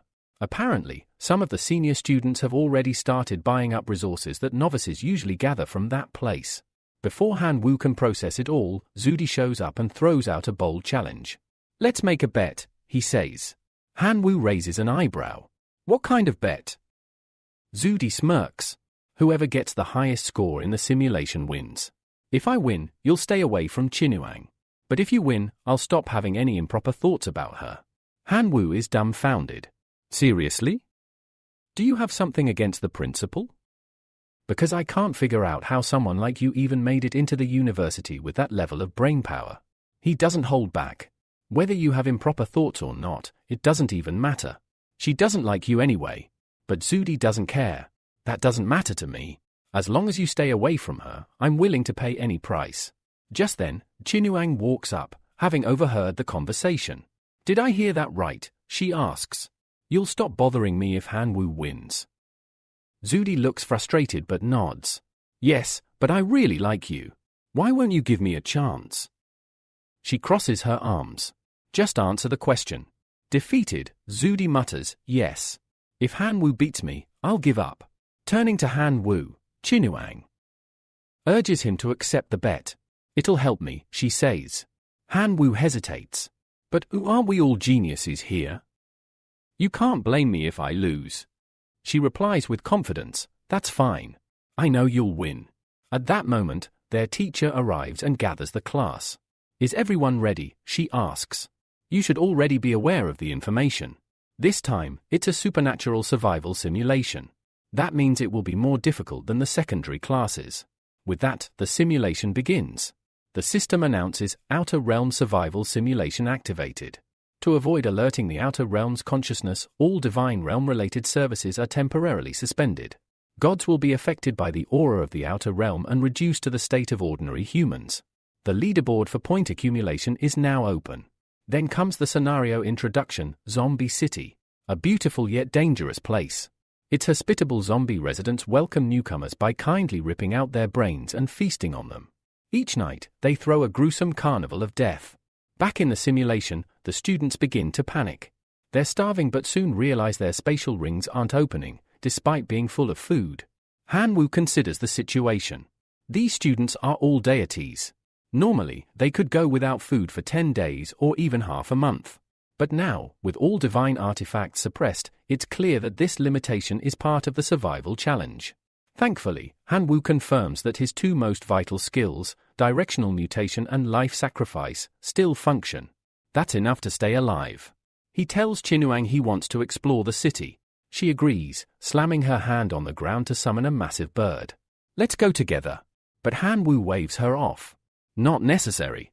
Transforming into his dragon form, he takes off into the sky. Qinuang quickly mounts her bird, and the two soar across the city together. Soon, they land in the middle of town. To their surprise, the city appears fully intact, complete with buildings, cafes, and restaurants. Suddenly, Qinuang's stomach growls loudly. Han Wu bursts into laughter. Don't laugh, she snaps, embarrassed. Still chuckling, Han Wu says, let's check out the restaurant. Maybe they've got something good. They head inside, where a bearded man greets them and offers a menu. Han Wu explains, we're travelers from another city. Unfortunately, we're out of money. But the owner's expression darkens. He pulls out a weapon, growling, beggars. Get out of here. You think you're Jiang Shi, wandering the streets at night. Qinuang clenches her fists, furious, but Han Wu stops her. Calm down. We're just humans right now. If we get shot, that's it. Then he remembers something. Yelling had given him a strange seed, saying it would be useful in this realm. He reaches into his pouch and shows it to the bearded owner. Would this interest you? Instantly, the man's demeanor changes. His eyes widen in shock. I didn't expect to see something like this. He bows slightly and says, please, would you sell it to me? I'll offer 10 gold coins right now. After securing the deal for the rare seed, Han Wu tells the restaurant owner to first prepare some food for him and Qinuang since they are starving. The man agrees without hesitation, and soon, the table is filled with an impressive amount of food that leaves both of them amazed. As they eat, Han Wu seizes the opportunity to gather more information about the city. The bearded owner begins explaining. This place is a magical city, he says. Welcome to Jiang City, where humans and monsters coexist. Humans here hunt zombies for resources and profit. But be warned, these zombies feast on human brains. Every night, hordes of them roam the streets, chasing any living creature they can find. Sometimes, they even break into homes. He adds that surviving in this place requires more than just strength. People use swords, firearms, magical plants, and other items. Referring to the seed Han Wu showed earlier, he explains that it appears to be a Tier 3 magical plant, something quite valuable. For this reason, the owner continues, please sell it to me. Han Wu grows thoughtful. The whole setting feels eerily familiar to him. After all, he used to be a top player in his past life, and this scenario resembles a game he once dominated. He recalls that Tier 1 plants are equivalent to ordinary life forms, while Tier 3 plants possess power close to extraordinary creatures. Qinuang then asks how they could obtain more seeds like that. The owner answers honestly, you can buy them from the town shop, though they're expensive. Otherwise, you'll have to kill zombies, but they're not easy prey, they're strong and aggressive. Han Wu realizes how dangerous it is to remain outside at night, especially in a place like this. They need to find shelter immediately. The restaurant owner suggests two options: either stay at an inn or visit the mayor's office to purchase a property, which would make them official residents of the town. Regardless of their decision, he warns them not to be out after nightfall. Intrigued by the idea of owning a home, Han Wu and Qinuang decide to go check with the mayor. But just before they leave, another student bursts into the restaurant asking for food. The owner's reaction is immediate. He screams at the intruder and fires a shot, hitting the boy in the hand. The student panics, clutching his wound as the system interface shows a brutal penalty, -500 points. Chinuang turns pale and thanks Han Wu for stopping her earlier when she wanted to argue with the owner. If he could shoot someone without hesitation, she might have ended up the same way. Soon after, they arrive at the mayor's office, where the mayor evaluates their magical seeds. One is worth 321 coins, the other one, 160. He informs them that the cheapest property in the city costs 200 coins. Chinuang looks troubled, she doesn't have enough money. But Han Wu reassures her, don't worry, I've got some extra. I'll cover it. Then the mayor presents another offer, you two could also purchase a house together. It's one of the most beautiful properties we have. Fully furnished. Includes a private pool. Price, 350 coins. They're both stunned by how luxurious it is and agree instantly. But the mayor suddenly mentions a condition. Because this is a traditional town, he says, houses purchased jointly by a man and a woman are only allowed if the two are married. So, would you like to get married? Both of them freeze, faces turning red in embarrassment. Sensing their hesitation, the mayor asks again, so, are you two unwilling to become husband and wife? If that's the case, I'm afraid the town won't approve the joint ownership. Chinuang struggles to respond, clearly flustered. Han Wu opens his mouth to say something, but before he can, she blurts out, it's fine. We'll get married. The mayor, thrilled, congratulates them. You're a perfect match, he says, handing them a registration form. Once filled, the two are officially considered married in the town's records. As a gift, the mayor gives them 130 pea seeds and 50 copper flower seeds, along with the key to their new home. As they leave, Chinuang turns to Han Wu, clearly still embarrassed. Let's get one thing straight. I only said yes because of the situation. Don't take it seriously. Han Wu bursts out laughing. I understand. Her face darkens in frustration at his carefree attitude.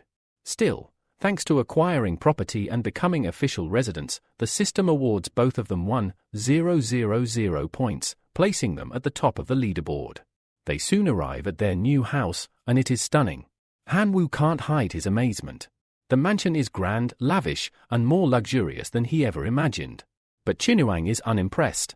It's nothing compared to my real house, she says casually before heading upstairs. I'm going to shower and rest. I'm exhausted. Left alone, Han Wu decides to inspect the pea seeds and copper flower seeds they were gifted. Curious about their abilities, he plants them immediately. After about an hour, he takes a walk through the house and heads toward her room, ready to share what he learned about the plant's special traits. Later that night, Han Wu goes to share his findings with Chinuang, but as soon as he opens her door, he finds her standing in nothing but her underwear. Completely flustered, he tries to apologize, insisting it was unintentional, but before he can finish, she kicks him out of the room without hesitation.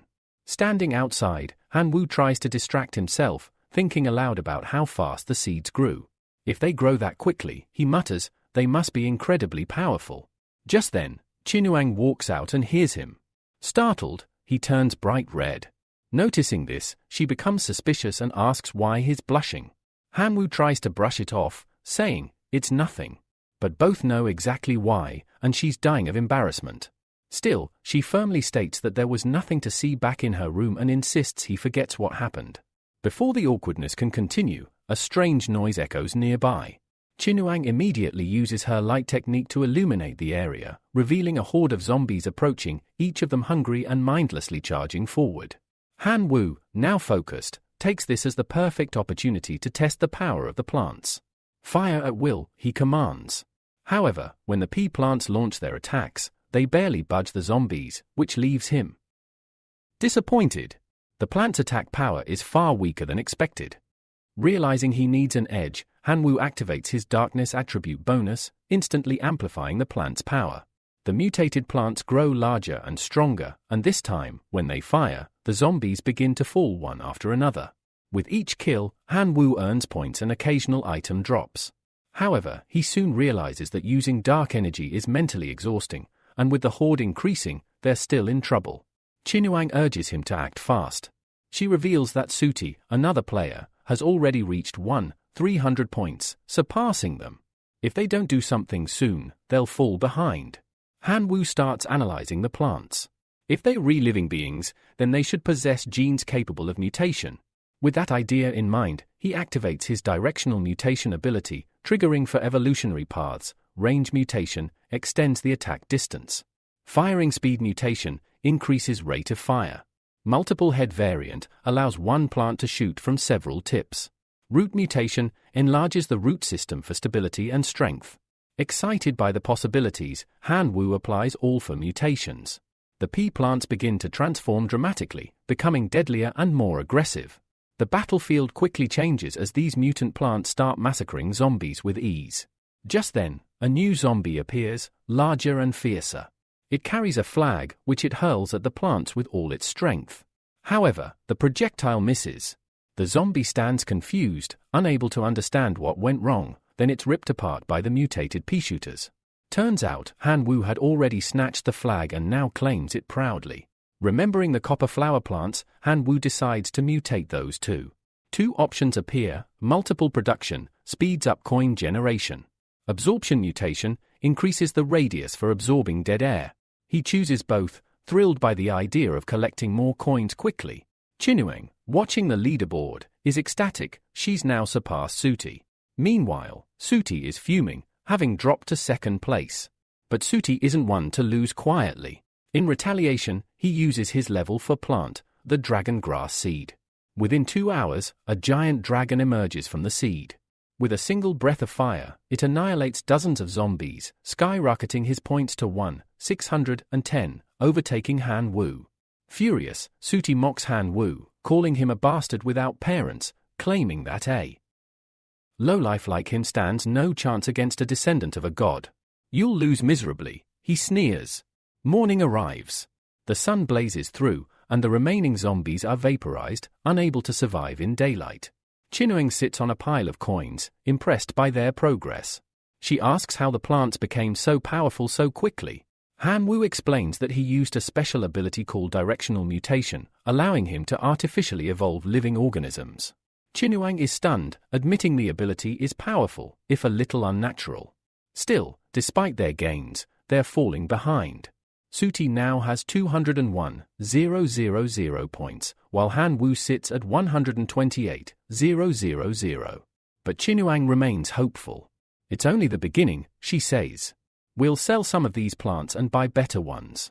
As night falls again, their plants have reached levels 2 and 3.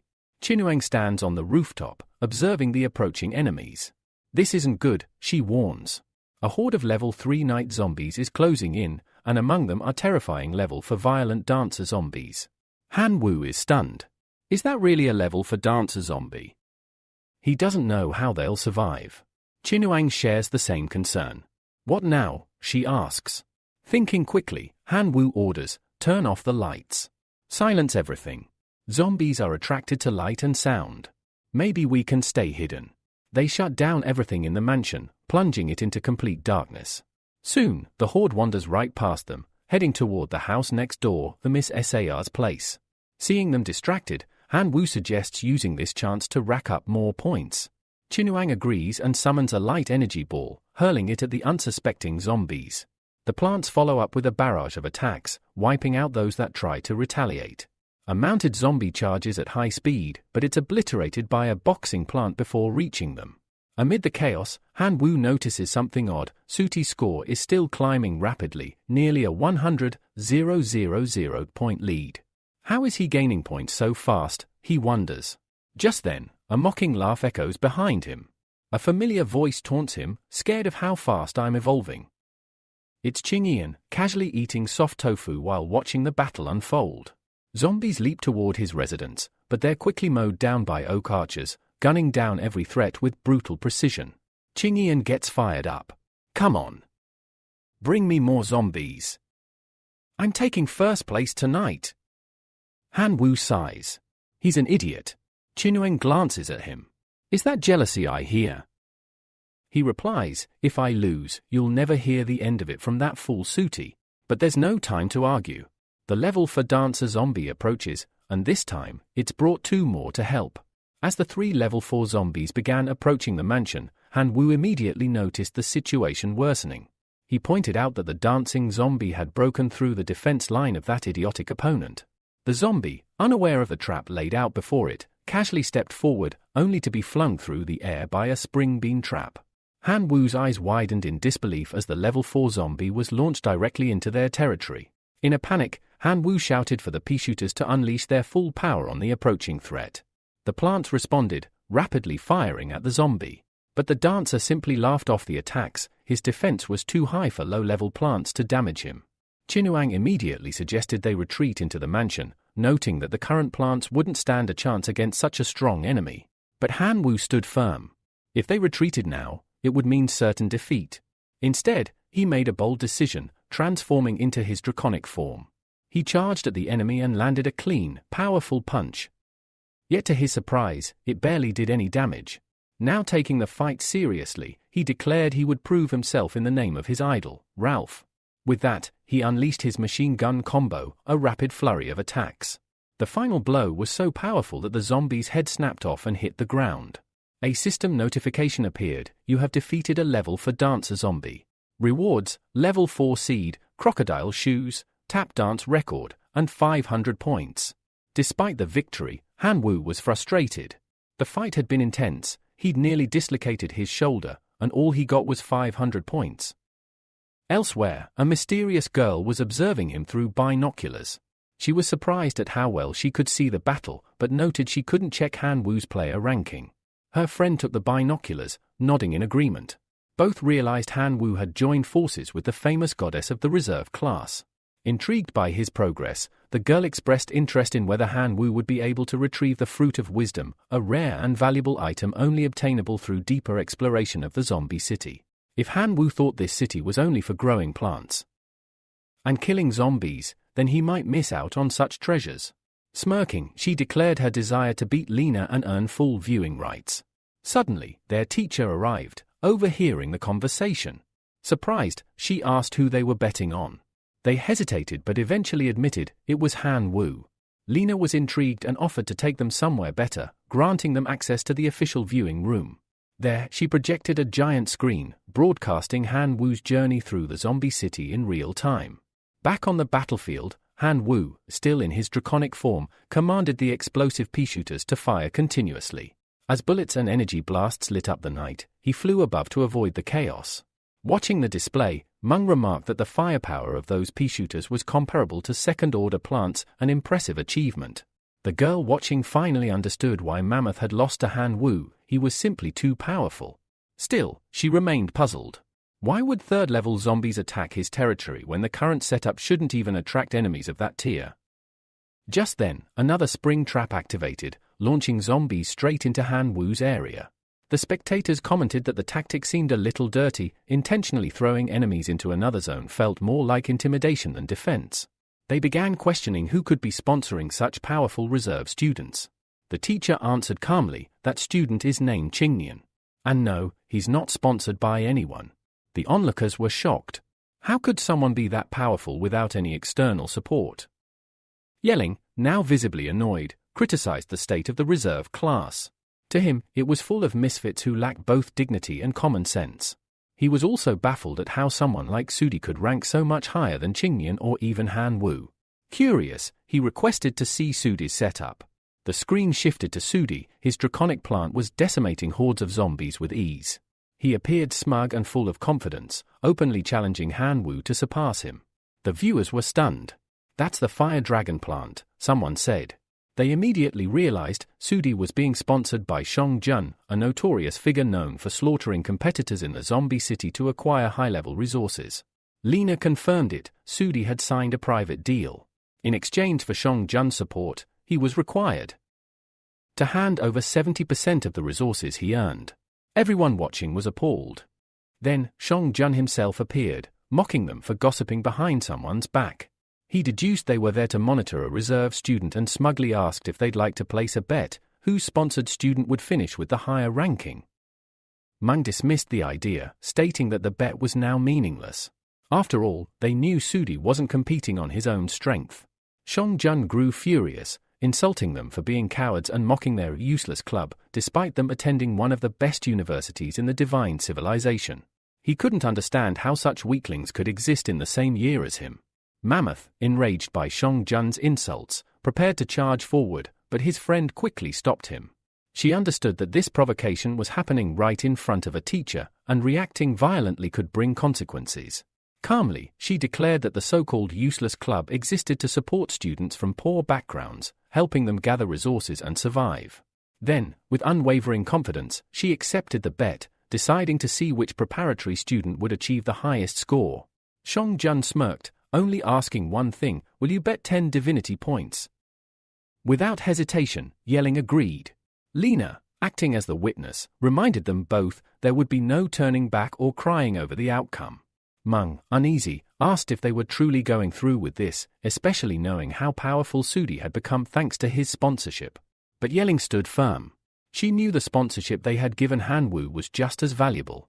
The teacher chimed in with one last warning: if Hanwoo was the first to uncover the truth behind the zombie city, he would have a tremendous advantage. As the second day of survival arrived, Hanwoo received an additional 2,000 points. Exhausted, he collapsed onto the ground, barely able to move. Chinuang commented on how well he was doing and offered to clean up the battlefield. She added that they were lucky Hanwoo's unique skill from the estranged world remained intact, or they would have lost the fight the previous night. Smiling, Hanwoo playfully called her his dear wife. Annoyed, she kicked him and barked, "What the hell are you saying?" Hanwoo, still grinning, told her not to be so violent, it wasn't good for their relationship. She rolled her eyes and walked away. Suddenly, a voice interrupted them. It was Ching. Smirking and mocking their flirting. She sneered, noting that even without trying too hard, Hanwoo was only in third place. She quickly checked the rankings and gasped. The gap between him and the top had grown to over 200,000 points. "What are you going to do?" she asked urgently. Hanwoo grinned. "Everything is under control," he said with confidence. He then insulted the top player in a crude way, saying, "That thing between his legs is about to snap." Ching was disgusted. "You're gross," she muttered. Offended, the boy at the top ranking fired back, warning that he'd leave several special gifts in Hanwoo's mansion that night. Hanwoo simply waved him off, until something on the ground caught his eye. It was a level 4 seed, specifically, an enchanted mushroom. This rare plant emitted a hypnotic gas capable of brainwashing zombies, making them attack their own allies. Even more terrifying, any zombie that ate it would be completely converted into the mushroom's puppet. Beside it was another treasure, the 4th-order corn cannon, a high-powered weapon capable of instantly destroying 3rd-level zombies and dealing devastating area damage. Hanwoo was stunned. These two plants alone had the potential to dramatically turn the tide. One created zombie puppets, the other acted like a mortar launcher. Both were perfect for harvesting massive points. Chinuang suggested they head to the store to sell off the night's loot and buy high-level seeds. Hanwoo agreed, once again teasingly calling her wife, but quickly corrected himself, opting to say her name instead. Flustered, she wondered aloud why he didn't just stick to calling her wife, since it was clearly on the tip of his tongue. An hour passed, and they exited the store. Hanwoo expressed disappointment over the tap dance record dropped by the level 4 zombie, thinking it was a rare treasure. But the shop didn't even want it. Chinuang explained that last night's earnings had brought in 243 gold coins, which wasn't bad at all. Plus, the shopkeeper mentioned that the mayor, a collector of melee weapons, might be interested in trading for the pole weapon they had. Hanwoo playfully replied, "Whatever the lady of the Han family says goes." She quickly corrected him, saying it should be the Chin family, as he would eventually inherit her name. He grinned again. "If we were at the Chin mansion, wouldn't that make me the son-in-law instead?" Infuriated, she accused him of taking advantage of the situation. Hanwoo raised his hands and yelled, "No domestic violence here." Soon after, they visited the mayor's residence. Mayor Schwarzenegger admired the weapon they brought and offered to let them choose from his collection. Hanwoo scanned the room until his eyes locked on a beautiful sword. The moment he touched it, he felt a deep resonance in his dragon blood. This sword was calling to him. He declared, "I want this one." The mayor nodded. It was an excellent choice. But the pole weapon alone wasn't enough. He asked what else Hanwoo had to offer. Hanwoo replied that he still had the tap dance record and 2 third-level seeds. The mayor dismissed the record as worthless, but was intrigued by the seeds. He then added a helpful tip: while the tap dance record meant nothing to him, his neighbor, the former dance queen of the city, might treasure it. Hanwoo thanked him for the information and suggested they go meet Chinuang's mother. As they walked, they passed in front of Sudi's residence, marveling at how lavish and grand it was. Sudi, Spotting them, taunted Han Wu. The gap between them was growing, and he was now in first place while Han Wu had slipped to third. He mocked him, suggesting he should just admit defeat and, maybe then, he'd allow Han Wu to study with the goddess of the study hall. Unfazed, Han Wu wrapped his arm around Qinuang and said loudly, "Wife, is this idiot your friend?" Qinuang coldly replied that she had no idea who Sudi was. That response hit him like a slap. Furious upon hearing Han Wu call her wife, Sudi snapped, warning them that he would not just defeat Han Wu, he would cut off his hands. But Han Wu and Qinuang paid him no mind. Hand in hand, they walked away, leaving Sudi stewing in rage. After a short walk, Han Wu and Qinuang arrived at the home of landlady Hannah. She emerged accompanied by Qin Gan, and upon spotting Han Wu, she asked if he was the new neighbor. Hannah explained that she'd already heard about the previous night from her dear one, and she warned them bluntly, if Han Wu had come to demand compensation, he should leave immediately, she wouldn't pay for someone else's incompetence. A blonde boy nearby urged everyone to stay calm, but Han Wu cleared the air. He smiled and said she misunderstood him. He wasn't there to demand anything. In fact, he had only come to witness her elegance in person. After all, the mayor himself had told him she was once the queen of dance in the city, surely, someone of extraordinary grace and presence. She scoffed, unimpressed by flattery. "I won't change the layout of my garden just because someone sweet talks me," she said firmly. But then Han Wu revealed the real reason he came. He held out a worn but special item. Qin Gan rolled her eyes and mocked him, thinking he was trying to smooth things over with a ragged old book. However, Hannah's expression shifted the moment she saw it. It was no ordinary book, it was the lost dance step of the King of Dance, a legendary record long believed to be missing. Stunned, Hannah asked Han Wu to name any price, she would pay whatever he wanted for it. Panic struck the blonde boy standing nearby. If Han Wu asked for something extreme, like expelling him from the neighborhood, it would be over for him. Desperately, he tried to appeal to their long-standing friendship. But Han Wu had no interest in revenge. He simply handed the book over to Hannah, saying he'd send more records if he found them. Hannah, touched by his generosity, apologized for her earlier rudeness and said she'd be happy to become better neighbors. A system notification popped up, friendly relations established with Queen of Dance, Hannah. Friendship value 99. Points gained 30,000. Han Wu was shocked. 30,000 points, just for forming a friendly bond? That was way more effective than fighting random zombies. He suddenly realized, this might be the real path to winning in the city. Qinuang asked what he had done, saying she had also received a notification. It turned out she too had formed a friendly relationship with Hannah, unlocking her personal shop and earning 10,000 points. Han Wu was intrigued. It seemed that because they were a couple, Qinuang was sharing in the rewards. Being a good husband really was profitable. Flustered, she walked ahead, calling him shameless. Curious about the shop, Han Wu checked it out. 10 friendship points, level 3 clover seeds 20 points, dance class 35 points, divine dance outfit 90 points, fruit of wisdom. He was impressed, especially with the last item, the fruit of wisdom. It was exactly what his seniors had been looking for. He made a mental note to return for it after the exam. Night fell. Han Wu, now well prepared, used his mutated level for plants, confident they would help him rack up points. Soon, a wave of zombies approached the mansion. But the plants acted with brutal efficiency, detonating and wiping out the entire group instantly. Strangely, though, no high-level zombies appeared that night, which meant point gain was low. Something wasn't right. That's when he looked across the property and saw Hannah waving. She called out cheerfully that she had removed the beans as a friendly gesture, so no strong zombies would come his way. Han Wu was stunned. Her good intentions had actually backfired for him. So, he transformed into his draconic form and soared into the night sky to hunt down zombies himself. Flying above the city, he found a few scattered groups and unleashed his new sword upon them. With every slash, gold coins spilled from the zombies' corpses. It was fun, but the rewards were minimal.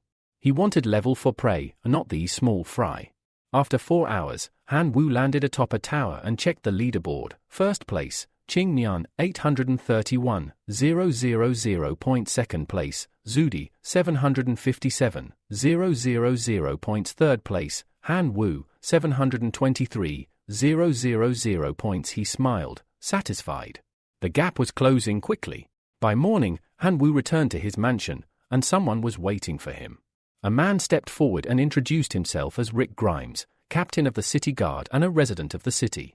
He explained that he had seen Han Wu's bravery during the night and had come to invite him to join the city guard. Han Wu tilted his head. "I've only heard of the Guardians of the Galaxy. I don't know what the city guard does." Rick chuckled and explained, "We defend the city from zombie hordes, especially those level 5 and above who threaten the population." Han Wu's eyes lit up. That meant more powerful zombies, more danger, and most importantly, more points. "Count me in," he said enthusiastically. Rick nodded with approval. "Welcome aboard. We could use someone as ambitious as you." Just then, a notification appeared, friendly relationship established with Rick Grimes. Personal shop unlocked. Points earned, 60,000. City Guard Merit Shop unlocked. Bonus points for joining, 50,000. Han Wu's eyes widened. 110,000 points, just like that. With this boost, he instantly shot to first place on the leaderboard. Rick gave him a firm nod and said goodbye, requesting to meet again at night. Moments later, Chinuang came running toward him, beaming. "You'd in first place." "That's amazing," she exclaimed, hugging him tightly. But their moment was interrupted by a knock at the door. Han Wu, surprised by the early visitor, opened it to find a blushing blonde girl standing there. "You were incredible last night," she said. Han Wu blinked, confused. Who are you?" The girl stepped closer, her face flushing even more. "The way you fought last night, it really excited me." Chinuang raised a brow, clearly suspicious. "What the hell did you do last night? People keep showing up here like you some local celebrity." Jessica, the blonde, glanced at Chinuang. "Who's the girl in pink?" Chinuang responded flatly, "I'm his wife." Undeterred, Jessica leaned toward Han Wu. "Isn't it boring being married so young? If you're ever open to it, I don't mind being your mistress." With a wink, she turned and walked off, tossing over her shoulder, "We'll see each other again tonight at the city guard gathering." Han Wu smiled awkwardly and waved goodbye. But Chinuang was furious. That smile. "You look like someone who's reluctant to let go of this place," she snapped, crossing her arms. "So that's it, who? While I was worrying, you were out all night playing around with other girls. That's how your points rose so fast. You just following Qing Nian's example." Han Wu panicked, waving his hands defensively. "Wait! No, there's a misunderstanding. I don't even know that girl. I was just out hunting zombies. The city guard saw me and invited me to join." Chinuang paused, processing his explanation. She seemed embarrassed for jumping to conclusions. "Well, why didn't you say anything when she showed up all excited?" "You made me think all kinds of things. Don't jump to conclusions out of jealousy," he replied calmly. "Everything I'm doing is to catch up to Sudi and help you win the bet." "I'm not jealous," she shouted, blushing. "Besides, what you do is none of my business." With the tension finally diffused, Han Wu got ready to head out again. "Tonight I'll be with the city guard fighting high-level zombies. I'm leaving the courtyard in your care," he said, handing her a set of high-grade seeds. She nodded.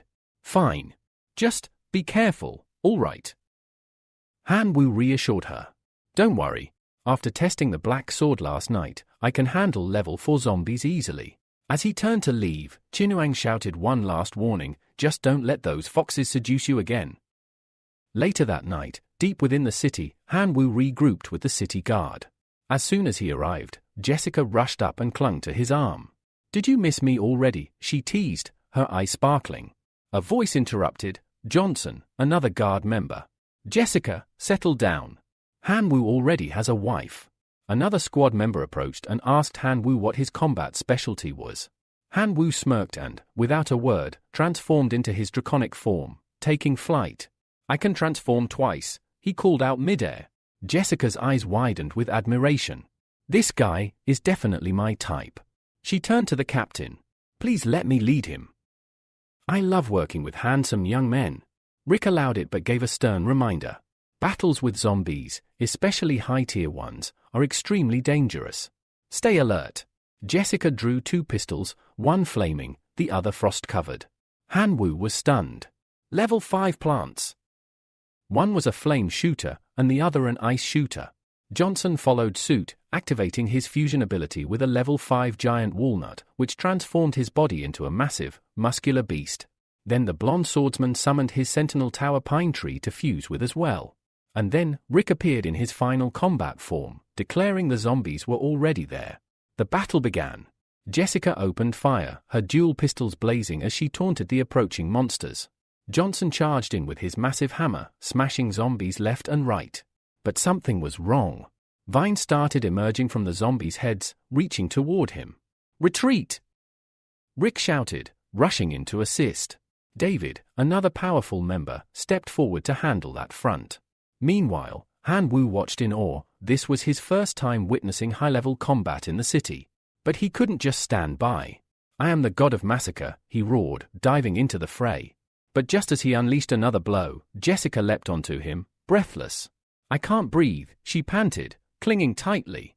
Before he could react, she drew her pistols again and shot down a zombie creeping up behind him. That was a fifth-order zombie, she warned. Even if it's injured, it's offensive. Ability doesn't drop. They read nothing like fourth-order ones. Han Wu was surprised. "Thanks, you just saved my life." "Don't be stubborn," Jessica replied. "Provide support first and stay close to me." She fired again, clearing more monsters around them. He nodded, following her lead and wiping out several nearby zombies. Each kill awarded him 3,000 points, and he gathered multiple items in the process. After 3 hours of intense battle, Han Wu finally reverted to his normal form, completely exhausted. But to his shock, the other city guard members were still going strong. He muttered, "Are these guys running on some kind of stimulant?" As Han Wu sat down to rest, Jessica teased him playfully, asking if he was really exhausted already. After all, the battle had barely even started. "At this rate, you're not even fit to be my lover," she joked with a wink. Han Wu could only smile bitterly. "If only I were in my divine physique," he thought. "In this human form, fatigue hits too fast." But then, a voice echoed in his mind. "Guess who it is?" Without hesitation, Han Wu recognized it. "You again." The source of mutation, he muttered internally. "You finally decided to show up." The entity, Kamiawa, responded with a chuckle. "I smelled a woman and heard someone say your body isn't good enough. How could any female say no to my host? That's unacceptable." To rectify the insult, Kamiawa announced a gift, permission to dominate that voluptuous female creature he'd encountered earlier, specifically one with a rather prominent backside. It was called the genetic lock. "Hold tight," Kamiawa said, "because you're about to begin a whole new journey." With that, a powerful seal inside Han Wu's body shattered. A surge of energy erupted from deep within him, flooding every cell. His fatigue vanished instantly, he felt limitless. Kamiawa elaborated, from now on, he could induce temporary mutations by consuming powerful biological material. Han Wu immediately realized that meant he could merge with certain plant-based materials to increase his power and durability. To test it, he swallowed a special pill. Immediately, his body pulsed with energy. Golden light radiated from him, engulfing the battlefield and causing nearby zombies to disintegrate on contact. Jessica gasped. "He's glowing, like a sun." But the celebration was short-lived. Rick's voice cut through the moment, warning that the zombie horde had intensified. Just then, a colossal zombie, towering and grotesque, charged straight toward Han Wu. Rick barked orders for everyone to protect him. Johnson lunged forward to intercept but took a devastating blow, leaving him dazed. The team quickly realized this was a sixth-order zombie, and its defenses were on another level. "Retreat," someone shouted. But Han Wu stood firm. He didn't flinch as the zombie's massive fist hurtled toward him. "Come," he whispered. He opened his arms, and then the light from his body flared intensely, completely disintegrating the monster on impact. The battlefield went silent before erupting into cheers. The guards tossed Han Wu into the air, chanting his name. Just then, the system notified him, "Friendship established. Jessica, city resident, 50,000 points. Friendship established. Johnson, city guard, 50,000 merit points. Friendship established. David, city guard, 50,000 merit points. Personal shops unlocked. Jessica, Johnson, David zombie defeated, 6th order, 23,000 points." The source of mutation spoke again. "So? How did it feel?" Han Wu grinned. Incredible. That power, it's insane. But then his smile faded. Wait, are there any side effects? Yes. I was about to get to the bad news, Kamiawa replied. Han Wu's mood instantly soured. What now? I've already given everything. You're not trying to take my divinity, are you? Kamiawa laughed. Relax. I don't want your divinity. The issue is side effects. That power can't be used repeatedly. Han Wu let out a sigh of relief. So you're not taking anything important, but why didn't you warn me beforehand? What kind of crazy ability has side effects without a warning? The slime chuckled. You re the host of the supreme source of mutation. Don't be so soft. It won't harm your physical body unless you misuse it. He explained that the genetic lock had a cooldown period. It could only be used once every 10 days. Any more than that, and the genes could fall into disarray, causing permanent mutations. Han Wu frowned. So, overuse equals gene chaos? Great. Just what I needed.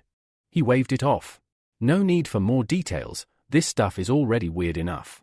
At that moment, Rick approached. Are you okay, Han Wu? Han Wu gave a reassuring nod. Yeah, I'm fine. But Jessica wasn't finished. She rushed over, glowing with admiration. That performance was amazing. You are qualified to be my lover. Want to spend a wonderful night with me? Han Wu blushed. What? Before he could answer, Johnson stepped between them. Jessica, enough. He's clearly exhausted. He needs rest. I'll handle the remaining zombies. Han Wu gratefully accepted the out, admitting he was indeed tired. He wandered through the city, reflecting on the genetic lock's cooldown. 10 days without it. He'd need a backup plan. That's when he remembered something, the city guard's personal store. Curious, he opened the system. One technique immediately caught his eye, our plant fusion technique. Perfect, he thought. Something to bridge the cooldown gap. But Kamiawa's voice returned, unimpressed. That pile of junk? Plant fusion is just a rudimentary life-form merger. Han Wu frowned. It cost 70 friendship points, and now it sounded useless. Come on, man. I need something. The cooldown's too long. Kamiawa clarified, it's not useless. The problem is your body. It's still too weak. He then offered an alternative, with a slight modification. That technique could evolve to something far more advanced. But it'll cost you 2 divinity points. Han Wu sighed, defeated. Too bad. I'm broke. After negotiating back and forth, Kamiawa finally gave in. Fine, 1 divinity point. I can't go any lower. Han Wu smirked internally, feeling proud of himself. I really am the king of bargaining, he thought, accepting the deal. With a snap of Kamiawa's fingers, a torrent of information exploded in Han Wu's mind.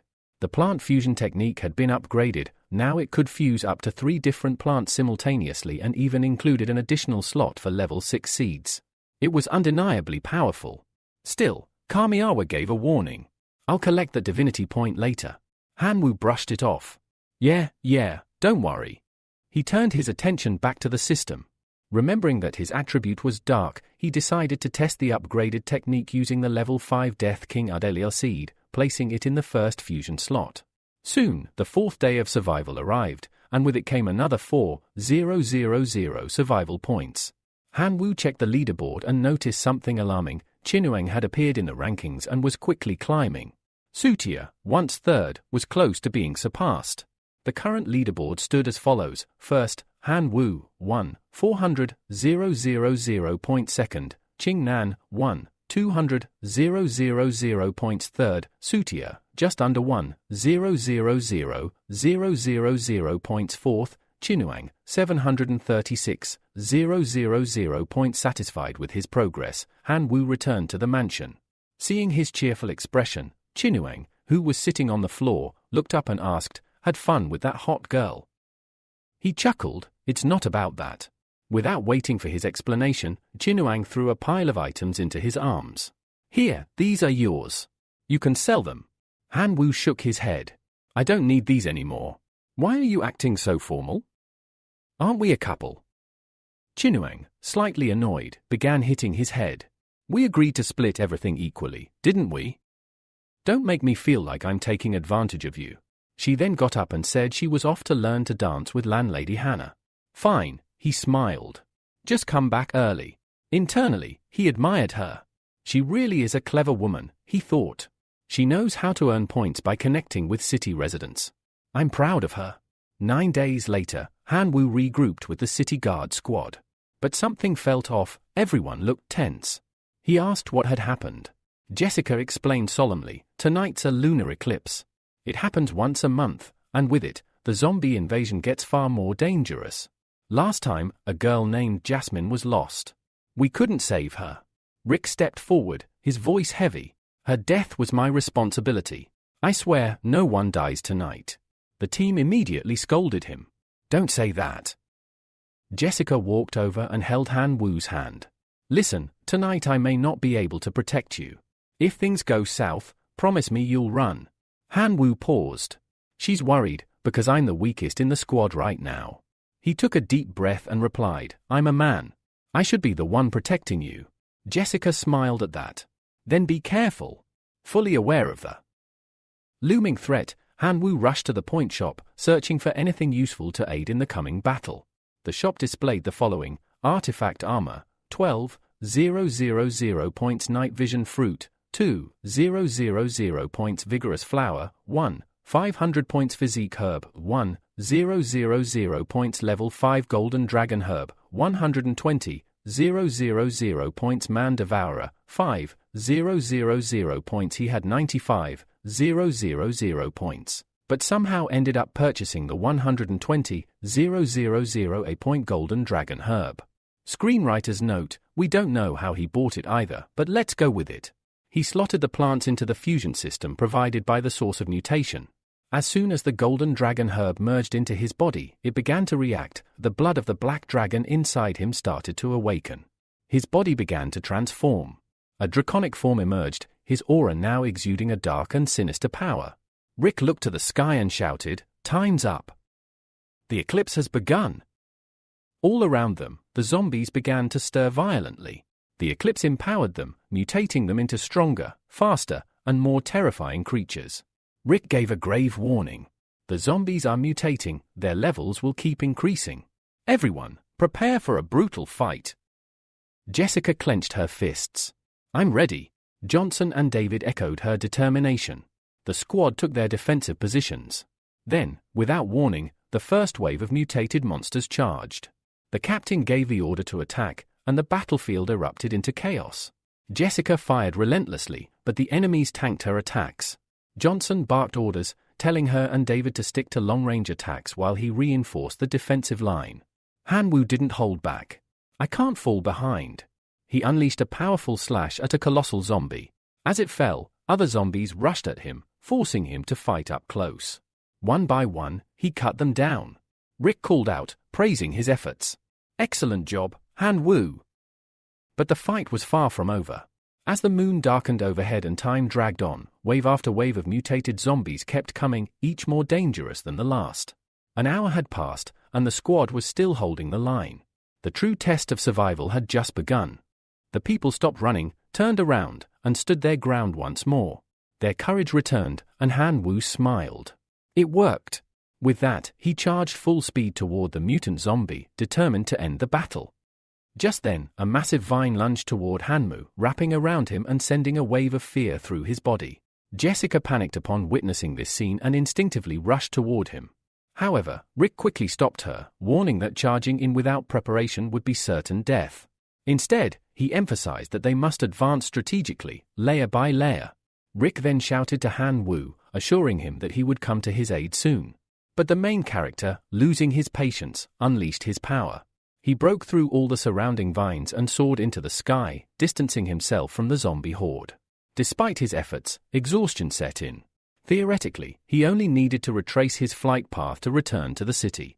Yet, even after half an hour of flying, he found himself disoriented. None of the directions made sense.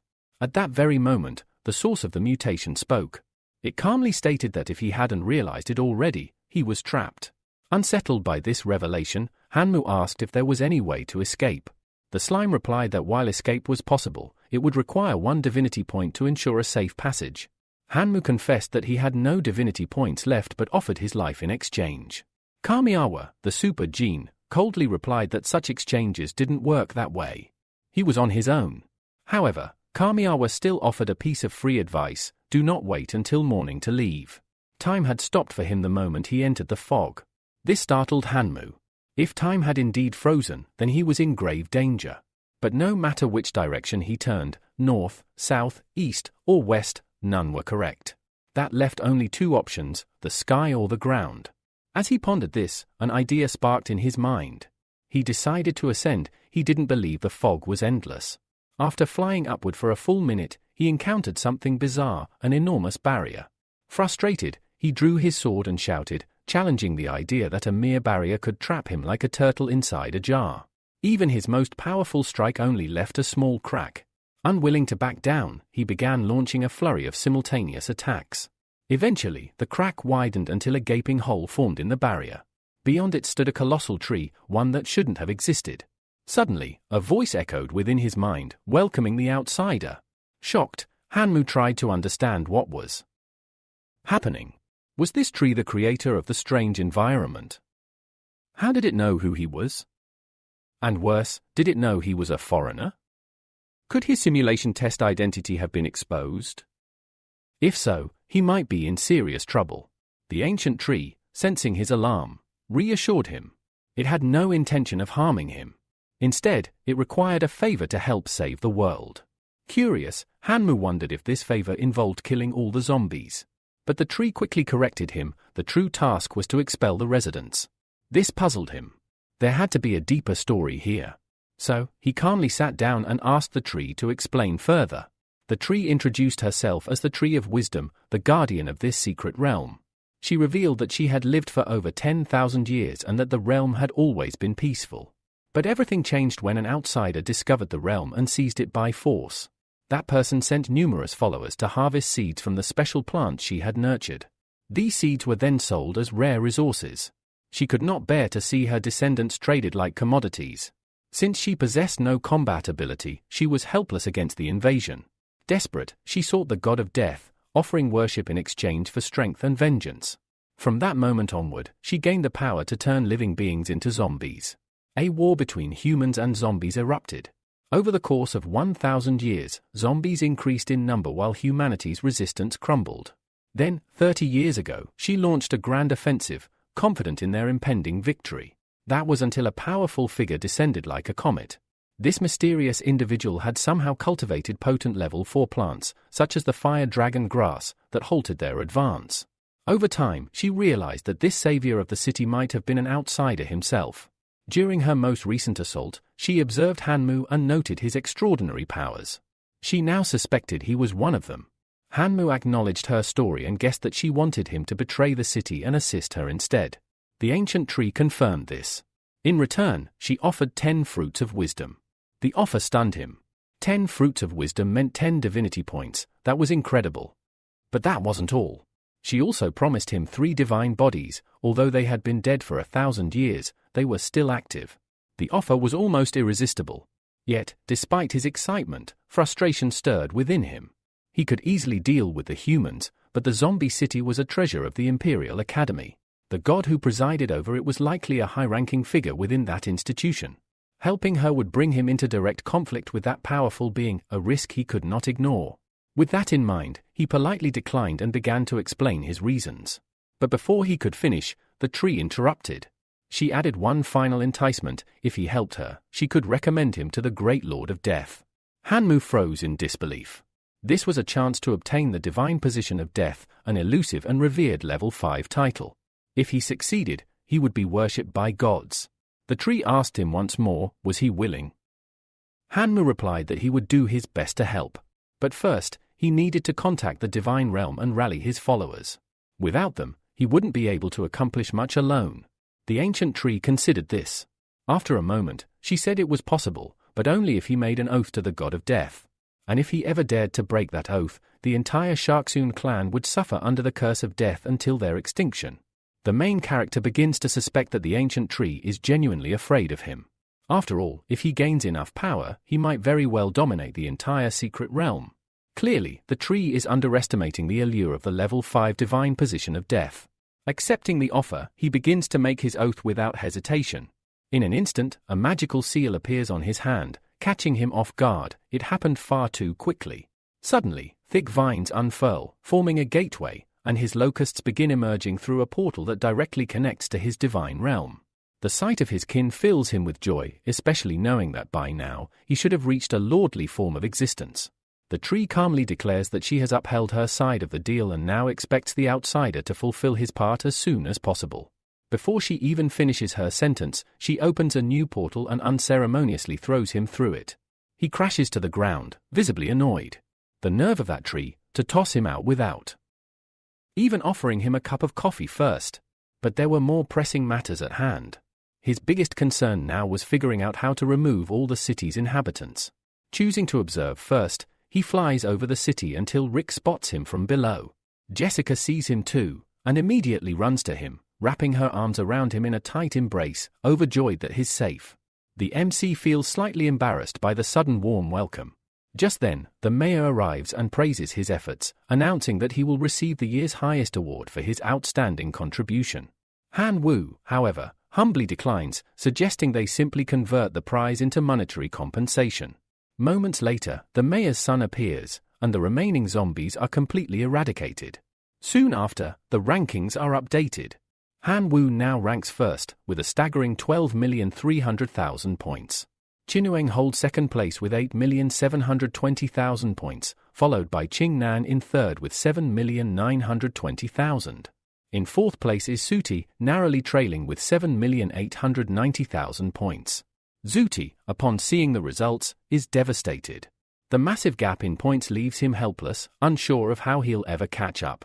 Frustrated, he begins to contemplate more desperate measures. Grabbing his bag of gold, he heads out, arriving at a hidden residence. There, he asks a masked man if he is the most powerful assassin in the city. Upon receiving confirmation, he offers 8,000 gold coins to eliminate Han Wu. The assassin calmly accepts the offer and assures Zuti to wait patiently for good news. However, hovering above them was a grasshopper, one of Han Wu's familiars. The MC notices this from afar and chuckles. It amuses him that his rival, incapable of competing fairly, is now choosing to walk the darker path. He thinks to himself that if Zuti ends up dead because of this, he has no one to blame. Without wasting time, Han Wu commands his familiars to invade Zuti's entire mansion. One by one, the locusts attack and devour his rival's treasured plants, leaving a trail of destruction behind.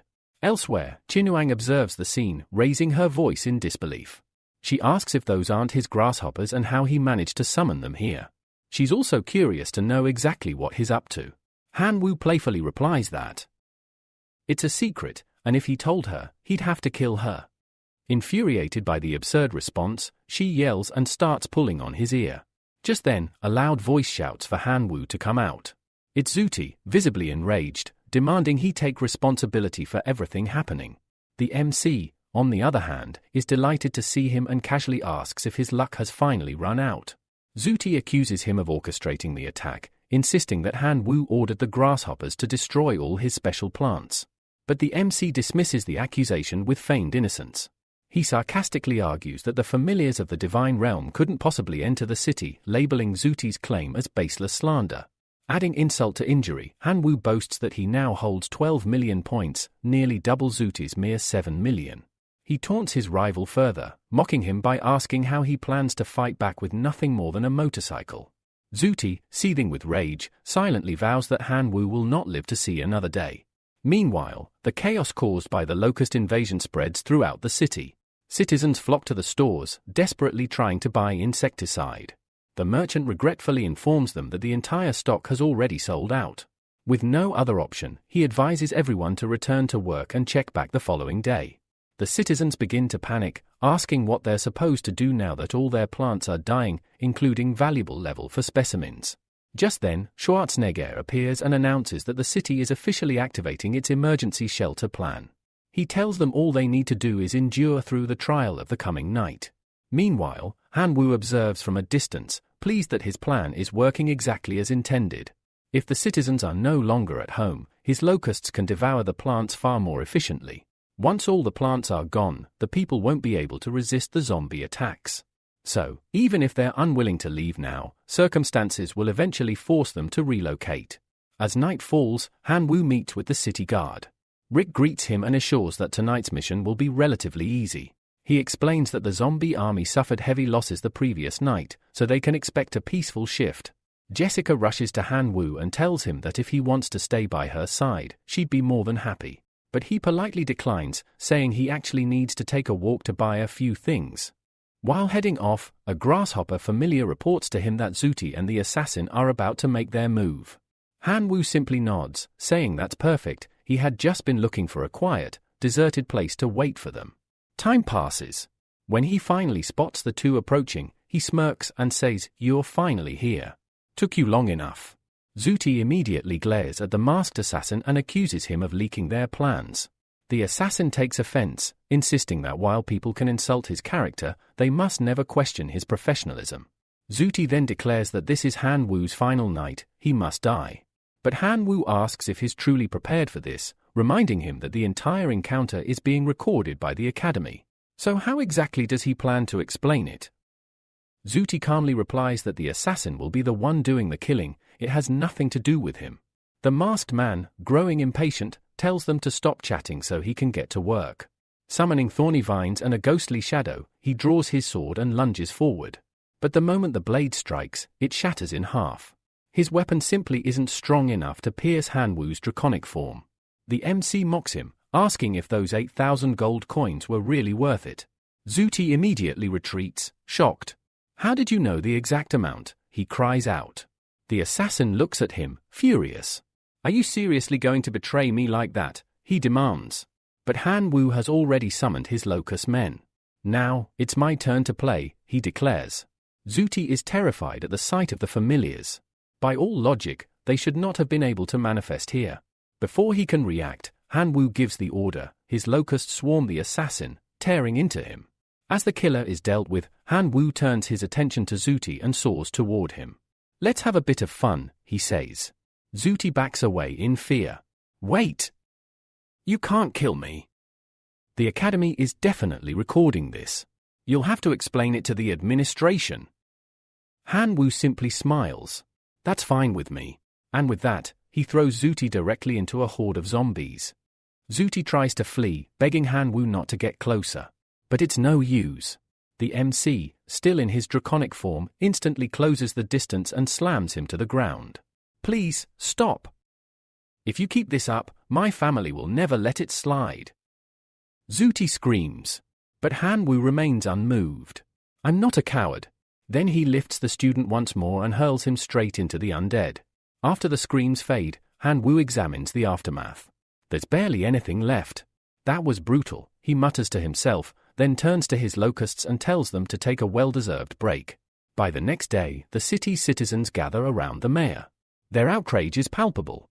Their plants are being devoured, and if things continue like this, it will become impossible to live in the city. They also note that the church shelter is far too small to hold everyone. Schwarzenegger grows anxious. He doesn't know how to solve this crisis until Han Wu steps forward and says he has an idea. He proposes that all the residents leave the city and move to another world. The citizens are stunned. "Are you serious?" they ask. "We can't keep living like this. We can't even sleep through the night because of the constant zombie attacks." The mayor sighs and replies, "Honestly, we'd be willing to go. But the portal was destroyed during the monster war. So we don't even know how we'd get there." Han Wu reassures them. In truth, he was afraid they might reject the idea. But now that they're on board, the only issue left is the portal, which can be fixed. He reveals that Duolong City would be the perfect new home for them, and all he needs is a little time to rebuild the gateway. Schwarzenegger is relieved and pledges full support to the plan. With that, Han Wu flies to the ancient tree to report. He explains the situation and requests only one thing, that the portal be repaired so he can evacuate the citizens and leave the city free of human presence. The tree is pleased. "You've kept your word," she says. "So I will keep mine. Enter the dense forest when the moon is full. That night, the portal shall open." As night falls, Han Wu gathers all the residents and leads them to the edge of the forest. The mayor turns to him and asks, "Are you sure the portal will appear just because it's a full moon?" Han Wu simply nods, watching the sky, waiting for the moment when everything changes. Suddenly, Jessica cries out, urging everyone to look ahead. Her voice is filled with disbelief as she asks whether the enormous tree in front of them is truly the tree of wisdom. At that moment, a glowing portal opens nearby, and one by one, the residents begin stepping through it. Han Wu stands to the side, bidding them farewell. He promises they will meet again soon. The people shed tears of joy. They can finally live in peace, all thanks to a benefactor who changed their fate. Before stepping through, Jessica runs back and kisses Han Wu on the cheek, asking him not to forget her. Then, with a smile, she vanishes through the portal. Han Wu feels a deep sense of satisfaction. The evaluation is finally complete. Just then, Lena's voice echoes through the students' minds. She announces that the survival assessment in the zombie city has officially ended. A moment later, all participants are teleported back into the classroom. Lena congratulates everyone who successfully returned and solemnly announces that 2 students lost their lives during the trial. She wishes for greater strength in their next lives, making it clear that dying in the secret realm means dying in the real world as well. The realization hits Han Wu hard. It's a cruel truth. However, he's shocked to see Zuti alive and well. How on earth did that guy survive? He mutters. Before he can dwell on it, the teacher calls for silence and begins reading out the assessment results. Han Wu is named first place with a staggering score of 16 million points. Second place goes to Qinuang with 12 million and third to Qingnan with 10 million points. Before Lena can continue, a student named Judy suddenly stands up and accuses Han Wu of cheating. Calmly, Han Wu turns and asks, "Do you have any proof?" Judy insists that he saw Han Wu summon a locust swarm during the trial and that others witnessed it too. Several students back him up, claiming they saw the same thing. But Lena cuts in firmly. She reminds them that the entire assessment was designed to simulate survival in another world. There was never a rule against summoning familiars. If Han Wu managed to do so, then it was due to his own ability or sheer luck. Zuti doesn't like that answer. He questions whether she's really going to cover for Han Wu and threatens to report her to the higher-ups. This enrages Lena. She tells him that he's free to report whatever he wants, but she, as a teacher, also holds authority. For his disrespect, she sentences him to 1 year of forced labor in the Black Prison Plain. Before he can protest, she opens a portal beneath him, and Zuti is pulled in, screaming in desperation. Turning to the class, she calmly asks if anyone else would like to join him. The others are instantly intimidated and apologize, admitting she's right and that no one has the right to disrespect a teacher. Satisfied, Lena resumes the class. Afterward, Han Wu walks through the academy halls and meets with his seniors. He hands them the wisdom fruit they had requested and quickly apologizes, saying that due to his limitations, he was only able to obtain 9 divinity points. Internally, he reflects on how he had exchanged all his friendship points, along with the fruits gifted by the ancient tree, to get a total of 12, yet chose to hand over 9. Surprised by his success, one of the students remarks that, thanks to Han Wu, they were able to extract 10 divinity points from Xiong, the most annoying guy at school. Because of that, they insist that Han Wu keep the 9 points for himself.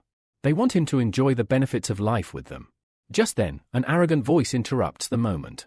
"And who said you're going to enjoy a good life?" Everyone turns to see Xiong, also known as Fire Hair, approaching.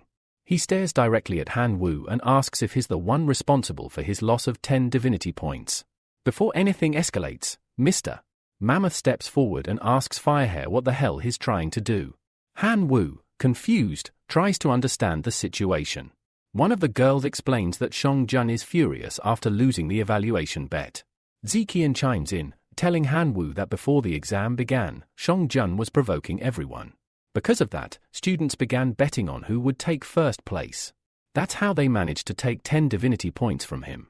Han Wu is surprised and turns to ask which student Xiong had supported. They answer, Zuti. This amuses Han Wu immensely. "Are you blind? You bet on that guy." Everyone bursts into laughter, taunting Xiong and daring him to take action. Firehair, feeling humiliated, retreats. But before leaving, he warns Han Wu that future battles will be against experienced veterans. If Han Wu dares to offend him again, he'll send him straight to hell. After he leaves, Meng apologizes, saying the bet unintentionally caused Han Wu to gain a new enemy, and they won't be able to protect him during lectures. But Han Wu just smiles and says it's fine. He's used to being threatened and hunted. It's always the same story, but each time, he comes out stronger. He adds that he gained a lot from this trial and will now focus on further improving himself. The seniors nod and tell him to come to them if he ever needs anything. They'll always have his back. Meanwhile, in a distant realm, someone informs the king that a demigod is requesting an audience. The monarch orders that the visitor be brought in. A man steps forward and introduces himself as Gang. He states that he is there to report a lead related to the Divine River, one he strongly suspects to be genuine. The king, intrigued, tells him to speak. If the information proves valuable, Gang will be rewarded handsomely. Gang then opens a box and reveals the corpse of a locust. He claims to have discovered it among the ruins of the Divine River and believes it is tied to a high school student named Han Wu, who possesses such creatures. He adds that Han Wu is currently a preparatory student at Imperial University and has no known family. The king's expression turns furious. How could a mere divine-level creature infiltrate the Divine River and defeat 6 of my demigods? He roars. Gang quickly bows, begging the king to calm down. He admits that he, too, couldn't believe it at first, but the evidence points to Han Wu. Somehow, that boy is far more dangerous than anyone could have imagined. As the mysterious man named Gang concludes his investigation, he firmly asserts that all traces point directly to Han Wu. Through a radiation or merchant, he discovered that Han Wu had indeed made a purchase, and furthermore, the login records confirmed his presence in the Divine Domains Inn. With this evidence, Gang stands by his claim that Han Wu was involved with the events at the Divine River. Hearing this, the king lets out a furious roar, making it clear that if any of this turns out to be false, Gang's life will be forfeit. However, he allows him to take the reward and leave. Then, the king orders a subordinate to bring out the signal device. He wants to test it on Han Wu to determine whether he truly is the one who stole his treasure. If the result is positive, the king vows to reduce him to ashes. Meanwhile, back in the real world, Han Wu sneezes and remarks that the weather is turning cold. Wanting to prepare for his next lesson and level up quickly, he opens a container given to him by Professor Lena. Inside is a unique vase, an incredible artifact that can bond with a jade flower seed. With every growth cycle, the vase will produce a seed of that plant. The higher the classification of the plant, the longer the cycle, and the greater the resulting power. Han Wu chooses to test a level 6 Shadow Ghost Vine and applies the plant fusion technique. This combination will allow him to unleash a formidable Phantom Flash ability. And with the seed bound to the vase, he'll be able to regenerate the plant continuously. Afterward, he turns his attention to divine corpses. These can be refined into flesh and blood divine energy. The catalyst he uses works especially well on his grasshoppers, and if he feeds them the fruits of wisdom, their strength will skyrocket. Suddenly, Lena calls. When Han Wu answers, she delivers troubling news.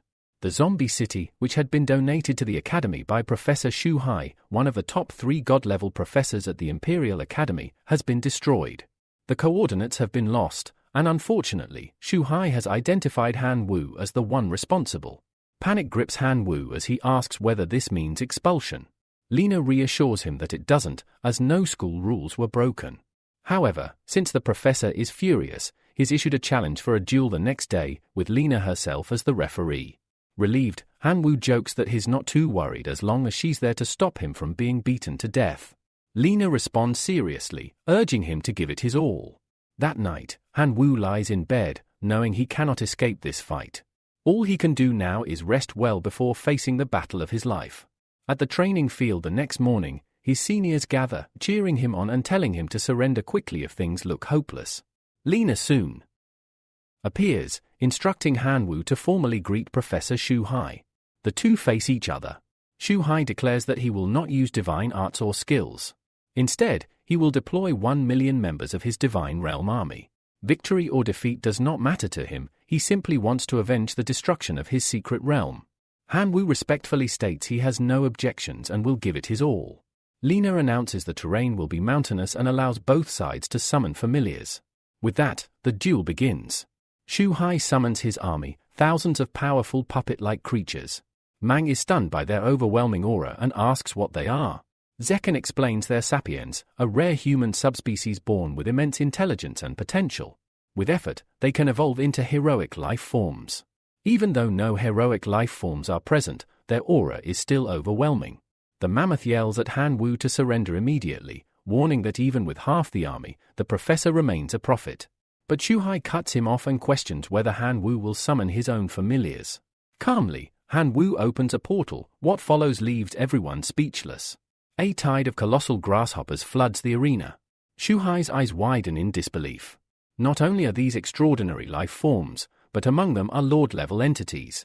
Behind the swarm marches an army of red dwarf goblins, led by a Lord-level commander. And then comes the Minotaur clan, also boasting a Lord-level presence. Next, Jan Fun steps onto the field, another Lord-level life form from the Sword clan. Shu Hai, stunned, demands to know how many races Han Wu commands. He doesn't get time to process, because the Skeleton clan arrives next. 5 Lord-level life forms appear, followed by a bone controller whose combat strength rivals top-tier heroic life forms. Shu Hai stands dumbfounded. Even a demigod would struggle to assemble such a force. Can this boy really still be only at the divine level? From the sidelines, Mang watches with wide eyes, finally realizing that his previous duel with Han Wu had never been close. He had no chance. His friend agrees, no other freshman in their class could field such a terrifying army. Yelling, one of the seniors observing from the sidelines, feels immense pride as he watches Han Wu's terrifyingly powerful army. He declares that if Han Wu officially joins the university, he is destined for greatness. Alongside him, the other 2 seniors begin cheering loudly, encouraging Han Wu to show them his true strength.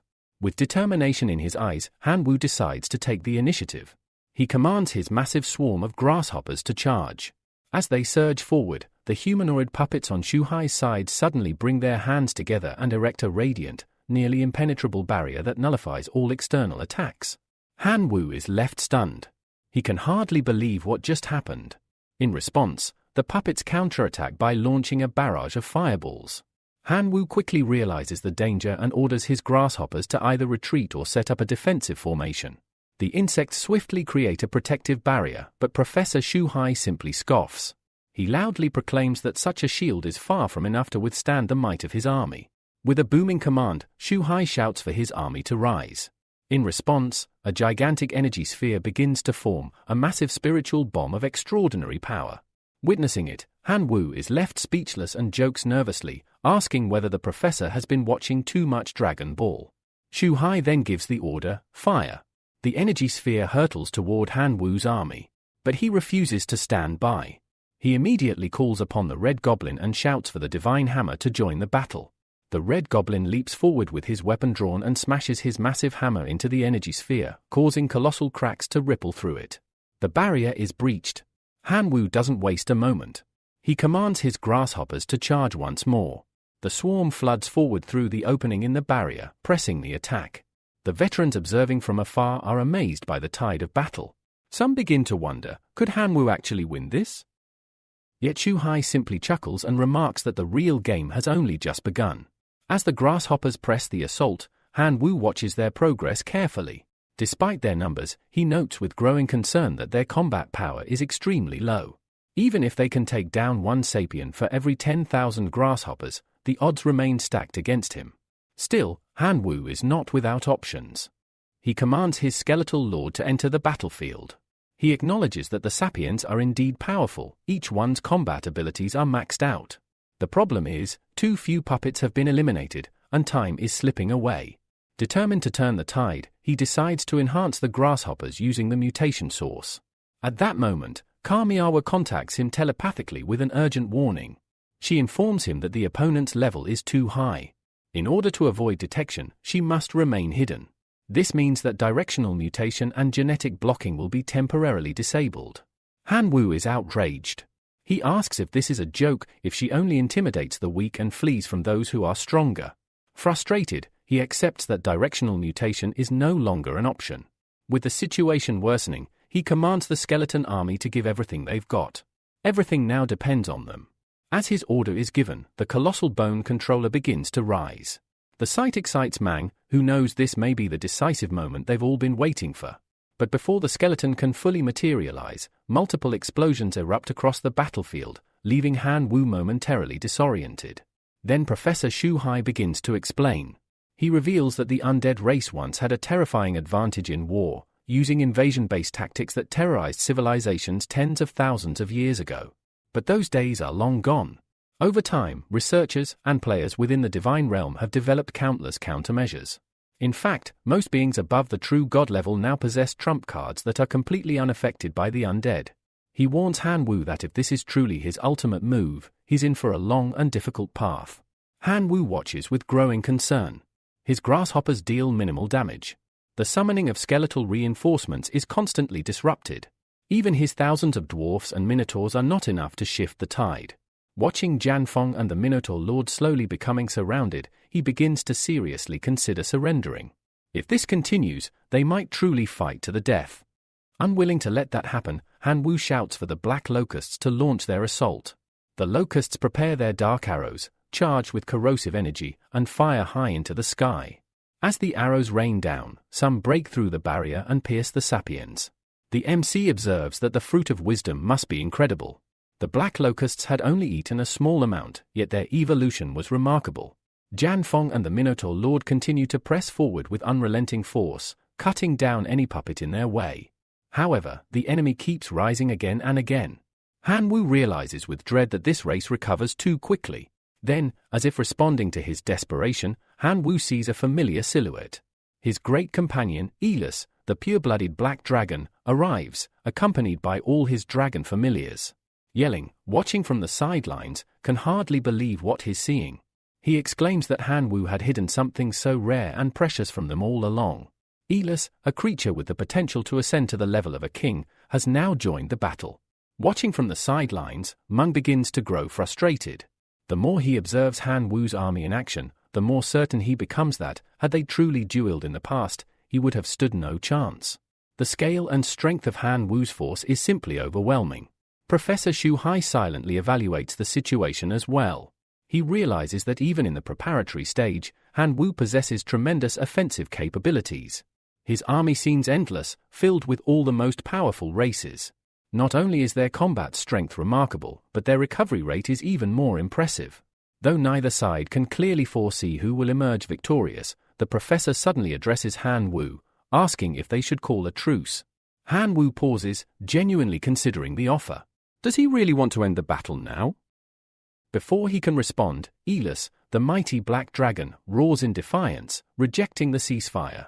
The veterans watching are stunned. They never imagined that a being like Shu Hai would be the one to suggest ending the battle. Some of them even begin to wonder, is God Shu Hai actually afraid of Han Wu? Yelling, for one, feels proud. He's curious to see how Han Wu will respond. But Lena scoffs at the veteran's speculation. She reveals that they're completely mistaken. Professor Shu Hai isn't afraid, he's simply holding back.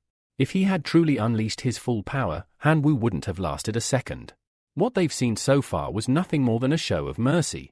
She goes on to explain that Han Wu's performance was indeed impressive enough to earn the professor's acknowledgement. He now considers Han Wu a valuable talent, one he does not wish to waste. Back in the arena, Professor Shu Hai walks up to Han Wu. He says he has calmed down and explains that continuing the fight would only result in unnecessary casualties. To that end, he offers the remaining Sapien Legion as a gift. The Black Dragon tries to protest, clearly wanting to continue the fight, but Han Wu silences him. Turning to the professor, he asks if he is truly serious. Professor Shu Hai confirms that he is. However, the gift comes with one condition: once Han Wu officially joins the university, he must become Shu Hai's disciple. Han Wu is stunned speechless. That's when Lena appears again, urging him to immediately accept the offer. She tells him that Shu Hai is one of the 3 most renowned mentors at the Imperial University, a god-level teacher whose fame is unmatched. Every year, an enormous queue forms with students hoping to become his disciples. Han Wu finds this detail curious. If the line is about 500 meters long, and assuming 2 students per meter, that would mean approximately 1,000 people are trying to become his disciples each year. Lena confirms this, adding that the Imperial Academy only enrolls 2,500 students annually. This statistic leaves Han Wu astonished. Without hesitation, he runs to the professor, bows deeply, and proclaims that he is willing to become a student, or even a disciple, immediately. Professor Shu Hai smiles and interprets this as an agreement to the condition. He then instructs Han Wu to take the remaining 820,000 sapiens to his divine kingdom, calling it a small symbol of his personal support.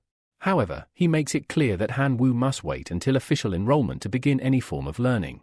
He further clarifies that he holds no interest in others, but for someone to become his disciple, the standard must be extremely high. He tells Han Wu that to qualify, he must ascend to the level of a perfect demigod. Han Wu nods. He already knows that to do so, he will need to accumulate the maximum value of 10 divine points. Shu Hai agrees, but adds another condition: Han Wu must also seek out and obtain insights into the authority of the god of death, directly from the god himself. This, he explains, will serve as a final test. If Han Wu can accomplish both, he will officially be accepted as a disciple. As the professor finishes, the veterans step forward to congratulate Han Wu on an incredible battle.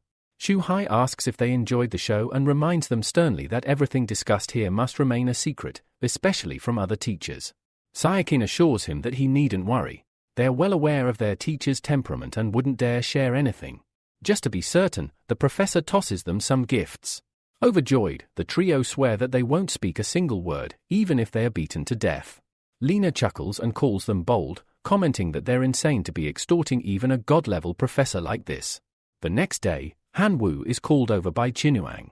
She walks with him and explains that she needs a favor. Her family, it seems, is arranging a marriage alliance with Sudi's family, and unfortunately, she is the chosen sacrifice. Han Wu is taken aback. He asks if such traditions still exist and if her parents truly support this. She explains that while her parents recently gained the authority of the gods of light, they are powerless to defy her great-grandfather, who happens to be the only true god in their family. His decree is absolute. Originally, the marriage was intended to be with Sudi himself. But after he was expelled from class, the proposed groom changed to his older brother, Shuang. Han Wu listens quietly before saying he understands. It's clear that the Shu family is determined to go through with this. He then asks how he can help, sincerely offering to do whatever he can. After all, they were once husband and wife, even if only briefly. Embarrassed, Qinuang slaps him across the face and tells him to shut up. Han Wu simply smiles. That reaction, that fierceness, is exactly like her. He tells her that if it's truly her wish, then he will stand beside her and help her cancel the marriage. Qinuang smiles and thanks him sincerely. 3 days later, they arrive in Qinuang City. Han Wu is stunned by what he sees. He shouts in disbelief, asking if she's secretly a princess, given the size of her family's city. She calmly replies that while it's not as grand as the imperial capital, the city still boasts a population of 10 million people. Suddenly, a man approaches, saying that the master and madam sent him personally to receive them. They follow him, and upon arriving at the residence, Qinuang thanks him and introduces Han Wu to her uncle Jiang. The butler smiles warmly. He's pleased to finally meet his niece's classmate. After hearing that Han Wu is a genius from the preparatory class, the butler apologizes for any inconvenience caused. With the introductions complete, they all get into the car and head toward their destination. During the ride, Qinuang appears visibly restless. Noticing her unease, Han Wu gently tells her not to worry. He promises that if anything happens, he will protect her. She quietly thanks him for his reassurance. Soon after, as she looks out the window, she announces that they've arrived. Inside the house, they approach a closed door. From behind it, voices can be heard. One of the elders is questioning the third brother, asking which of his children hasn't benefited from the family's resources. He argues that since Qinuang used those resources and leveraged family connections to enter the reserve class, she is the most suitable candidate for marriage. Han Wu mutters to himself that these families are truly ridiculous, treating their children like trade goods. Before the conversation can continue, Qinuang steps forward, knocks on the door, swings it open, and boldly shouts that she refuses to marry into the Shu family. A man dressed in red immediately rebukes her, telling her not to speak such nonsense and reminding her that she should never interrupt her elders. Another, a spectacled man, adds sternly that she must contribute to the family. He insists that the Shu family holds great wealth and has a true god in their lineage. Marrying their son is a logical and beneficial move. With that, he orders the guards to take Qinuang to a room to calm down. But before they can reach her, her father suddenly steps in, roaring at them and demanding to know who dares lay a hand on his daughter. Her older brother rises next, criticizing their father for spoiling her and claiming that such treatment only hurts her. Yet, the father stands firm. He proclaims that he loves his daughter and simply wants her to be happy. He sees her as a future student at the Imperial Capital Academy and perhaps even a future goddess. The mustached elder scoffs at this and calls it absurd. He asks if they really expect their ancestral true god to personally grovel just to delay the marriage. He points out that while Chinuang may be exceptional, she isn't even a semi-goddess yet, and it's possible she won't become a true goddess for another century. He warns them that if the Qin family loses its only true god, everyone present knows very well what the consequences would be. Outside, Han Wu hears the shouting and turns to the butler, asking whether this arranged marriage has something to do with the family's only true god. The butler nods solemnly. He explains that the family's true god had gotten into trouble while visiting a foreign civilization and was detained there, awaiting execution. Only a true god can negotiate for his release. The Qin family has searched everywhere and finally found a true god in the Shu family, which led to the marriage proposal. This revelation makes everything clear to Han Wu. It's not just about marriage. The Shu family wants to exploit Chinuang's potential by bringing her to their side before she becomes a true goddess. Then, another realization hits him: Yuan Zhang isn't actually a true god. Without hesitation, Han Wu makes a call. The person on the other end answers casually, asking if Han Wu is using his divine tone again. Han Wu replies that it's not the case. This time, he needs a favor. He requests that the contact go to the foreign civilization to rescue a detained divine domain player, someone held by a true god. The man on the other end immediately guesses which civilization Han Wu is talking about. He already knows the true god in question, saying that while powerful, that god is still slightly weaker than himself. Han Wu is thrilled to hear that. He asks if the man will accept the task. However, the contact first asks about the reward, warning that if it's not worth it, he won't lift a finger. Han Wu knows that hiring a true god comes at a steep price, and having the Qin family pay such a cost won't be easy, but in the grand scheme of things, it would be well worth it. So, he tells the contact that the reward will be a divine artifact. Curious, Han Wu asks how much he would require. The man instantly brightens and says that repairing his divine spear would cost about 30,000 units of divine artifact source. He'll accept that amount as payment. Han Wu agrees immediately and promises to send the coordinates to finalize the deal. Back inside the residence, the argument continues. One of the family members bellows that Chinuang is being selfish and acting against the family's interest. But just then, a new voice interrupts. It's Han Wu. Everyone stops and turns. Shocked, the elders demand to know who this stranger is and how he got into the old Qin residence. They order that he be thrown out at once. But Chinuang steps forward and shields Han Wu, stating firmly that he is her classmate and is only here to help her. The mustached uncle glares at him, accusing her of having a romantic relationship with this schoolboy and using it as an excuse to refuse marriage into the Shu family. She angrily tells him not to speak nonsense.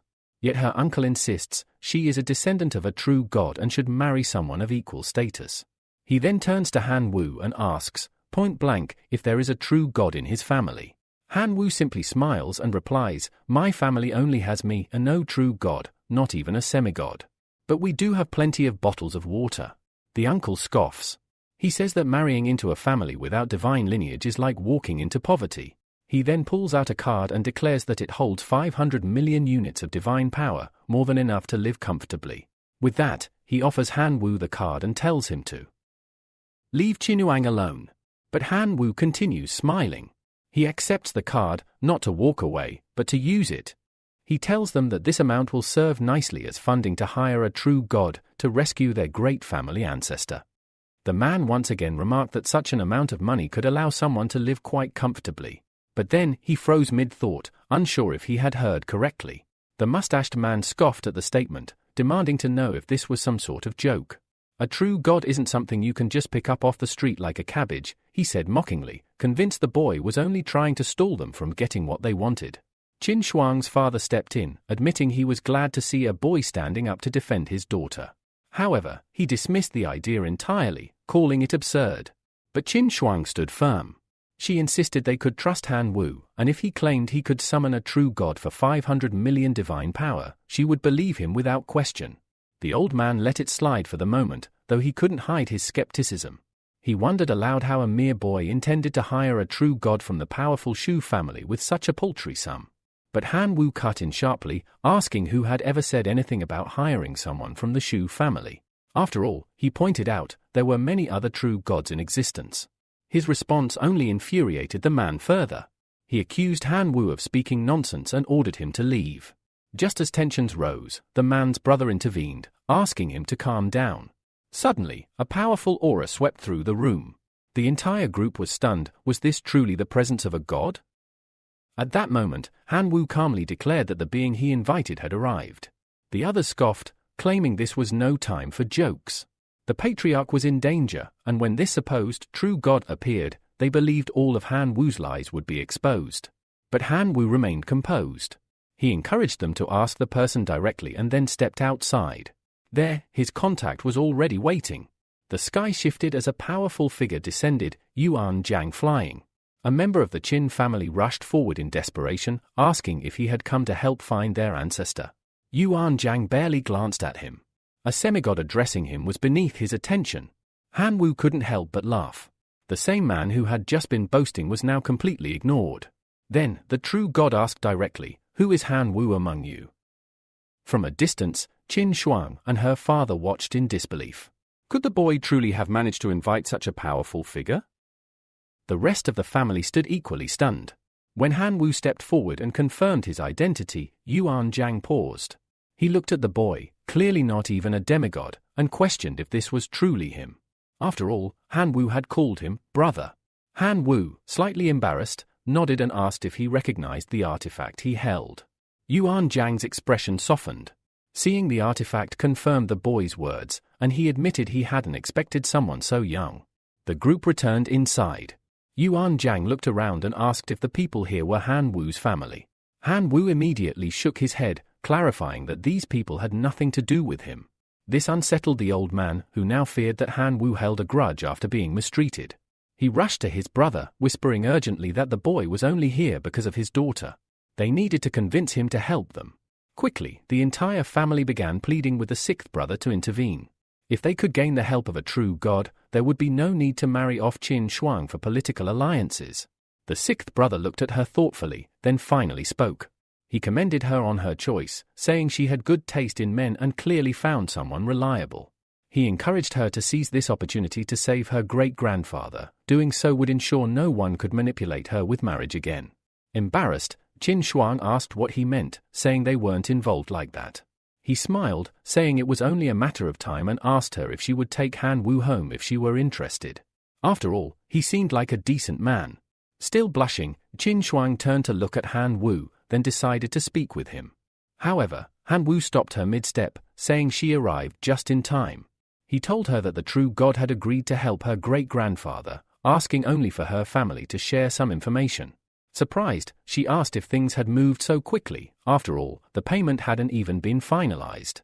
But before she could finish, Han Wu gently placed his hand over her mouth. He told her not to worry about the payment, it had already been settled. Her cheeks reddened further. She couldn't believe it. 500 million couldn't possibly be enough. He must have paid the difference himself. To her, this was yet another sign that Han Wu was too good for her. Meanwhile, Guan Zhong turned to the old man, reminding him of the promised reward, and then took off to fulfill his side of the deal. The entire family expressed their gratitude, but Guan Zhong pulled Qin Shuang aside. He told her the credit belonged to her alone, as she was the one who tried so hard to solve the problem. The sixth brother chuckled, impressed. That boy is truly something. 2 days later, at the Imperial Academy, Shudi was searching for Han Wu and Qin Shuang. He asked the students if they had seen either of them. All of them responded with confusion, neither had been seen recently. Enraged, Shudi assumed they must be hiding at the Qin family's residence. He swore he wouldn't let this go and immediately returned to the family's fortress. There, he reported to his grandfather that a man named Han Wu had gotten involved with Qin Shuang. He called it a disgrace to their family's name. Upon hearing this, the grandfather summoned his 2 grandsons. Together, they prepared to head straight to the Qin family's home. This insult could not go unpunished. Shai agreed, convinced that this time, Han Wu wouldn't get away. Elsewhere, Han Wu and Qin Shuang were calmly meditating. Han Wu reflected silently. With 500 million divine power, he had managed to acquire 103,000 artifact units. 30,000 of those would go to Yuan Jiang, and the rest he would use to evolve his gluttony to level 4. With that, he would soon possess a formidable army. Lost in thought, he began to grin foolishly. Qin Shuang noticed and raised an eyebrow, asking him what on earth he was thinking about, to the point that he was literally drooling. Suddenly, Zheng bursts onto the scene, running frantically and shouting that something terrible has happened. Han Wu and Qinuang immediately stand up, asking what's wrong. Zheng urgently explains that the true god of the Shu family has arrived, accompanied by his 2 grandsons. The 6th master has sent Zheng to hide the 2 of them. Meanwhile, back at the Qin family residence, the elders are holding a tense meeting. Qin Shan, clearly agitated, requests to annul his daughter's arranged marriage now that the family patriarch will be returning. His brother, however, replies that such a decision is far too simplistic. He warns that the true god from the Shu family is not someone they can afford to provoke. If he discovers the truth, he might use it as an excuse to tear the entire estate apart. Shan insists that they should simply not reveal anything, buying time until the patriarch returns. But Qin Dong interjects, saying that it's easier said than done. A true god isn't so easily fooled, and by now, he's likely calculated everything. Another elder argues that without a true god on their side, they have no real options and should proceed with the marriage. Angering someone of such power could lead to disaster for countless people. Qin Shan slams the table in frustration, refusing to accept this logic. He reminds them that Han Wu was the one who brought in a true god to save their ancestor, and that alone makes him a benefactor of the Qin family. Qin Dong responds that while he understands, the reality is that everyone might suffer because of Shan's daughter, which enrages him further. He snaps, asking if now everything is being blamed on his daughter. Suddenly, Jerome calls for silence. With a more measured tone, he reminds everyone that they all have children and cannot afford to offend either side. He suggests a martial arts competition to determine who will marry Qin Chuang, a duel to settle the matter without favoritism. Shan is furious at this idea, accusing the others of treating his daughter like a prize. Yet the rest of the family finds it a fair solution, one that may prevent bloodshed and protect the clan's safety. At that very moment, a powerful voice echoes through the halls, questioning why no one has come out to greet the true god. Panic spreads instantly, and everyone rushes outside, not wanting to appear disrespectful. Shoulong, the true god of the Shu family, steps forward and silences them. He announces that he's not here for games, he's come to arrange his grandson's marriage before departing to help rescue their patriarch. He demands that Qin Chuang be brought before him. Jerome steps forward and nervously explains that someone else, a classmate of Chuang's, has already hired a true god to rescue the ancestor. He pleads for Shoulong's understanding and mercy toward the family. But Shoulong is furious. He scoffs at the idea that a mere demigod would interfere in his plans. His aura explodes outward, releasing a devastating wave of divine energy. The sheer pressure forces everyone in the area to their knees. Just then, Qinuang appears and begs him not to destroy her home. Shudi, standing beside his grandfather, whispers that the boy responsible is Han Wu. Shoulong smiles cruelly, saying this is perfect because that boy will not live to see another day. The true god turns to Qinuang and calmly states that if she wants to spare her family, she must obediently marry his grandson. Qinuang furiously rejects the demand, calling him insane for even suggesting it. Jerome, desperate to de-escalate, begs Shoulong to forgive her, arguing that she's still a child and just needs discipline. At that point, Shoulong turns his attention to Han Wu. He confirms the boy's identity and questions whether he's the one who dared ruin the arranged marriage. With cold menace, he warns that if Han Wu doesn't explain himself properly, he will not be allowed to leave alive.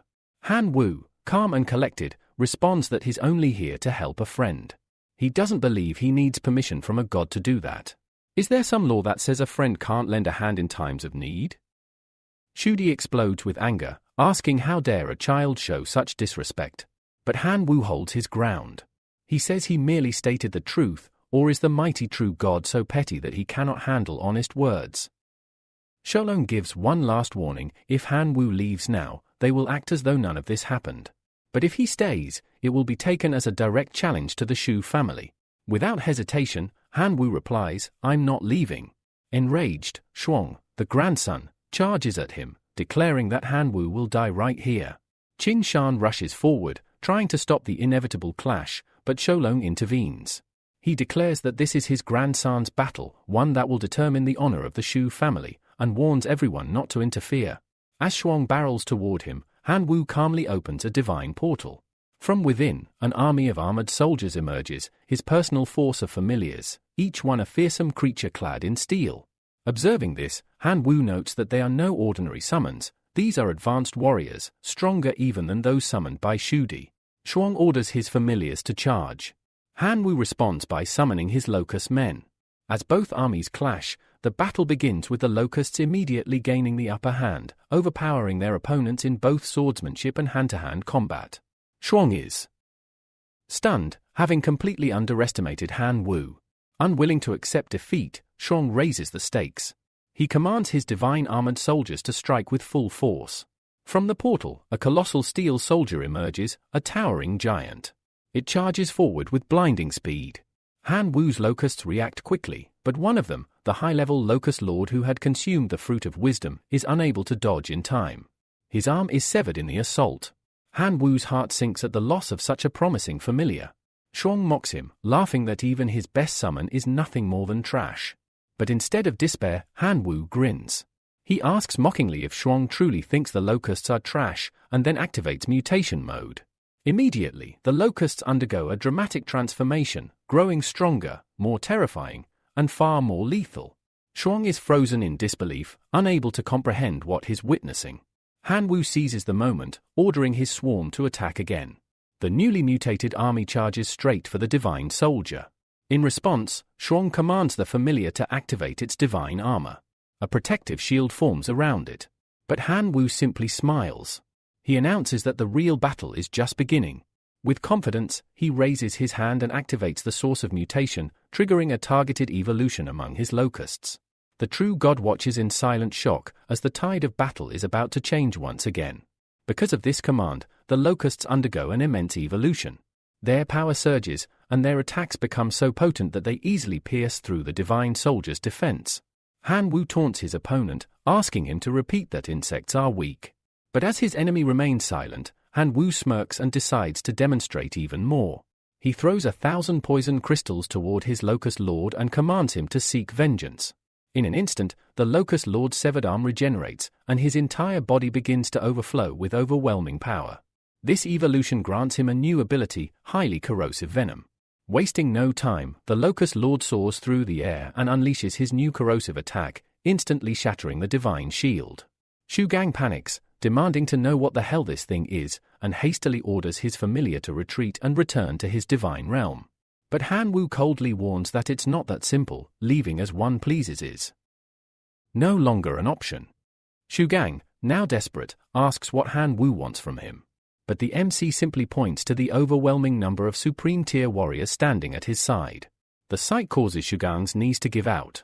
He collapses, stunned by the power before him and unable to process how such terrifying monsters are still appearing. And it doesn't stop there. While he stares at the divine portal in horror, a black dragon emerges from it. His entire army is not just defeated, it's being transformed into a skeletal legion, one that now serves Han Wu and boosts his strength further. Shu Gang finally breaks, screaming that he surrenders and will immediately withdraw from Han Wu's divine realm. But Han Wu isn't done yet. He calmly declares that surrender is no longer enough, now it's his turn to invade. With a single command, his entire army charges into Shu Gang's divine realm. Zhu Din watches in horror, unable to wait any longer. Knowing that his divine domain will soon be overrun, he clenches his teeth and roars for the portal to be shut immediately. Soldiers rush to follow his command, but it's already too late. The locust swarm is storming through at full speed. The portal finally closes, and Zhu Din lets out a sigh of relief, believing the worst has been averted. But then, it reopens. Panic floods his face as Han Wu calmly explains that even low-level locusts, while weak, can build a permanent bridge connecting divine domains. Once established, the connection cannot be broken. In other words, the destruction of his realm is inevitable. Zhu Din collapses to his knees, begging for mercy and for the battle to end. He pleads for the locusts to be withdrawn, but Han Wu coldly reminds him Zhu Din invaded first, and now he must suffer the consequences of his actions. Zhu Din offers to remove his familiars from Han Wu's realm and warns that his grandfather, a true god, is waiting outside. If Han Wu continues, there's no way he can stand against such power. But Han Wu is no fool. He knows that the moment he disconnects the realms, the old man will obliterate him. That's why he needs a hostage, Zhu Din himself. As long as he holds the grandson, the true god cannot act recklessly. Zhu Din, trembling, promises to convince his grandfather not to retaliate, if only Han Wu spares his life. But the MC brushes this off and simply orders silence. Right now, His locusts are searching for the divine core. Outside, more than an hour has passed, and the true God is growing restless. He wonders aloud why his grandson hasn't emerged and fears something has gone terribly wrong. Just then, a spectator screen appears, shocking everyone in the Chin family. They all rush to see what's happening, only to witness Zudin being utterly overpowered. While they don't understand the exact situation, Jerome calmly explains, Han Wu likely holds Zudin's divine core right now, and could destroy it at any moment. The screen shows a locust man standing on top of the core, and everyone gasps, knowing what's at stake. Suddenly, a hologram of Sholong appears inside the divine realm. He attempts to negotiate with Han Wu, requesting the release of his grandson's core. But Han Wu is already annoyed at the intrusion and coldly orders his locusts to accelerate the slaughter of the remaining steel-armored soldiers. Infuriated at being ignored, the true God asks what Han Wu wants in return. But Han Wu counters that there's been a misunderstanding. They are not negotiating his surrender, but rather what he should offer if he wants to leave. The old man is furious. In his mind, once his grandson is released, he will torture this brat for 3 days and 3 nights before killing him. Suddenly, a bolt of divine lightning strikes down, and true God Yuan Zhong appears. Han Wu brightens at the sight, knowing his ally has finally returned, and he's not alone, he's accompanied by another true God. The entire Qin family is overjoyed to see their ancestor back. Jerome cheerfully tells Sholong that it's a fortunate day and invites him to stay for a celebratory banquet. But Sholong declines. Inside the divine realm, Han Wu informs him that now that their true God has arrived, he will release the grandson, but only once his friend stands beside him. After all, you never know what a smiling true God might do in a moment of vulnerability. Right on cue, a hologram of Yuan Zhong appears within the divine realm. He solemnly declares that he has returned, and as long as he is present, no one will lay a hand on his friend. Furthermore, the true God of the Qin family finally arrives, his voice booming across the divine realm as he demands to know what's going on. Han Wu, now protected by his own true God, calmly orders the venomous grasshoppers to release Zudin's divine core along with the captured army. Zudin, humiliated but trying to maintain some pride, warns Han Wu that he'll remember this moment. The next time they meet, one of them might not walk away. But Han Wu is unfazed. He coldly suggests that Zudin should first focus on rebuilding his obliterated steel-armored soldiers, or he won't even be eligible for another fight. As Zudin exits the divine realm, he's immediately slapped by his grandfather, who berates him for embarrassing the family and still talking nonsense. Without another word, the old man grabs both his grandchildren and flies away at full speed, unwilling to endure any further disgrace. The true God of the Qin family watches them flee and scoffs, calling the elder a scoundrel for daring to threaten their family while he was away. With that, he declares that all ties between the two families are severed and the alliance between Qinuang and Zudin is cancelled. No one speaks as the trio disappears into the sky. Turning back, the true God throws a glowing item toward Han Wu. It's a gift, a token of gratitude for contacting Yuan Zhang and saving him. Han Wu catches it and examines it closely. It's an original slate, capable of helping any creature return to the ancestral bloodline of their origin. Reading this, Han Wu's eyes widen. If the slate works as described, he could evolve his grasshoppers into their most ferocious prehistoric form, a terrifying possibility that could change everything. 3 days later, at the Imperial Academy, Han Wu is approached by his veteran friends. They call out cheerfully, and he greets them with a smile, asking what news they've brought. Meng steps forward and explains that the next major evaluation class is about to begin, and that Shang Jun is guaranteed to target him. Anticipating this, they've compiled a detailed intelligence manual on the student. Despite everyone's dislike for him, Meng admits that Shang Jun is the top first-year student, and Han Wu must proceed with caution. Flipping through the manual, Han Wu is surprised to learn that Shang Jun's lineage traces back to ordinary goblins. That means everything he's accomplished is the result of pure genius, not privilege. One of the girls notes how the grasshoppers seem stronger than ever, and Ziation agrees. With hundreds of Lord-class grasshoppers, 3 King-class elites, and 3 high-ranking priests, Han Wu's army is nothing to scoff at. But Han Wu isn't laughing. Internally, he's concerned. Those are all forces that should be feared. His friends laugh off his worries, but the thought lingers. Later that day, back at his residence, Han Wu sits in meditation. He knows Shang Jun will undoubtedly aim to eliminate the 3 Lord-level grasshoppers, and he cannot afford to lose them. He considers using super regeneration, a technique he developed using high concentrations of radiation crystals, but doubts if it'll be enough to withstand Shang Jun's attacks. Just then, his eyes land on the Black Death mushroom, which he remembers had a debuff effect during the battle with the zombie army. If it could inflict similar damage on goblins, it might prove extremely useful. He begins searching through the system shop, hoping for something to enhance the mushroom's power, until he suddenly finds it. With excitement, he uses his magic to merge the resource with the mushroom, unlocking a powerful combination. The next day at the university, Professor Lena explains the rules for the upcoming anti-invasion evaluation. Veteran first years will be attacking, and students must defend their divine domains with everything they have. Those who successfully protect their domains will receive grand rewards, while those who fail will be sent to the Black Prison for punishment. As the test begins, Han Wu crosses the portal into his divine domain, only to be met by Shang Jun, who grins and promises to give him a free sample of hell. Han Wu is stunned by the size and variety of Shang Jun's army. He sees wave after wave of melee goblins, long-range goblin archers, fire-based mags, ice elemental casters, and even mounted goblin cavalry. Knowing he can't afford to fall behind, he opens his own portal, summoning his grasshopper swarm into strategic formation. The swarm lines up by type, attack, defense, and support, with the 3 Lord-level grasshoppers standing behind him like royal guards. Shang Jun, impressed, comments that for someone to rise so far with trash familiars, Han Wu must be truly skilled. Because of that, he promises to take the battle seriously. With a wave of his hand, he commands his goblin mags to attack. Flames and ice surge forward, striking the grasshoppers head-on. Han Wu realizes immediately his opponent is trying to overwhelm him from the start. He shouts for the subjugation grasshoppers to raise their defenses and commands the celestial demon grasshoppers to attack the enemy's rear. The battlefield ignites. His army braces for impact as archer squads take to the skies. Meanwhile, the enemy commander orders his melee goblins to retreat, no doubt preparing for a second wave of destruction. But Han Wu just scoffs and declares that what Shang Jun wants will only happen in his dreams. Without hesitation, he commands his familiars to intercept. At his word, the grasshoppers swiftly surround the advancing goblins, and Han Wu bellows for them to seize the opportunity. They must annihilate the ranged attackers first. Shang Jun narrows his eyes, clearly displeased, but grins with confidence. "I'm not Mong," he sneers, "and certainly not Ziyashin." With that, he raises his arm and unleashes his true power.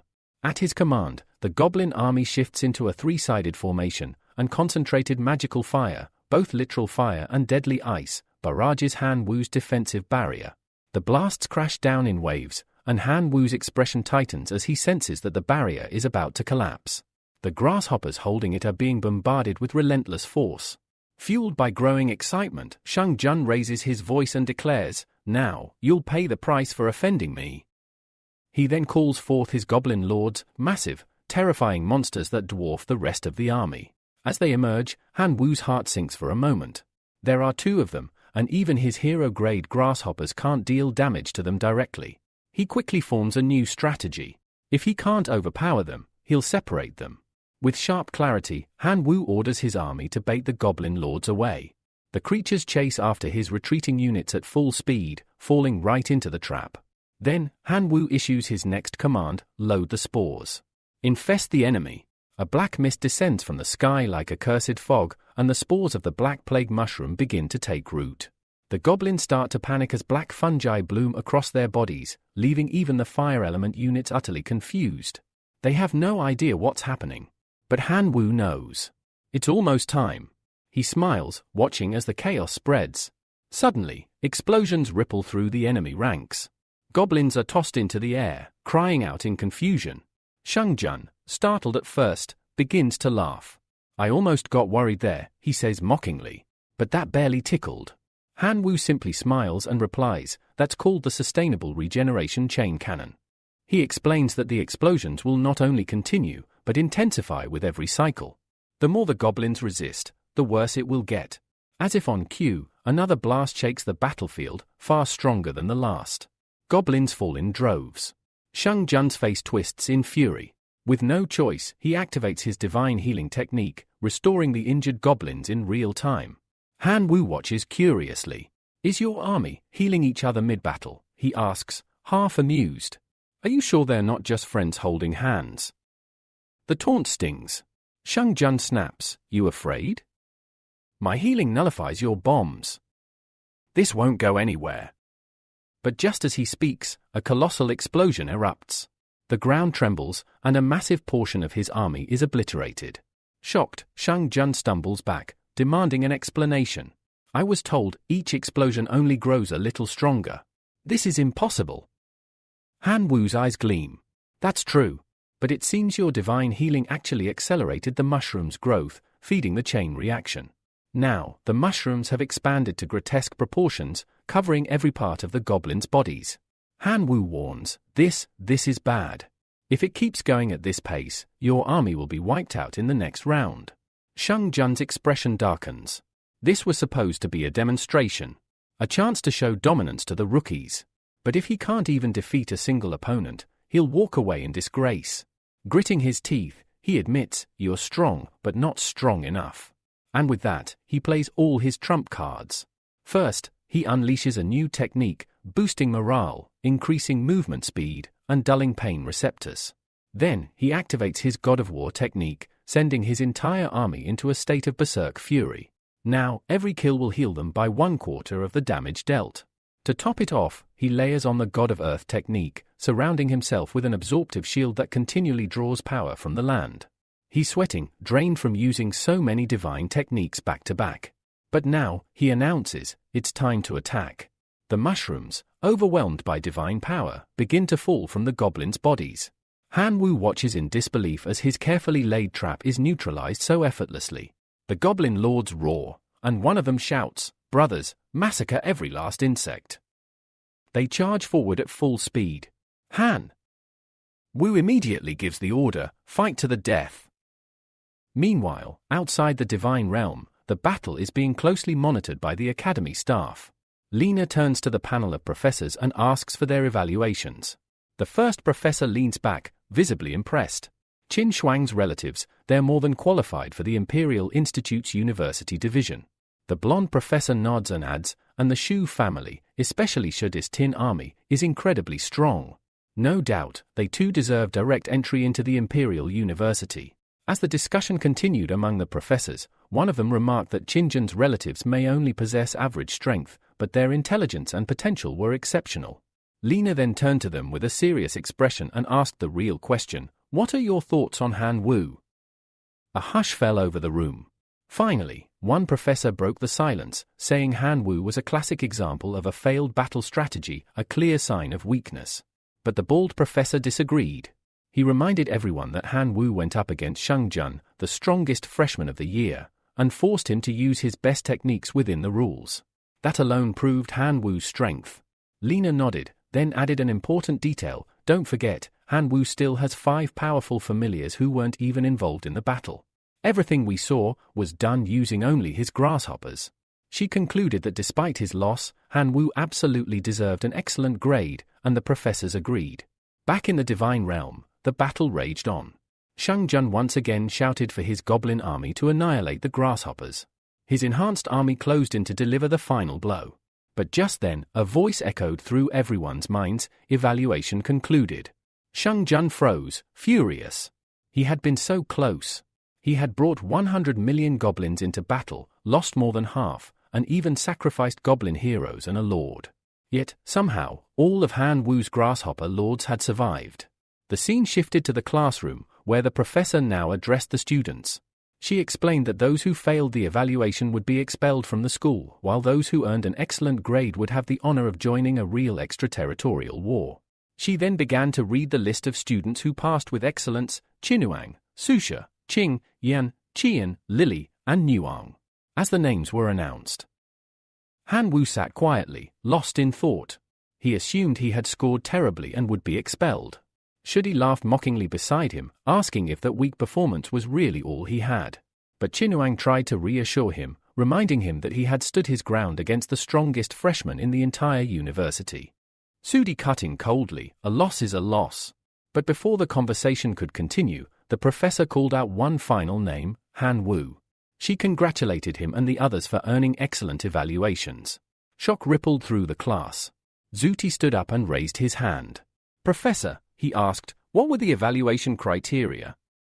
Some students lost yet still passed with excellence. Lena explained with a stern gaze that all grades had been jointly determined by official university professors. Though Han Wu was defeated, his overall performance and strategic use of resources had earned the respect of every professor. Then, Lena released a terrifying aura, asking Zuti, "Are you satisfied with this explanation?" Intimidated, Zuti quickly nodded. "Yes, I have no further questions." Lena continued. The grades had been finalized. Those with excellent marks had one day to prepare before being dispatched to the outer realm to participate in a real war. With that, she turned and walked out, but not before slamming the door so hard that it shattered a table. Everyone was stunned. That table had been crafted from a 10,000-year-old ancient tree, and she broke it like kindling. As expected of the goddess of war, Zuti got up and cast one last glare at Han Wu. "Don't get too comfortable. We'll meet again in the outer realm." As he left, Qing rushed over to Han Wu and whispered, "Hey, I've got some juicy gossip. Shadis teaming up with Shang Jun again, they're already plotting how to take you down." With that, Qing vanished, claiming he needed to find a crown to have some fun. Moments later, Qin Shuang approached with a mischievous smirk. "Are you jealous?" she teased. "If you are, you can always go hang out with that blonde guy." Han Wu jumped to his feet. "What the hell are you even talking about?" Just then, Em appeared at the door and asked Han Wu to step outside for a moment. They walked to a private area, where the senior instructors awaited. They explained that the university had identified 3 realms suitable for the upcoming invasion: Runa Civilization, Totem Realm, and Biochemical Territory. They couldn't reveal all the details, but handed Han Wu 3 sealed bags, each containing information and support gear for one of the realms. He was warned these bags could only be opened after entering the corresponding realm. Han Wu took the bag solemnly, realizing that if he wanted to become an official disciple of Professor Shu Hai, he would need to reach the state of a perfect semigod. And for that, outstanding performance in this war was non-negotiable. Just as he was deep in thought, the seniors wished him good luck. Later, Han Wu and Qinuang met Lena once more. She handed over a realm login device, which would allow non-divine preparatory students to communicate during the mission. She then asked them to proceed to the top floor. Everyone was waiting. They ascended to the highest point of the university, where a colossal ship awaited. Once all were aboard, the vessel soared into space. Upon landing at the destination, Han Wu approached the large metallic door at the entrance. He placed his hand on it, and as it slid open, the outer realm war officially began. Now in a new location, the main character opens the bag he received from the veterans. However, he quickly realizes something strange. There were supposed to be 3 items, but only one remains. Curious, he opens the small pouch and stares at its contents in confusion. It's something unfamiliar. After reading the instructions, he learns that they're called dry cards, designed to store a type of energy known as dimensional origin. This mysterious power source enhances the will of the plane. The more dimensional origin one accumulates, the more advanced life forms they can create. In the brutal war of the outer domain, dimensional origin serves as a crucial consumable used to communicate with the divine realm. The most common way to collect it is through hunting and exploring native life forms. Realizing this, the main character hurls all the cards into the air and, with a sinister gleam in his eyes, commands a massacre to begin. 1 hour later, he laughs dryly to himself. Despite the chaos, he has only managed to gather 5 units of dimensional origin. He still doesn't fully understand the point of it all. Determined to push further, he decides it's time to invest more. Summoning his grasshoppers, 5 cards of which still remain, he spots a nearby camp and yells for his familiars to destroy it completely. Elsewhere, Shui admires the gift he received from the veteran Shang Jun. It seems incredibly powerful, imbued with a demonic force at the Lord level, strong enough, Shui believes, to finish off Han Wu. According to the instructions, he only needs to place a strand of Han Wu's hair inside the jar and then aim at the target to eliminate him. Without hesitation, Shui places the hair inside. Immediately, a demonic aura begins to overflow from the container. Alarmed by the overwhelming presence, he orders one of his familiars to smash the jar. Just as the jar shatters, a colossal monster bursts forth, letting out a maddened scream. It charges off into the distance, and Shui, watching its rampage, is convinced that this time, Han Wu will not survive. Meanwhile, the main character is focused on channeling an item in his hand.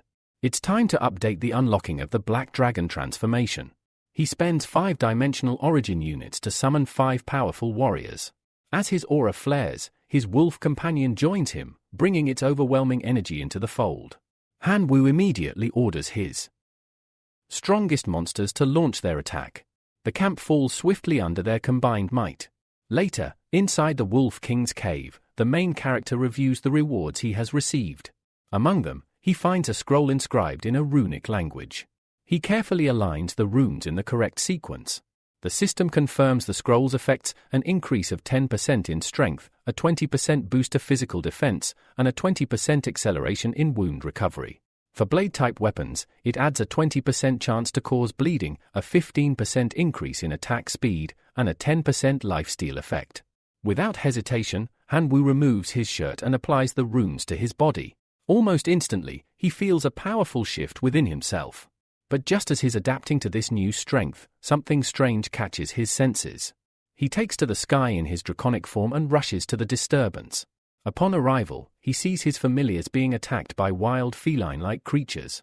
One of them strikes down a grasshopper with a single blow. Han Wu grows concerned. These are no ordinary beasts. They are demonic cats, lord-level life forms. His army continues to fight but is quickly overwhelmed. One of the familiars, using a fake body, manages to distract the enemy. The beasts, enraged, turn their attention to Han Wu. He welcomes the challenge. As the demonic cat charges at him, Han Wu readies his power. He delivers a devastating punch straight to its cheek, felling the monster in one clean blow. The system promptly announces the elimination of a lord-level life form and rewards him with 2 units of dimensional origin. Han Wu smirks. At this rate, he may soon be able to summon small skeletons, and if this momentum continues, he could become a demigod in the outer domain. 3 days later, while scouting the area, one of his grasshoppers informs him about a fire crystal mine located nearby. Han Wu orders his familiars to advance. But as they approach the cave, he becomes wary. There's a human aura inside. Someone has already discovered this location. Nevertheless, he enters. Almost immediately, he feels intense heat emanating from the cave's depths. Then, a massive lion appears, charging straight at him. Han Wu transforms into his draconic form, preparing to engage the beast. But just as he braces for the attack, the lion is yanked back. Someone is pulling its tail. A horned woman appears, shouting at the lion, demanding to know why it's running so recklessly.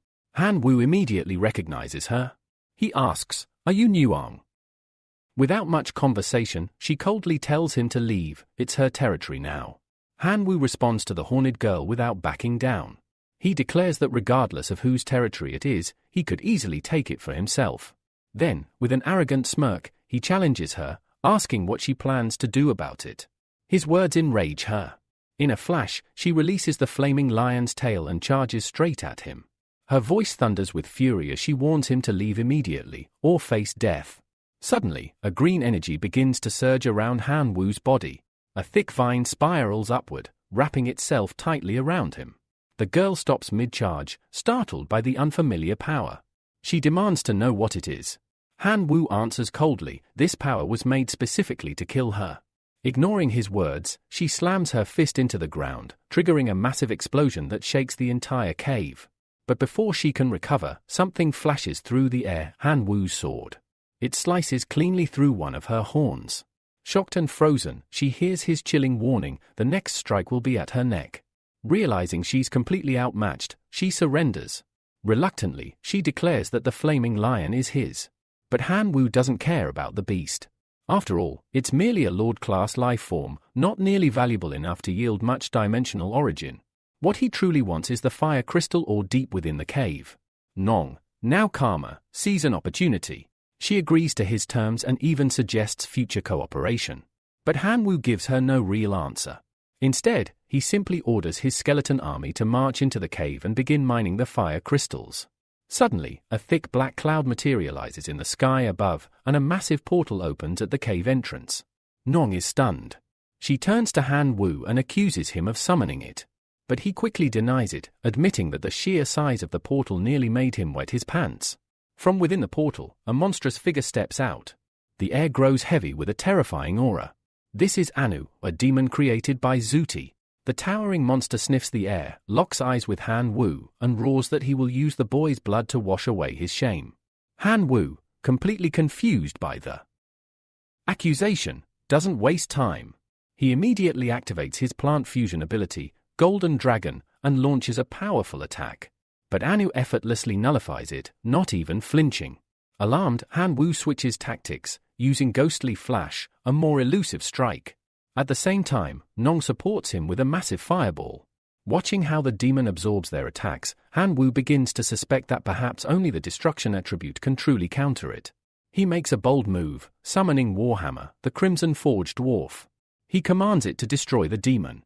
The Crimson Dwarf responds instantly, charging up all its energy. The demon scoffs, calling it a pathetic worm, and retaliates by launching a barrage of deadly spikes.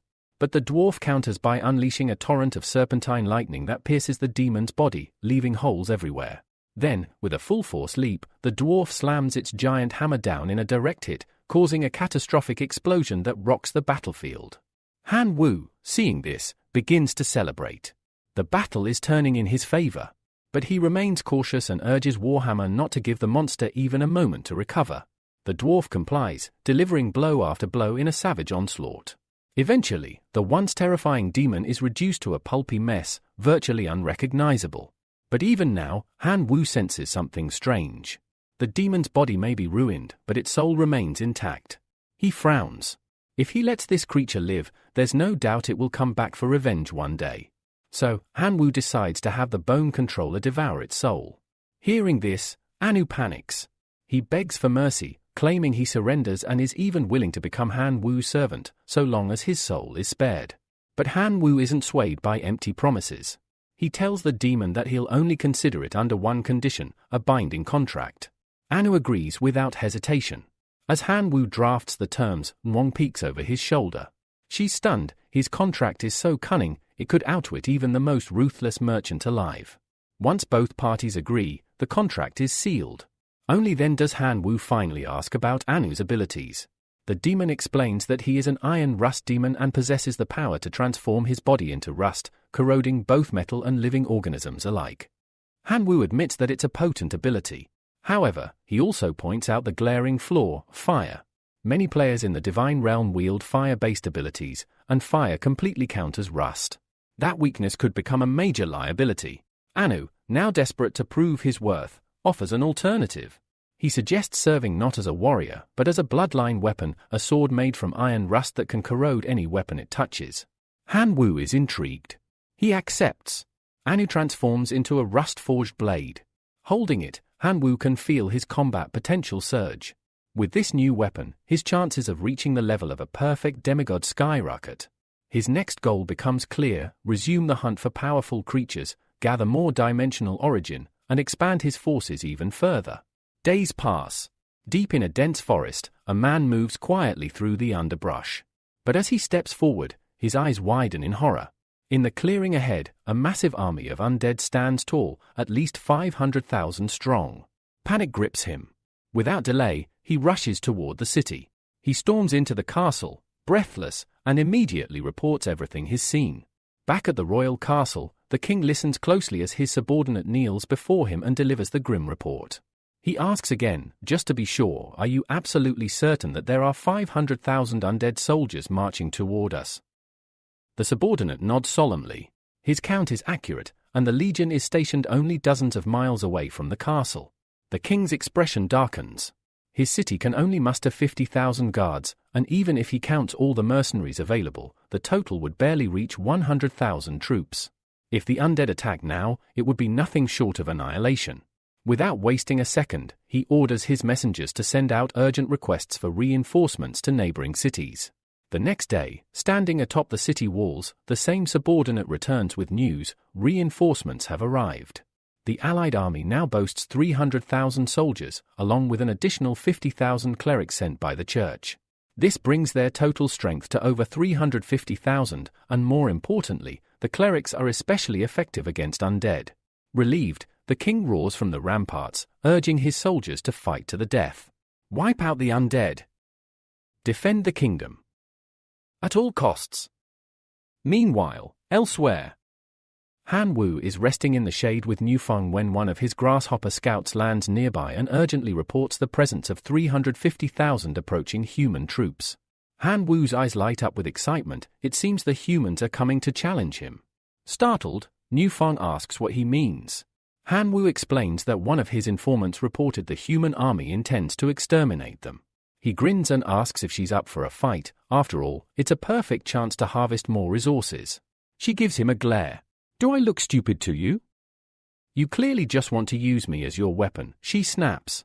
Moments later, the two of them hide in the bushes, observing the situation from afar.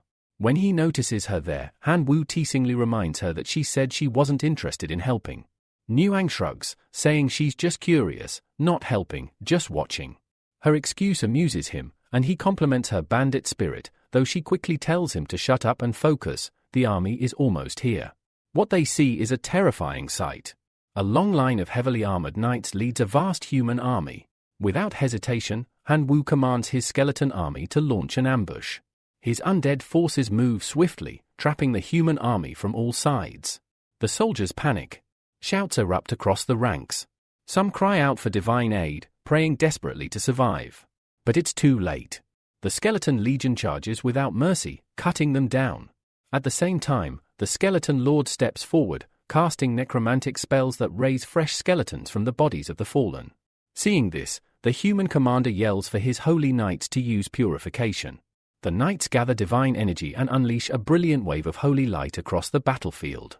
It burns through the undead, and Han Wu quickly realizes that this group poses a serious threat. Holy knights are powerful counters to skeleton-type beings. Just as he acknowledges the danger, Wang charges into battle on her own. Han Wu is stunned for a second, then transforms into his draconic form.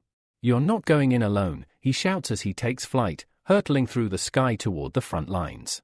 The two crash into the battlefield with terrifying momentum, Wang trampling everything in her path, Han Wu diving down from above like a divine storm. Reunited in the chaos, Han Wu gives the order, "Attack!" The skeleton army surges forward once more, overwhelming the human soldiers. In the distance, a castle guard runs breathlessly to the king and shouts in horror, "We've been defeated! The undead have surrounded us." Realizing the gravity of the situation, the king issues a final order, "Retreat! Everyone, fall back now." Hours later, the castle lies in ruin. Han Wu stands among the rubble, surveying his latest victory.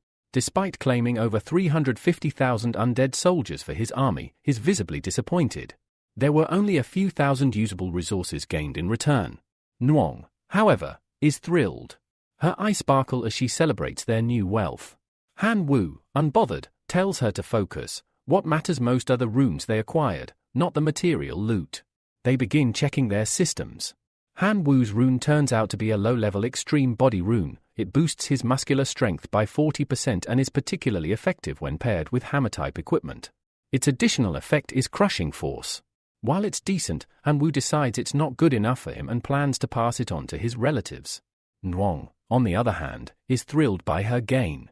The rune she obtained pushes her one step closer to evolving into a monarch-class life form. Overcome with gratitude, she thanks Han Wu. He casually winks. It was nothing. She blushes slightly, glancing at him. For the first time, she begins to understand why Qinuang is so fond of him.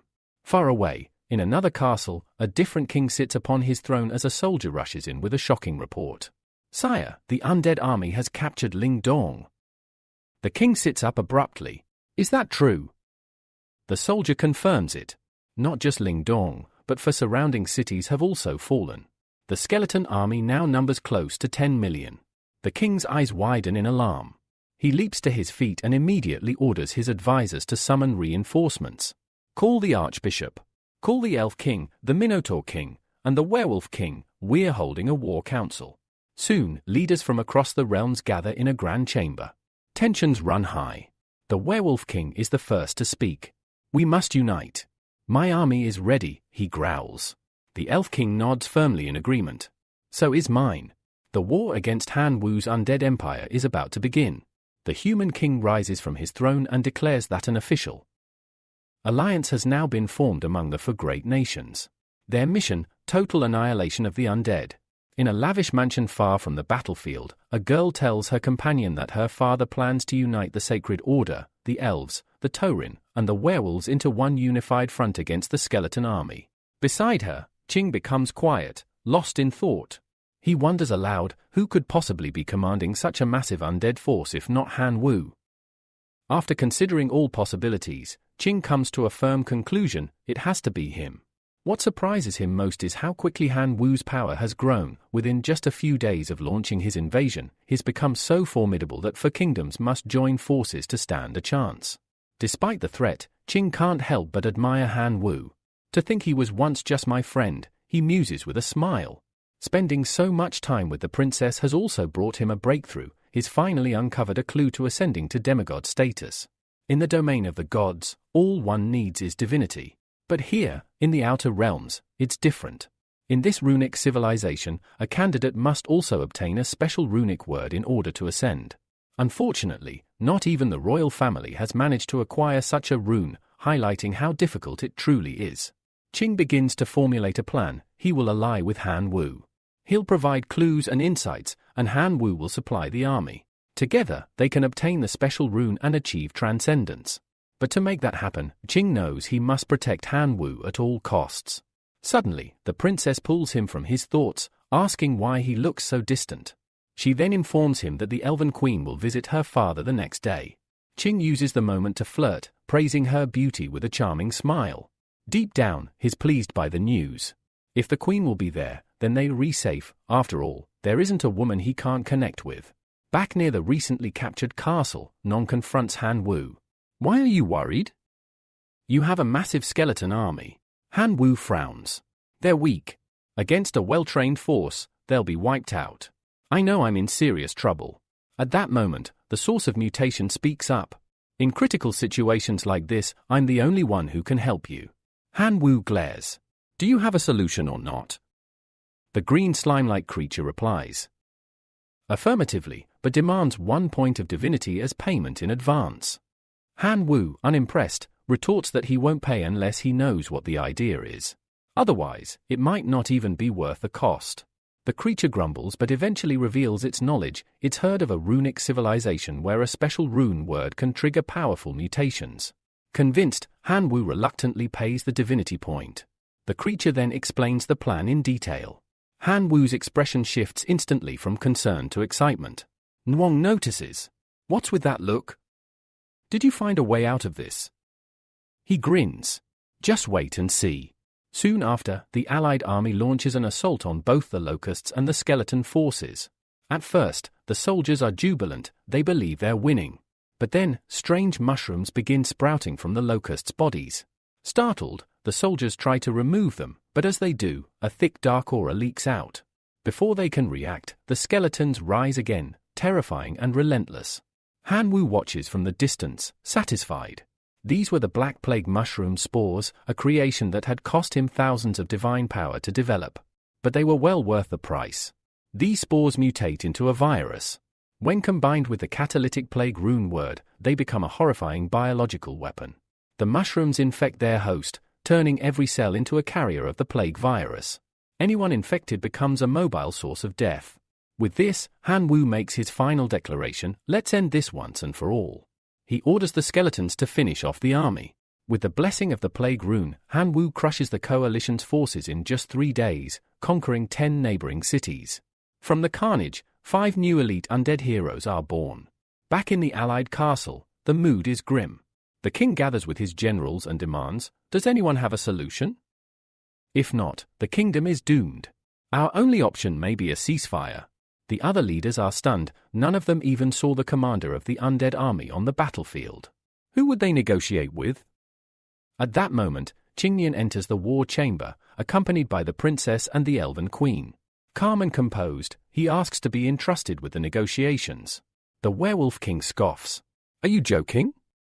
You weren't even on the battlefield and now you want to negotiate with a monster commanding an undead legion. Another general sneers. This is a war room, not a fashion show. Get lost, pretty boy. But Qingnian just smiles. The princess rushes to her father. He's not just anyone. He can fulfill his promise. Qingnian turns to the king. Do you not trust your own daughter's judgment? The Elven Queen steps forward, calmly stating that the boy is wiser than everyone in the room. The human princess nods in agreement. The king considers their words, then rises. We have no other options. Let him try. Soon after, the blonde youth arrives in Han Wu's territory. The moment Han Wu senses his presence, a smirk appears on his face. He's pleased. So, you came all the way here into the outer domain. Qingyan replies that it's a long story and promises to explain everything later. For now, he's here as the official representative of the Four Kingdoms and the Church to negotiate terms. Han Wu listens with interest. I'm open to a truce, he says casually, depending on what price you're willing to pay. Qing looks at Han Wu and calmly asks, what exactly do you want as a reward? Han Wu doesn't hesitate. Gold, silver, treasures, and most importantly, runic words. But not the common kind. I need rare and precious ones. And when it comes to runic stones, I expect the count to be in the 5-digit range. Qing thinks it over for a moment, then proposes a deal. The king should compensate him with 20 runic words, ensuring that at least one among them is of high rank, along with 200,000 runic stones. He suspects that Han Wu must have acquired key information from the princess after being with her for so long. But he doesn't stop there. He suggests that the elves, werewolves, minotaurs, and even the priests should contribute double the amount. In the back of his mind, Qing also reflects on his intimate involvement with the elf queen. Maybe I shouldn't squeeze her too hard, we can split the profit later. Han Wu smiles, sincerely thanking his friend for coming all this way. I won't let you down. Qing waves it off. Don't be so formal. We're friends. I only got involved with the humans to search for clues about ascending to demigod status within this runic civilization, and it's finally paying off. The two make a pact. Qing promises to return and deliver the conditions to the leaders of the alliance. Han Wu agrees, as long as they understand one thing: if the offer isn't accepted, a legion of undead will crush their cities and convert every last one of them. Back in the kingdom, the alliance leaders review Han Wu's demands. They're distressed. High-level runic words are incredibly scarce. Qing challenges them.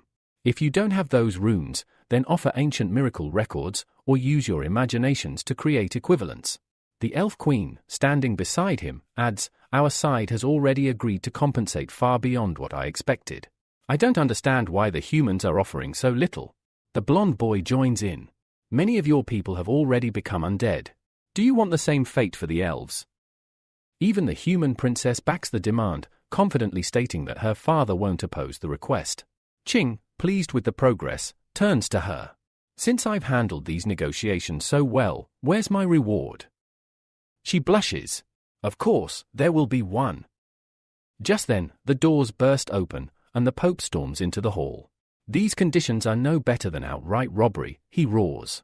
Yet all of you are agreeing to this madness? The church will never kneel to the undead. Qing simply shrugs. Then do as you wish. The Minotaur and the werewolf leaders exchange glances. They silently agree, let the church fight the undead. If they win, we don't have to pay a single coin. And if they lose, we'll find another way. Soon, the undead army stands silently at the gates of Breakport, the sacred stronghold of the church. The Pope watches from the city walls, thinking back to the previous war. Back then, many priests were deployed, but not the church's central force. This time, it's different. He's personally summoned 3 elite priest legions. Their commanders are near demigods, undefeated, unstoppable. This, he believes, is the true domain of the church. Down below, Han Wu observes the city. He's taken aback. The entire city is built from light crystal ore. The power of light here suppresses my undead severely. Worse yet, he realizes the elite legions have already arrived. But thankfully, Qing had warned him this might happen. Still, Han Wu can't hide his amazement. Their strength, it's incredible. He assesses the city defenses. Breakport is like an iron fortress. If I attack now, it'll be suicide. I need to wait until their organization falters. Reaching into his robes, Han Wu pulls out a purple crystal and places it in his mouth. A surge of energy explodes from within. The genetic lock is broken. Vines burst from his chest, coiling with phantom-like movement. Concentrating energy into his hand, he unleashes a test strike that shatters nearby crystals with ease. His eyes light up with excitement. The phantom shadow vine. It's even more powerful than I expected. Without hesitation, he launches forward, heading straight for the clerics. Caught off guard, one of the priests cries out, "Who the hell is that?" Han Wu raises his sword high, vines writhing around him, and lands a devastating blow. The priest he strikes instantly feels a curse settle deep into the wound. Panicked, he yells for a comrade to purify it immediately. The elite troops react with fury. "Attack now!" "Don't let him get away," one of the commanders bellows. An axe swings toward Han Wu, fast, powerful, unrelenting. But just before impact, he vanishes. The commander strikes the ground with full force, stunned. "What? I was sure I had him." Suddenly, Han Wu reappears, his sword landing a direct strike on one of the elite soldiers. The man howls in pain, clutching his wound desperately, but it's no use. He collapses to the ground, defeated. Another elite soldier tries to take advantage of the opening, lunging forward with an attack. But once again, Han Wu's speed is unmatched. In the blink of an eye, he vanishes and reappears behind his enemy, landing a cursed strike that brings the second warrior to his knees. Han Wu narrows his gaze toward the last remaining elite soldier. "Only one left," he mutters. But this final opponent is different. A sacred light surrounds him, restraining the dark aura of Han Wu's undead powers. It makes him hesitate. He realizes he might not win in a direct confrontation. Just then, the surrounding priests notice a vulnerability and shout, "Immobilize the intruder." Han Wu grits his teeth. "If I wait, it'll be worse. I need to act now." He dashes forward to strike first, but his opponent reacts quickly too. Their clash narrowly misses landing a fatal blow. Still, Han Wu manages to curse several of the priests and quickly retreats using a massive vine. In his retreat, he commands his skeleton army to attack. The battle erupts into chaos. Although many undead are destroyed, others rise again from the corpses of fallen clerics. The conflict is brutal and unrelenting. In this horrific clash, over 2 million clerics fall, and the church's 3 elite legions are completely annihilated. But victory doesn't come without cost. The undead also suffer heavily, losing 15 million skeleton soldiers permanently. From his command post, the Pope watches in despair. "Was I wrong?" he wonders bitterly. "If I had agreed to their conditions from the beginning, would we have avoided this disaster?" Now, he's left with only 2 choices: continue fighting and risk total annihilation, or surrender. Suddenly, a voice interrupts his thoughts. "I can help you push back the undead." Startled, the Pope turns. "Who's there?" It's Zudi. Meanwhile, the remaining healers are doing their best to treat the wounded. But panic surges as they scream, "The undead are returning." Han Wu, tired of the drawn-out battle, coldly orders, "Attack with full force." His army surges forward like a tidal wave, tearing through the defenders. But then, a projection appears midair. The Pope, broadcasting his voice across the battlefield, warns them, "Monsters! Cease your advance and leave the Port of Light now if you wish to survive. The gods shall pass righteous judgment upon you otherwise." Suddenly, a blinding light fills the field. Out of it emerge mechanical warriors, tin men, summoned by the Pope himself. "Crush them with the fist of justice," he commands. Han Wu watches in shock as the tin men smash through skeletons, their fists powered by divine energy. The surrounding priests quickly seize the advantage, launching holy spells devastating to the undead. Furious, Han Wu snarls, "Enough!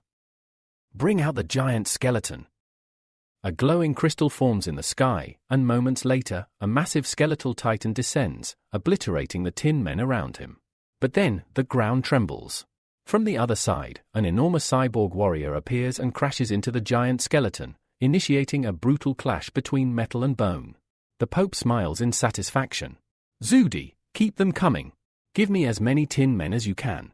I don't care how much of the origin plan you want, the church will provide it." Zudi agrees, his machines continuously pouring onto the battlefield. Earlier, during a private meeting between Zudi and the Pope, Zudi had laid out his terms. "My tin men can hold the skeleton army back. But in return, I want origins." The Pope had hesitated. "And why should I trust you?" Zudi had answered confidently, "You may inspect the army yourself if needed. But know this, if you refuse, Han Wu will surround your kingdom and leave nothing behind." Back on the battlefield, the advantage is now clearly in the church's hands. With the tin men and clerics working in tandem, the skeleton army is steadily overwhelmed. Han Wu curses under his breath and gives the order, "Retreat. We'll deal with the church later." His army obeys. He reunites with Neo Ang, who asks, "What now?" The Port of Light is completely protected by the tin men. Han Wu's expression is dark. I should have taken care of Sudi a long time ago. She cautions him, don't even mention that brat. Because of this, the Minotaurs and werewolves have now switched sides. They're flattering the Pope and pledging allegiance to the church against us. Han Wu scoffs. They're cowards. Let them grovel. I'll deal with them later. At that moment, a skeleton messenger appears, reporting that a human envoy has arrived. Han Wu orders the path cleared, already guessing their intent. They're probably here to kick us while we're down. Or maybe it's something else. To his surprise, it's Qing Yan. He bows respectfully and relays the message from the king. The king agrees to all the previously stated conditions, on one condition. There must be no more war waged on human lands. Han Wu smirks. Now that's a smart king. Very smart indeed. I can accept that. After the battle, one of Han Wu's companions asks the question on everyone's mind, what are you going to do about the church? Han Wu smirks. Let the Pope enjoy his short-lived victory. I've got unfinished business elsewhere, especially with those who used to follow me. Qing steps forward, offering to join him. He reveals that he's discovered a divine relic and is ready to move whenever Han Wu gives the word. Once replenished and reorganized, Han Wu leads the remaining skeleton legion straight to the werewolf kingdom. The battle is brutal, lasting 5 days and 5 nights. The werewolves are completely outmatched, unable to resist the power of resurrection or the Black Death mushroom virus that spreads like wildfire across their forces. In the end, the werewolves fall. Over 12 million elite warriors are claimed and resurrected into the Undead Legion. Their once proud kingdom? Erased from the map. Witnessing this destruction, the Minotaur kingdom immediately loses its nerve. Their alliance with the church shatters. Terrified of facing the same fate, they surrender unconditionally to Han Wu. But Han Wu isn't ready to forgive. Do you think it's that simple? He sneers. Unless you double the original compensation, there will be no mercy. The Minotaur King doesn't hesitate. Agreed. Anything. Just spare us, he pleads, already regretting his previous alliance. We should never have sided with the church. They let the werewolves die without lifting a finger. With the battles concluded, Han Wu turns his attention to the high-level runes he received. He knows they're powerful treasures, but also understands his limitations. He must choose carefully. He begins his selection. The first rune doubles the power of all mastered abilities. When applied to the body of fire, he awakens the rune word of the skill Emperor, pushing all levels up to embody the Emperor's dominant aura. His physical strength increases drastically, granting him the Maniac of Battle trait, where the more enemies he eliminates, the deeper he comprehends his passive skill.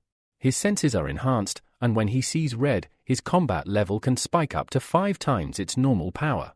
He gains the ability to communicate telepathically with all life forms. And finally, he draws strength from nature itself, amplifying his raw power even further. After reciting and applying these runes, a violent tornado of power erupts from his body. Han Wu feels invincible. With new strength surging through his veins, he shouts to his army, "We march on the Port of Light." It's time to take revenge, and this time, Zudi won't escape. When they arrive, confusion. The clergy are already dead. Not a single soul remains. Bodies lie sprawled across the holy ground. Even Qing is stunned. How can this be? Han Wu examines one of the fallen clerics and sees the signs, massive fist-shaped wounds.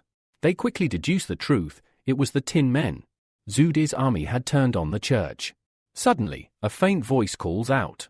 They follow it and find the Pope, still clinging to life. Han Wu wastes no time. Where is Zudi?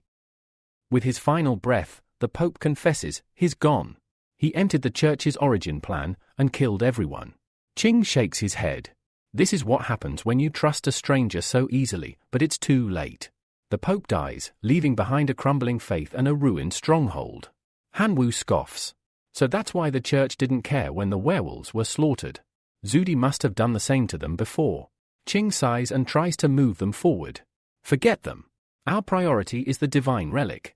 This place is just ruins now. Han Wu agrees, but not before making one final declaration. We're not leaving until we extract every last crystal ore from this place. It'd be a crime to leave them behind. With that, the two begin their expedition. They speculate about the nature of the ancient relic hidden here and the likelihood of deadly traps guarding it. To avoid trouble, Qing reveals he had his foxmen mark every region they pass through. As they continue through the dense forest, a giant monster suddenly ambushes them. Its arrival is so swift it catches them off guard. The cyborg companion readies his pincers and strikes, but misses. Han Wu activates his high-level rune, amplifying all his abilities at once. The results are immediate. The monster collapses to its knees, overwhelmed by sheer power.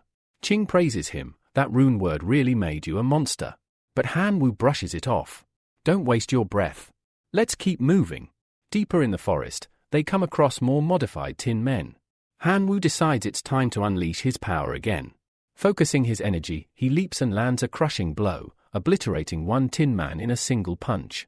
Come at me, he growls. But the more they fight, the more enemies seem to appear. Soon, they feel overwhelmed, surrounded by an endless wave of enemies.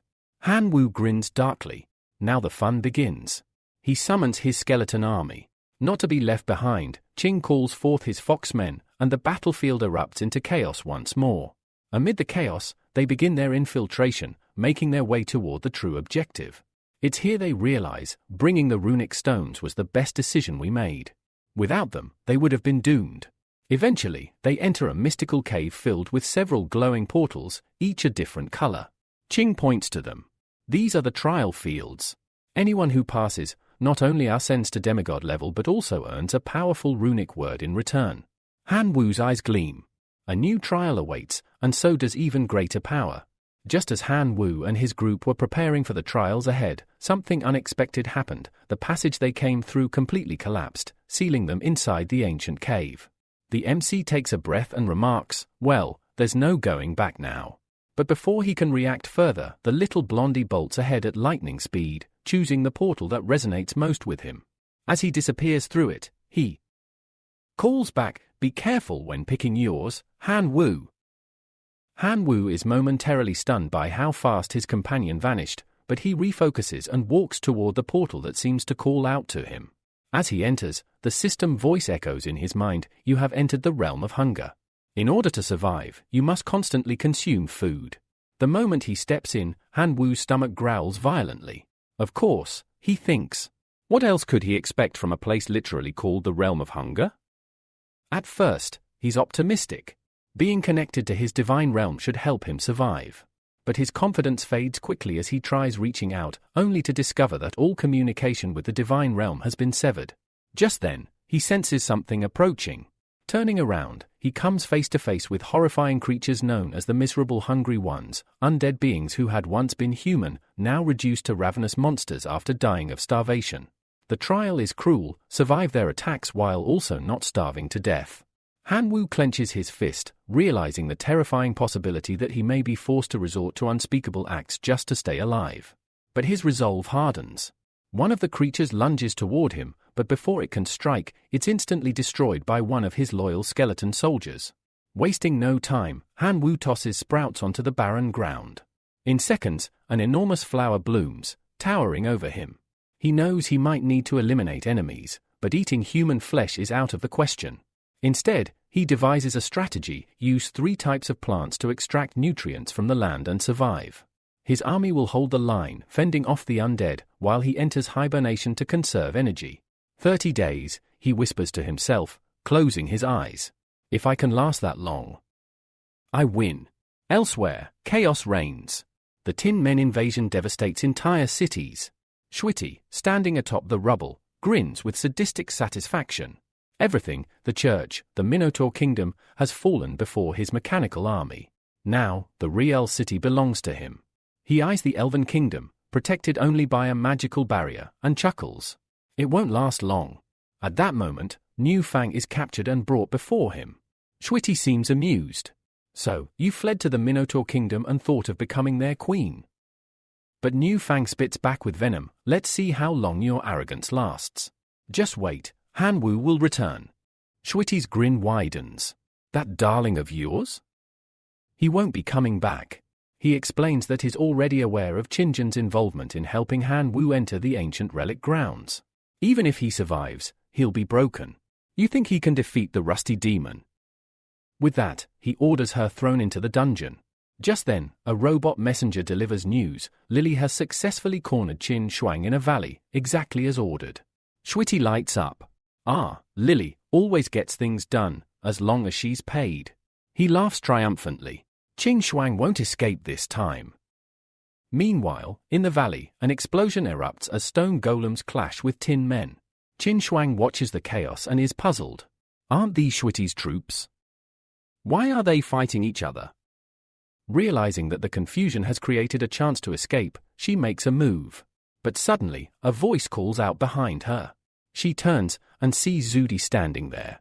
He smiles softly. I heard Lily tried to ambush you, so I rushed here to help. Grateful but slightly suspicious, Qin Shuang thanks him. He responds with a smirk, calling her cute and saying it was just a small favor. Then, as she climbs atop her bird to leave, he approaches her again. Why don't you join me? We could unite the native forces of the runic civilization. You and me, 50-50 split. Inwardly, Zudi is frustrated. He paid a hefty sum to Lily for this setup and isn't about to let his target slip away so easily. Earlier, Lily had met with Zudi in secret. I led her into the valley as you asked, she reported. Now pay the final installment. Zudi nodded in approval. You did well. But there's one last task before the deal's done. She raised an eyebrow. What now? Your army must be destroyed. By the Tin Men. Lily stared at him in disbelief. You've got to be kidding.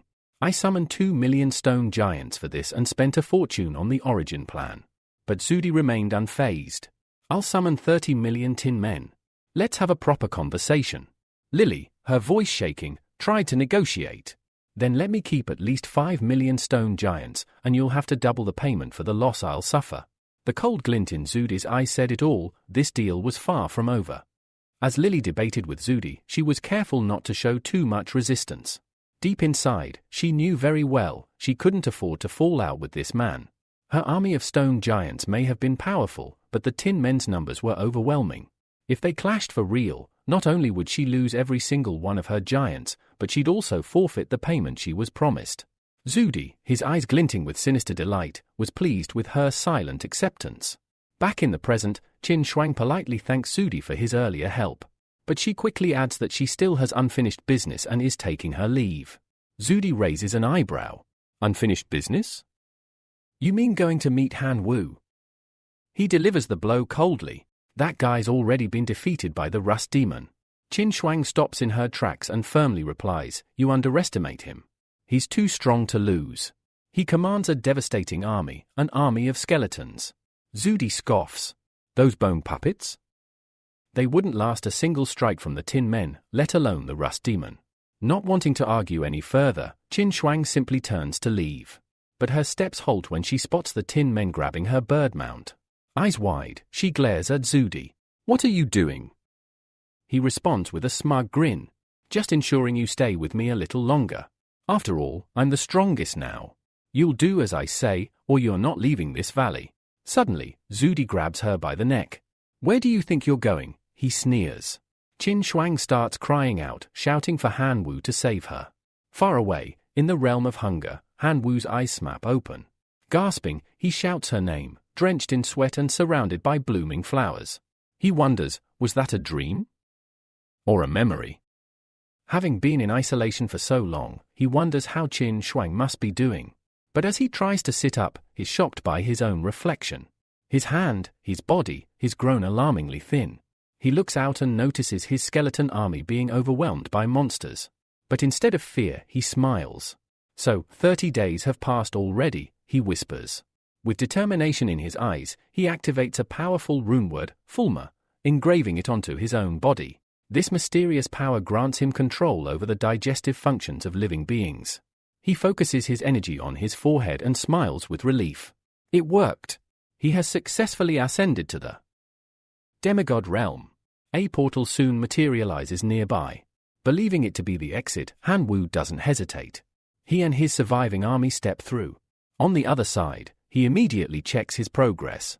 His system confirms, demigod of the outer domain 3rd tier super gene warrior, significant upgrades across his divine abilities, faith, core energy, and more. While proud of his growth, he admits feeling a bit underwhelmed. He gained only one new divine ability. However, one perk stands out, his mutation has reached level 2, unlocking the genetic block skill. Still, it's ascending to demigod status that excites him most. With this, he'll soon fully absorb divinity and evolve into a perfect demigod. Just then, another portal bursts open behind him, and out tumbles his friend Qing, collapsing right into his lap. Qing groans, dizzy but grinning. I finally became a demigod. Hanwu gently moves him aside. Sleep a bit, you look like hell. Suddenly, an explosion shakes the area. Hanwu rushes out to investigate, only to find Lily standing there. Confused and alert, he demands, "What the hell are you doing here?" Lily calmly explains, "I know about your bond with Qin Shuang, and I have some important news about her. It concerns her life or death. All I ask is 10,000 dimensional origin." Without hesitation, Hanwu transfers the entire amount. "Talk. Now." Lily is stunned by how fast he paid. She even regrets not asking for more. "Fine. Qin Shuang was trapped in a valley by Shuiti. I don't think she'll make it out." The moment Hanwu hears this, his eyes burn with fury. He transforms into his draconic form and soars into the skies, flying toward the region she described. As he arrives in the valley, he closes his eyes, trying to locate her scent. But nothing. It's as if she doesn't exist. Before he can process that, a terrifying power surges toward him. He wonders aloud, is that thunder from the Golden Crown? But then he spots it, tin men surrounding her captured bird. Enraged, Hanwu unleashes an attack, obliterating one of the robots. One of them transforms, preparing to counterattack, but Hanwu wastes no time, using a powerful skill to end the fight instantly. With the enemies destroyed, the bird seizes the moment and finishes off the remaining tin men. It then turns to Hanwu, who yells, "Hurry! Take me to Qin Shuang, we're out of time." They soar through the skies, finally reaching the cave. Inside, Qin Shuang is in tears, begging to be let go as Zudi tries to forcibly take off her clothes. "No one's coming to save you," he taunts. Suddenly, a stone flies through the air, smashing into Zudi's head. Startled, he spins around. "Who the hell?" But when he sees the figure before him, his voice trembles. "How the hell are you still alive?" The savior he feared the most, Hanwu, has arrived. Furious at what he sees, Hanwu dashes forward and smashes his fist into Zudi's face. The blow lands hard, knocking the student back. Zudi wipes the blood from his lip, eyes burning with rage. "That's it," he snarls. "Today, I'll finish you off for good." But Hanwu simply grins. "Are you sure about that?" Without waiting for a response, he activates a terrifying ability, targeting Zudi's very body. Suddenly, Zudi begins to tremble uncontrollably. I'm starving." "Why am I starving?" he mutters, panic overtaking him. Then he stares forward, and his expression twists in horror. A crimson aura, dark and overwhelming, pulses around Hanwu. Zudi begins to vomit violently, terrified beyond reason. "Wait. Did you become a demigod?" he stammers. Hanwu confirms it with cold eyes. "The rust demon you sent to kill me? It failed. Now it's my slave." With no more words, Hanwu launches forward. "Let me show you what rust corrosion feels like." His sword drives straight through Zudi's body, a deep and final blow. With his enemy defeated, Hanwu rushes to Qin Shuang's side, gently asking if she's all right. She nods weakly. "I'm okay." Somehow, lifting her into his arms, he carries her outside. There, they find the tin men frozen in confusion, seemingly leaderless. "It's over," Hanwu explains. Zudi's dead. His followers can no longer sense his presence. Without him, the tin men are powerless. Without delay, he leaps onto the thunder of the Golden Crown, taking to the skies with her. As they fly, Qin Shuang turns to him with disbelief. "You really became a demigod that fast?" Hanwu confirms it with a confident nod. He adds that he also knows the location of an ancient divine relic, and if she can gather enough origin of the plane and gain followers, she can ascend too. She frowns, thinking aloud. Of the 4 kingdoms and the church, only the half-dead elven kingdom survived the chaos caused by Zudi. So where can we find more origin? Hanwu just smiles. "We'll head to desolate zones. Sometimes, the most forgotten places have the greatest fortune." Soon, they arrive at a vast expanse filled with precious crystals. "This area is full of iron ore," Hanwu says. "We can use it to shatter the golden crystal." Suddenly, Qin Shuang spots something, a massive bear roaring near the crystals. Hanwu points directly at it.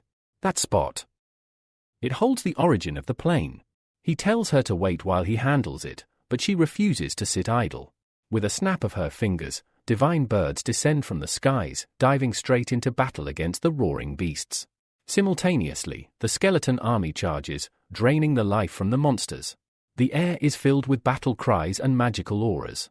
Soon, the beasts are not just being attacked, they're turning on each other, caught in the chaos of magical influence. The two smile, realizing they make a formidable team. As their army secures the battlefield, Han Wu suggests they rest and begin collecting the origin energy. Qin Shuang, cheek slightly red, agrees. Days pass. Their followers work non-stop, gathering the energy. One morning, Qin Shuang declares, "It's been 10 days. We've almost gathered enough. Let's head to the ancient relic." But Han Wu urges her to slow down. "Your wound's only just healed. Don't rush it." Suddenly, Qing Nian bursts into view, shouting, "That was the best sleep of my life." Startled, Han Wu turns sharply. Where did he even come from? Qin Shuang greets him warmly. It's been a while. But Qing Nian looks around confused, clearly having no idea where he is or how he even met them. Han Wu frowns. This guy could have woken up earlier, or later. But no, he had to show up right now. Then Qing Nian asks the most inappropriate question. Are we really just relaxing here? While my beloved Emerald Princess was defeated by Zudi and the Elf Queen died too. Hearing that, he begins to panic. Why is this happening? The thought of Zudi decimating the kingdoms while he slept for a few days enrages him. I may not be able to save the princess, but I must help the Elf Queen. We slept together. With that, he blasts into the sky at full speed. Qin Shuang blinks. I didn't expect him to be so loyal. Han Wu sighs. He's not loyal. He's probably just horny. Ignore him. He closes his eyes, trying to rest a little longer. But Qin Shuang reminds him of something important. You killed Zudi. When we return to school, his family will not let this slide. Han Wu opens one eye. I'm not afraid of the Shu family. What really worries me is whether the academy will punish me. As soon as he says this, a teacher suddenly appears in their communication crystal. Han Wu, Qin Shuang, return to school immediately. There are serious matters to discuss. They both acknowledge the call and agree to return soon. Back at the academy, a table is slammed with furious force. It's Zudi's parents, his mother and father, boiling with anger. That boy Han Wu must pay for what he did, they shout. He killed our son, we want justice. Meanwhile, on the hills, Han Wu looks at Qin Shuang and gently reassures her, your wounds are healed. And as for the Shu family, don't worry about me. I'm not afraid of them. As the wind brushed gently across the portal entrance, Qin Shuang turned to Han Wu with a determined look. This isn't about you, she said firmly. Even before I became a student at the Imperial Academy, my dream was always to ascend to demigod. Han Wu blinked in surprise at her words, but before he could respond, she softly pressed a finger to his lips. Don't worry, she smiled. You've already given me all the maps and relic information I need. I will succeed. With that, she stepped confidently into the portal. Han Wu called out, I'll wait here for you, let's go back to school together. He then summoned a group of skeleton soldiers, commanding them to protect her with their lives. 30 days passed. Han Wu remained stationed in front of the portal, watching, waiting, but there was no sign of Qin Shuang. He grew increasingly uneasy.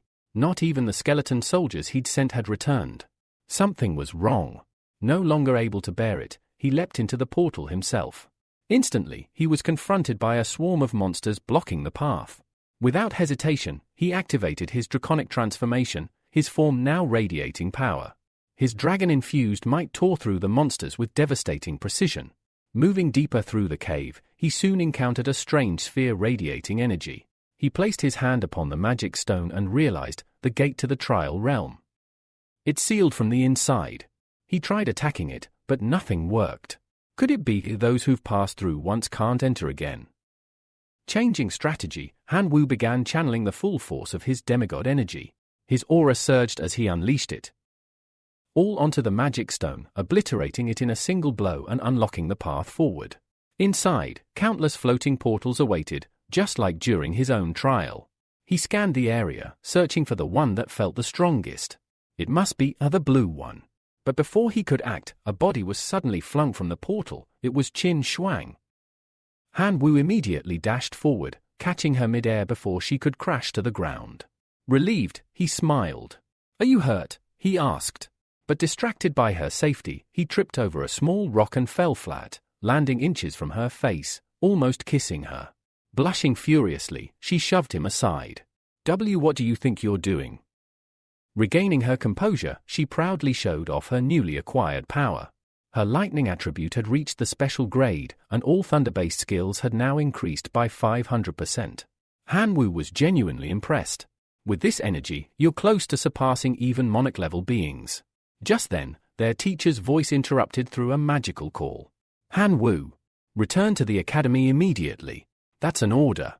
No room for discussion." The call ended abruptly. A portal opened before them, and Qin Shuang offered to go back with him. On the other side of the portal, 3 officials stood waiting, and one immediately shouted, "Arrest Han Wu at once." Before anyone could move, Qin Shuang stepped forward. "Director! Zudi tried to assault me. Han Wu was only protecting me." Zudi's parents snapped back, "Don't speak nonsense. You just making excuses to protect him." Desperately, she pleaded, "Please, read my memories. That cannot be faked." The director agreed and raised his hand, casting a mind-reading spell. In seconds, the truth played out, Zudi harassing Qin Shuang and Han Wu intervening to save her. Zudi's parents protested, but the director silenced them. "Enough. Everything is clear. Leave the room." Once they were gone, he turned to Han Wu with a stern gaze. "Even though your intentions were noble, you went too far. Taking a life, no matter the reason, cannot go unpunished. You are hereby suspended from all classes until the college entrance examination." Outside the chamber, Qin Shuang approached him with a heavy heart. "I'm sorry, that punishment was too harsh." But Han Wu simply smiled. "Don't worry, I was planning to take a break anyway. I'll use this time to absorb more divinity, enough to ascend to the perfect demigod state within the divine realm civilization." Later, at the ascension site, Han Wu stood before a radiant statue. "I've completed the absorption," he declared. "I've reached 10 full points of divinity. I now wish to ascend to the perfect version of a demigod within the divine realm civilization." The statue began to glow, its light surrounding Han Wu until his entire body was engulfed. A warm sensation filled him. He opened his eyes and smiled. "Did I really ascend?" he whispered to himself. The power coursing through him, it was identical to his draconic form. He clenched his fists. "Yes. This strength, this is what it feels like to be at the monarch class level." His aura was radiant, his body filled with divine strength. It was the same overwhelming power he felt during his draconic transformation. Smiling to himself, he clenched his fist. This is what it means to stand among monarch-class life forms." Suddenly, a brilliant light flashed before Han Wu's eyes. It was the system screen. It displayed something new. His name now had a title beside it, Demigod. The screen also listed all his abilities, divine techniques, the blessing of life, and much more. As he scrolled through the details, one thing stood out above the rest: he had gained the divinity of rebellion. Along with it, he had awakened a terrifying new power, the soul-devouring gaze, and his soul energy now drifted freely through space. However, one line of information left him puzzled: fusion. He wasn't sure whether it referred to divine energy or something else entirely. To find out, he decided to unleash all his new abilities at once. A swirling mass of energy formed in front of him, dense and radiant, each color representing one of his powers. As it grew, it condensed into a new form. When the light faded, he stood there fully transformed, his draconic form now fused with every upgrade granted by his new abilities. He raised a single hand, and with just a flick, cracked the temple walls without even channeling power. His eyes widened. The fusion with his draconic form had skyrocketed his strength to new heights. Returning to normal, he decided to test something else: fusion with his followers. He summoned a grasshopper. A dark aura enveloped the insect, and it began to grow and grow until it became a towering creature of immense power. His eyes widened once again. This is the level of a heroic life form," he muttered. And more impressively, it could easily eliminate the heroic version of a minotaur. Though pleased with the results, he quickly realized that fusion consumed massive amounts of divine power. Still, even after all that, he had several million units of divine power remaining. He summoned the fire crystals he had previously collected and smiled. One crystal is worth nearly 2 million divine power. If I fuse them for Dioa and keep this up for a year, I can make over 100 million. That would be enough to exchange for a point of divinity. For Han Wu, this wasn't just an experiment anymore, it was a money-making path, and one that could fuel even more fusions in the future. Meanwhile, outside the university, a commotion was brewing. A security guard stood in front of the gate, blocking someone's path. "I'm sorry, but non-students and non-staff aren't allowed inside," he said. "And don't act arrogant. Even if you're a true god, we have plenty of those here. We also have god lords and even divine kings on campus." The man trying to enter, Ha-hai, clicked his tongue in frustration. He was tracking a return signal, and it had been growing stronger. That meant he was close, very close, to the thief who had stolen the king god's treasure. And he was certain that thief was none other than Han Wu, a student at this very university. Just then, a loud commotion echoed nearby. It was Zudi's parents, storming up to the gate and furious. "This school is awful. They protect criminals like Han Wu. We will have our revenge." Ha-hai's eyes lit up. He stepped toward them. "Excuse me. Would you two be willing to do me a favor?" "I'll make it worth your while," he said, smiling. "You see, I'm after the same person." With their help, Ha-hai entered the university, now disguised as an ordinary visitor. Zudi's father began shouting once more, accusing the school of sheltering a murderer. But Lena calmly replied, "The matter has already been fully investigated. Repeating your complaints will change nothing." While the shouting continued, Ha-hai stood quietly nearby, holding his phone. He snapped a picture of Han Wu from afar and smiled to himself. "It really is him," he thought. "This is the thief who took the king god's treasure. If I catch him here, the reward will be incredible." But there was a problem. He had no idea how to get Han Wu out of the school. The teacher eventually ordered Zudi's parents to leave. "This is not a place for people who act irrationally," she said. As they turned to go, Ha-hai placed a firm hand on Zudi's father's shoulder and said, "Leave this to me. I'll get results, but only if you don't interfere." Once they left, a grassy-haired true god who had helped sneak Ha-hai in approached quietly. "He's in," the man said. "But are you really just going to let Han Wu walk away?" Ha-hai gave him a cold look. "Just leave it to me." Nearby, inside the school, Han Wu was in conversation with his teacher. She looked at him sternly. "You should take people's words seriously. But I know that Xue's death wasn't your fault. Everything you did was to protect Qin Shuang." Han Wu nodded calmly. "I have no regrets." She smiled warmly. "I'm glad to hear that. And now, you're a perfect semigod. You should start collecting divinities. In fact, there's going to be an evaluation at the Imperial Academy soon. If you fail, you'll be expelled." She then pulled out a glowing ticket. "This is your chance. It's for the ancient battlefield of the Outer Kingdom. Competing there will prepare you for the world of semideities." Han Wu thanked her. "I won't disappoint you." Outside, Ha-hai's eyes gleamed with satisfaction. So he's headed to the ancient battlefield. Even if Han Wu didn't know it yet, they would meet again there. Later that evening, as Han Wu walked through the city streets, he inspected the ticket closely. "Each one is valid for 2 people, he mused. "It would be a waste to go alone." He quickly called his former teacher, Tian Wen. "Still enjoying life at the Imperial Academy?" Chuen asked cheerfully. Han Wu grinned. "I just ascended to a perfect semideity, and I want to invite you to join me in the ancient battlefield of the Outer Kingdom." Tian Wen's excitement was immediate. "I wouldn't miss it. I want to see how strong my old student has become." "Great. Let's meet tomorrow at 8 o'clock at the teleport station in the Imperial capital." After the call ended, Han Wu returned home and began preparing for the journey ahead. He looked at his collection of relics thoughtfully. "I need to decide which ones to bring," the ancient battlefield awaited, and so did many eyes watching him from the shadows. Han Wu raised his hand. Looking at the seal etched into his palm, he could feel the power pulsing from within, a promising hand, he thought. This time, he was determined to win. His thoughts drifted to Qinuang, remembering that she would be absent for several months. Will she be in seclusion all this time, absorbing divinity, he wondered. Determined to see her before he left, Han Wu went to find her. When they met, Qinuang looked surprised. "Why are you here?" she asked. "I'll be heading to the ancient battlefield of the Outer Realm tomorrow for training," he explained. "I came to say goodbye. I was worried you'd already begin your seclusion and I wouldn't be able to see you." Hearing this, Qinuang's eyes widened. "You're leaving, this soon?" He nodded. "Yeah. By the time I return, you'll probably have become a demigod.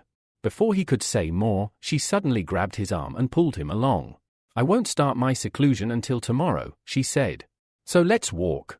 As they strolled, she asked, are you really ready? That battlefield is dangerous. Han Wu smiled. I'm ready. Don't worry. Qinyuan then conjured a glowing seal into her hand and handed it to him. This is the Infernal Seal, a level 4 relic. It has several restrictions, but it might help you. Once it's charged in the Divine Realm's core, it can convert your main subordinates into souls at the moment of death. Han Wu's eyes lit up. This was exactly what he needed. His divinity of rebellion required him to devour souls through divine techniques. The more soul energy he absorbed, the faster he would grow stronger. This is perfect, he said, grateful. Thank you, this is going to be incredibly useful. She stepped forward and hugged him gently, her voice soft with emotion. I wish I could go with you. Please, be careful out there. Without thinking, Han Wu placed a hand on her shoulder and kissed her. To his joy, she didn't reject him. Instead, they stood there, arms wrapped around each other, both a little embarrassed.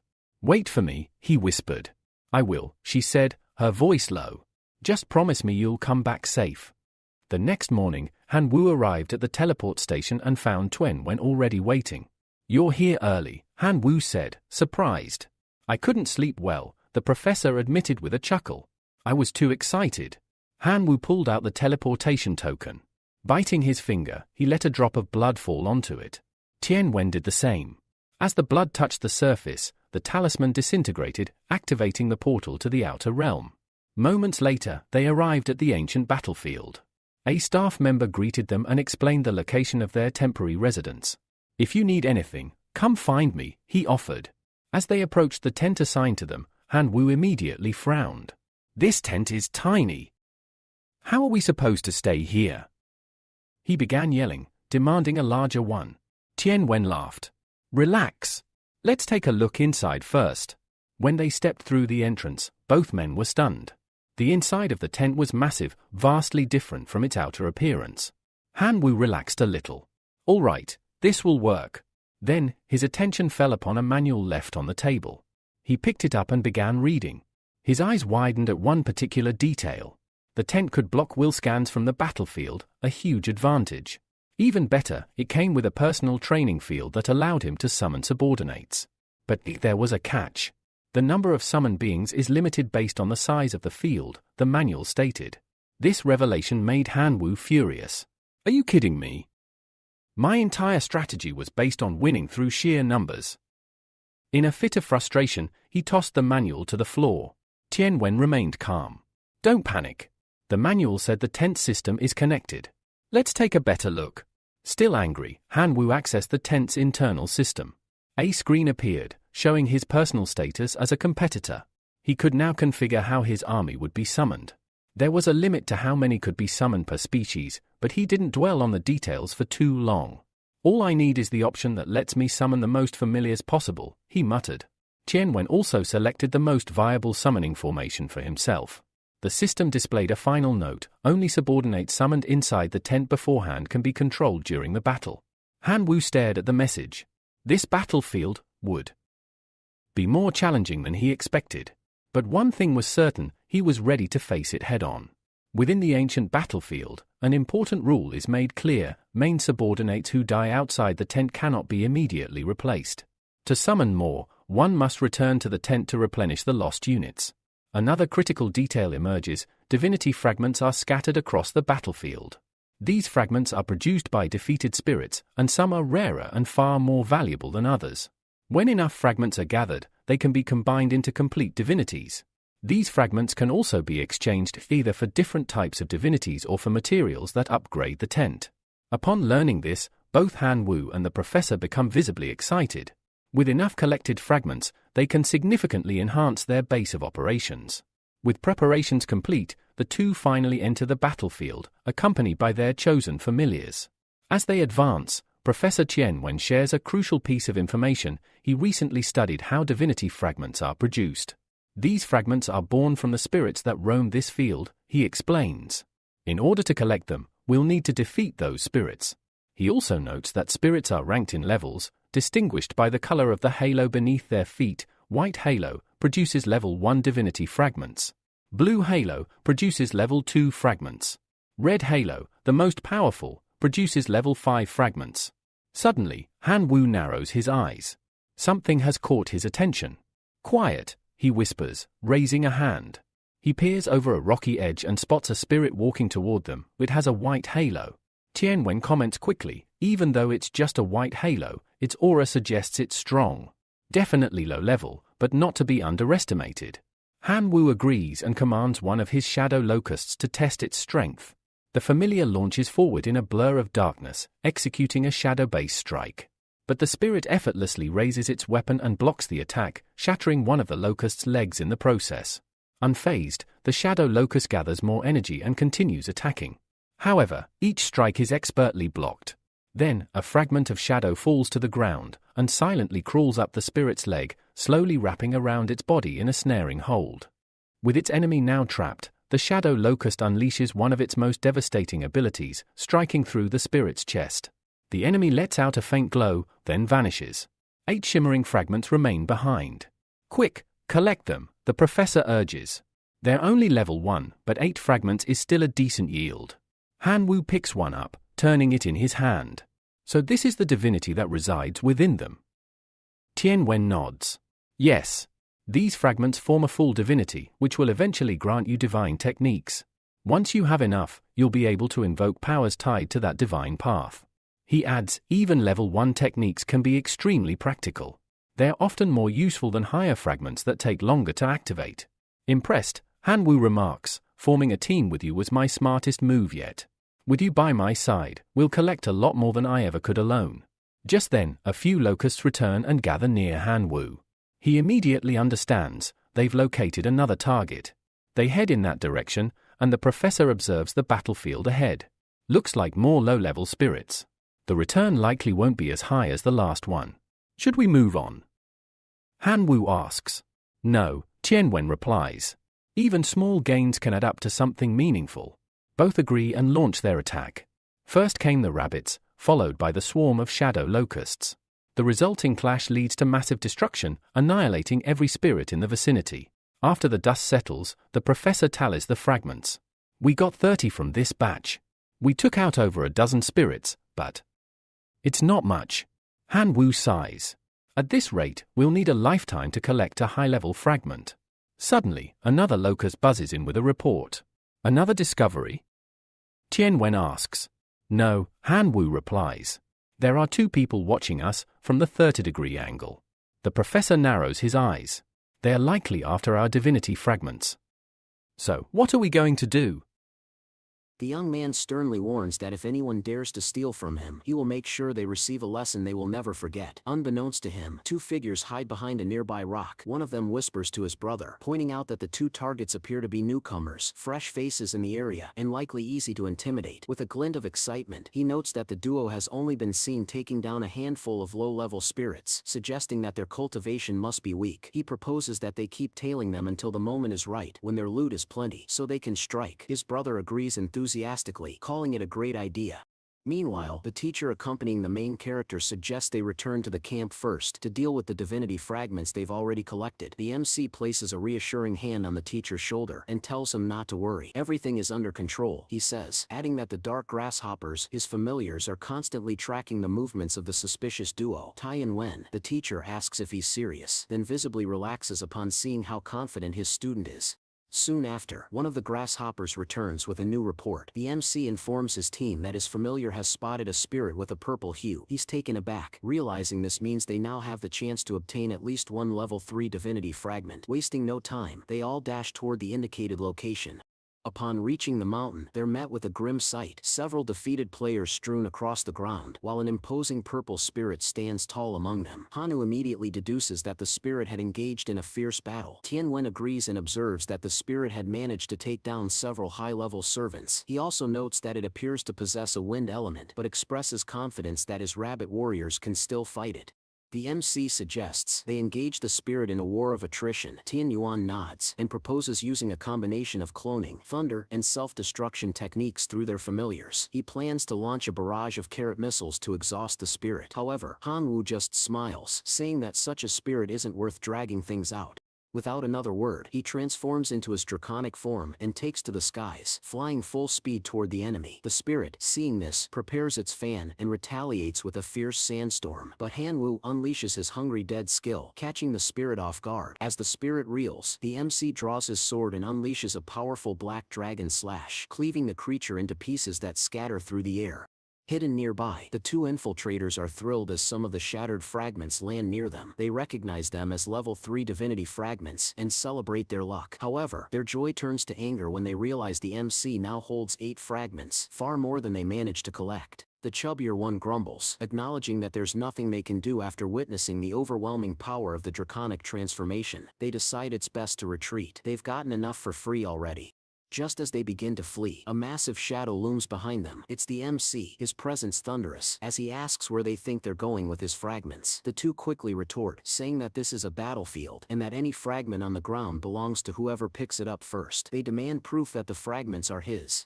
The MC doesn't bother arguing. With a flick of his arm, he unleashes a giant dragon slash, triggering a colossal explosion that slices both thieves into pieces. The fragments they carried float gently in the air, and Hanu retrieves them, amused that such weaklings dared to steal from someone like him.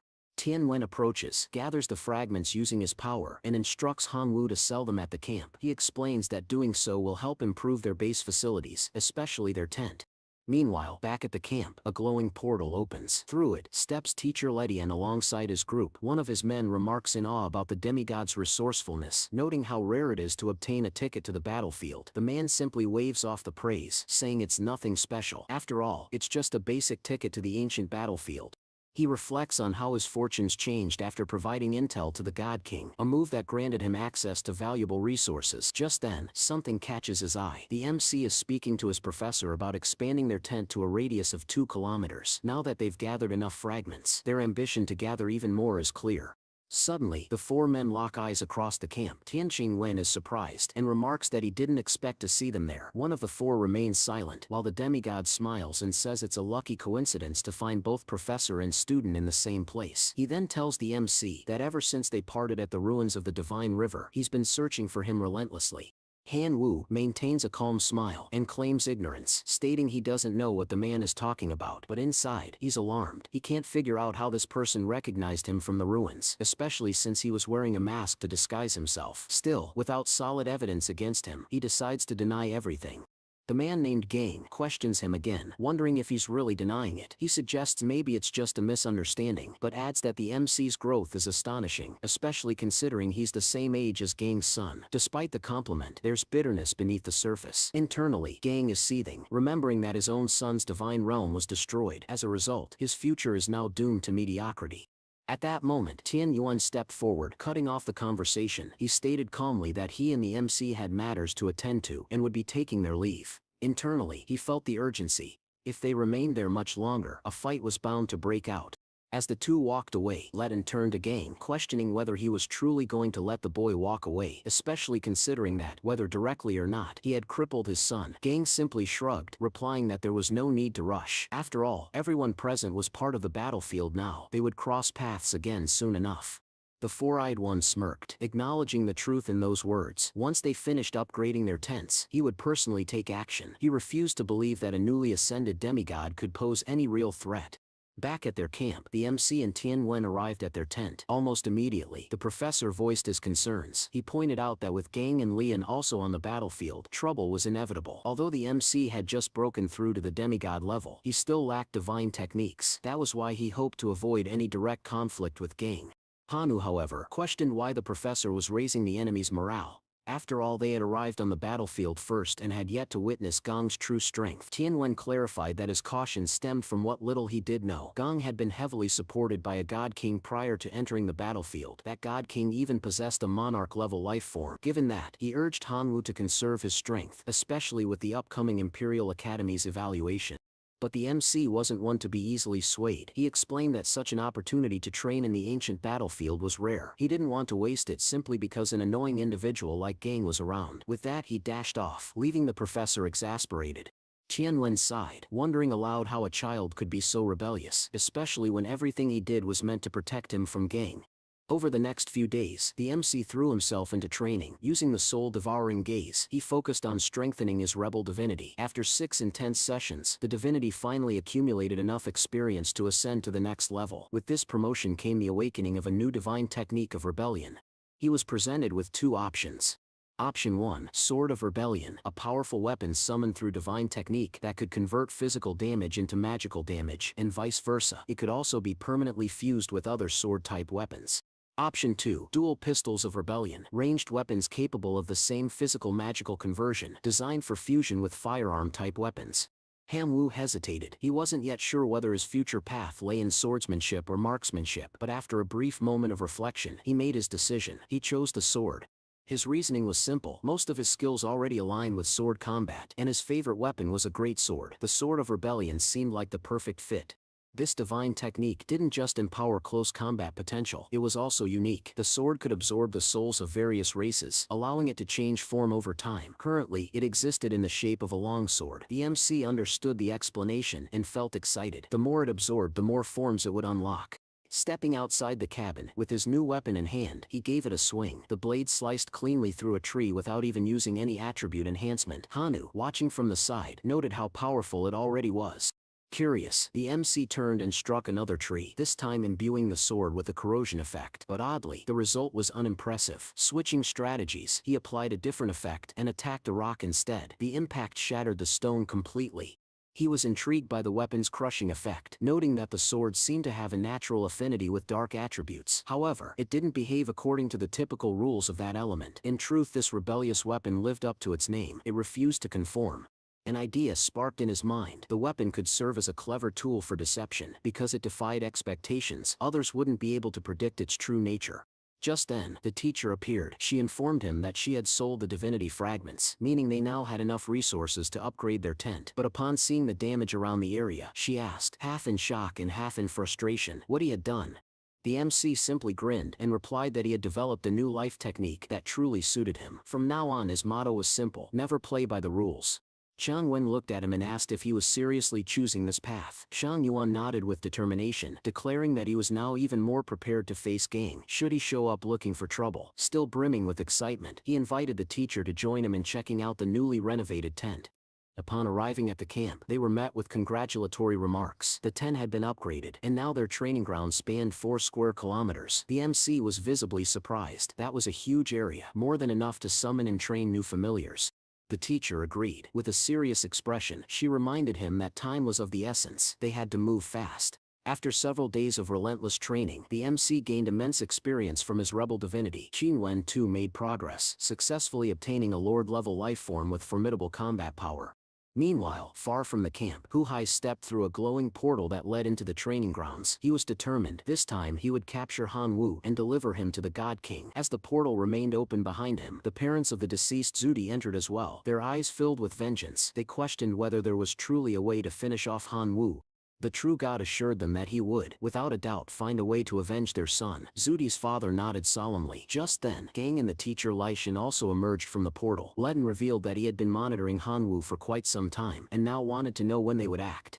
Hu Hai, however, advised patience. They needed to familiarize themselves with the battlefield before making a move. Internally, he grumbled. For someone of his stature, a true god, it was insulting to be tasked with eliminating a boy who had only recently become a demigod. Still, orders from a god king were absolute. He had no choice but to comply. Together, they all prepared for one objective: to eliminate Han Wu once and for all.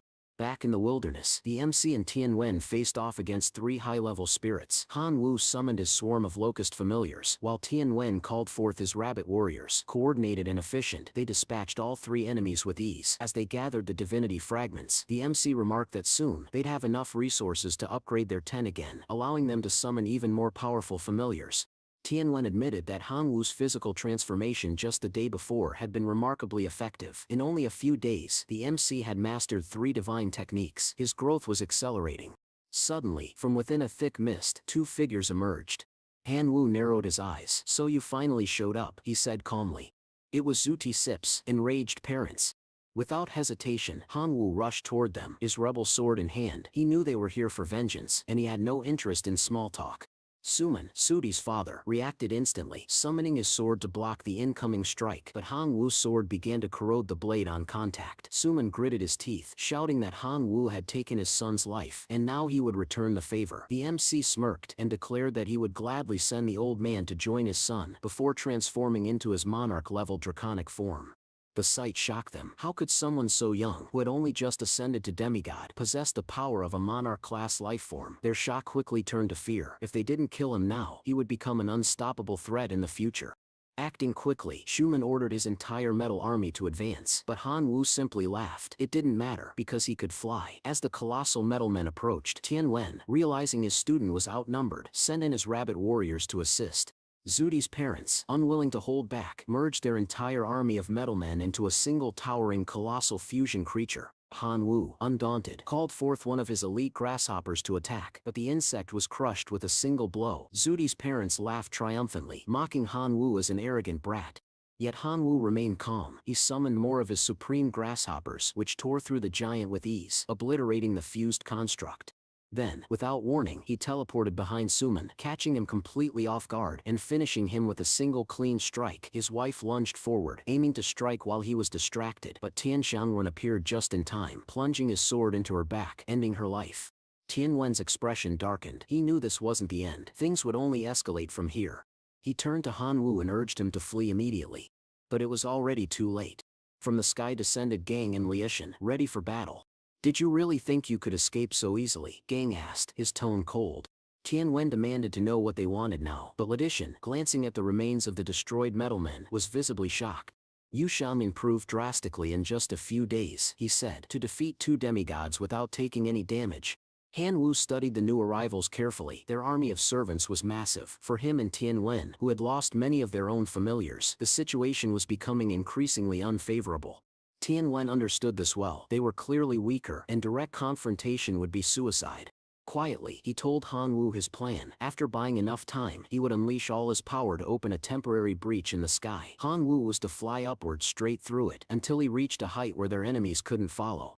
The MC was stunned. He hadn't expected his teacher to risk his life for him, but Tianshan Wen dismissed the sentiment.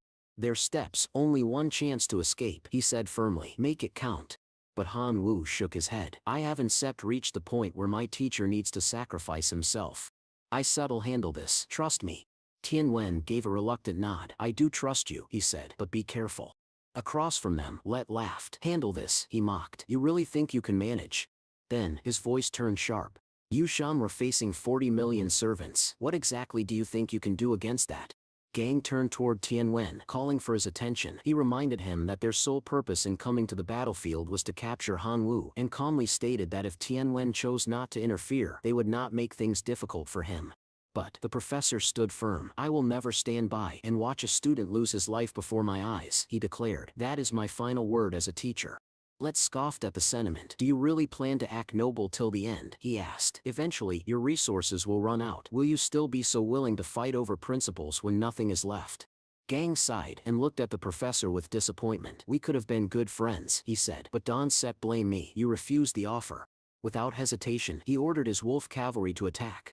The battlefield erupted as dozens of wolves surged forward. Tai Duan and the MC quickly retaliated, but the wolves were relentless, rapidly tearing through the ranks of rabbit familiars. The professor clenched his fists in frustration, unable to comprehend how someone could mercilessly slaughter such innocent, adorable creatures.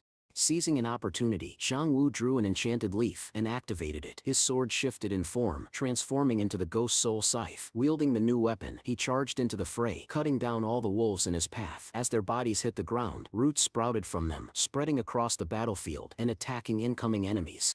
Gang's expression twisted in irritation. Every time he faced Han Wu, there was always another unexpected trick. He watched as the Lord of the Wolf Cavalry tried to clear the battlefield by severing the roots, until Han Wu suddenly appeared behind him. With a single slash, the beast was obliterated.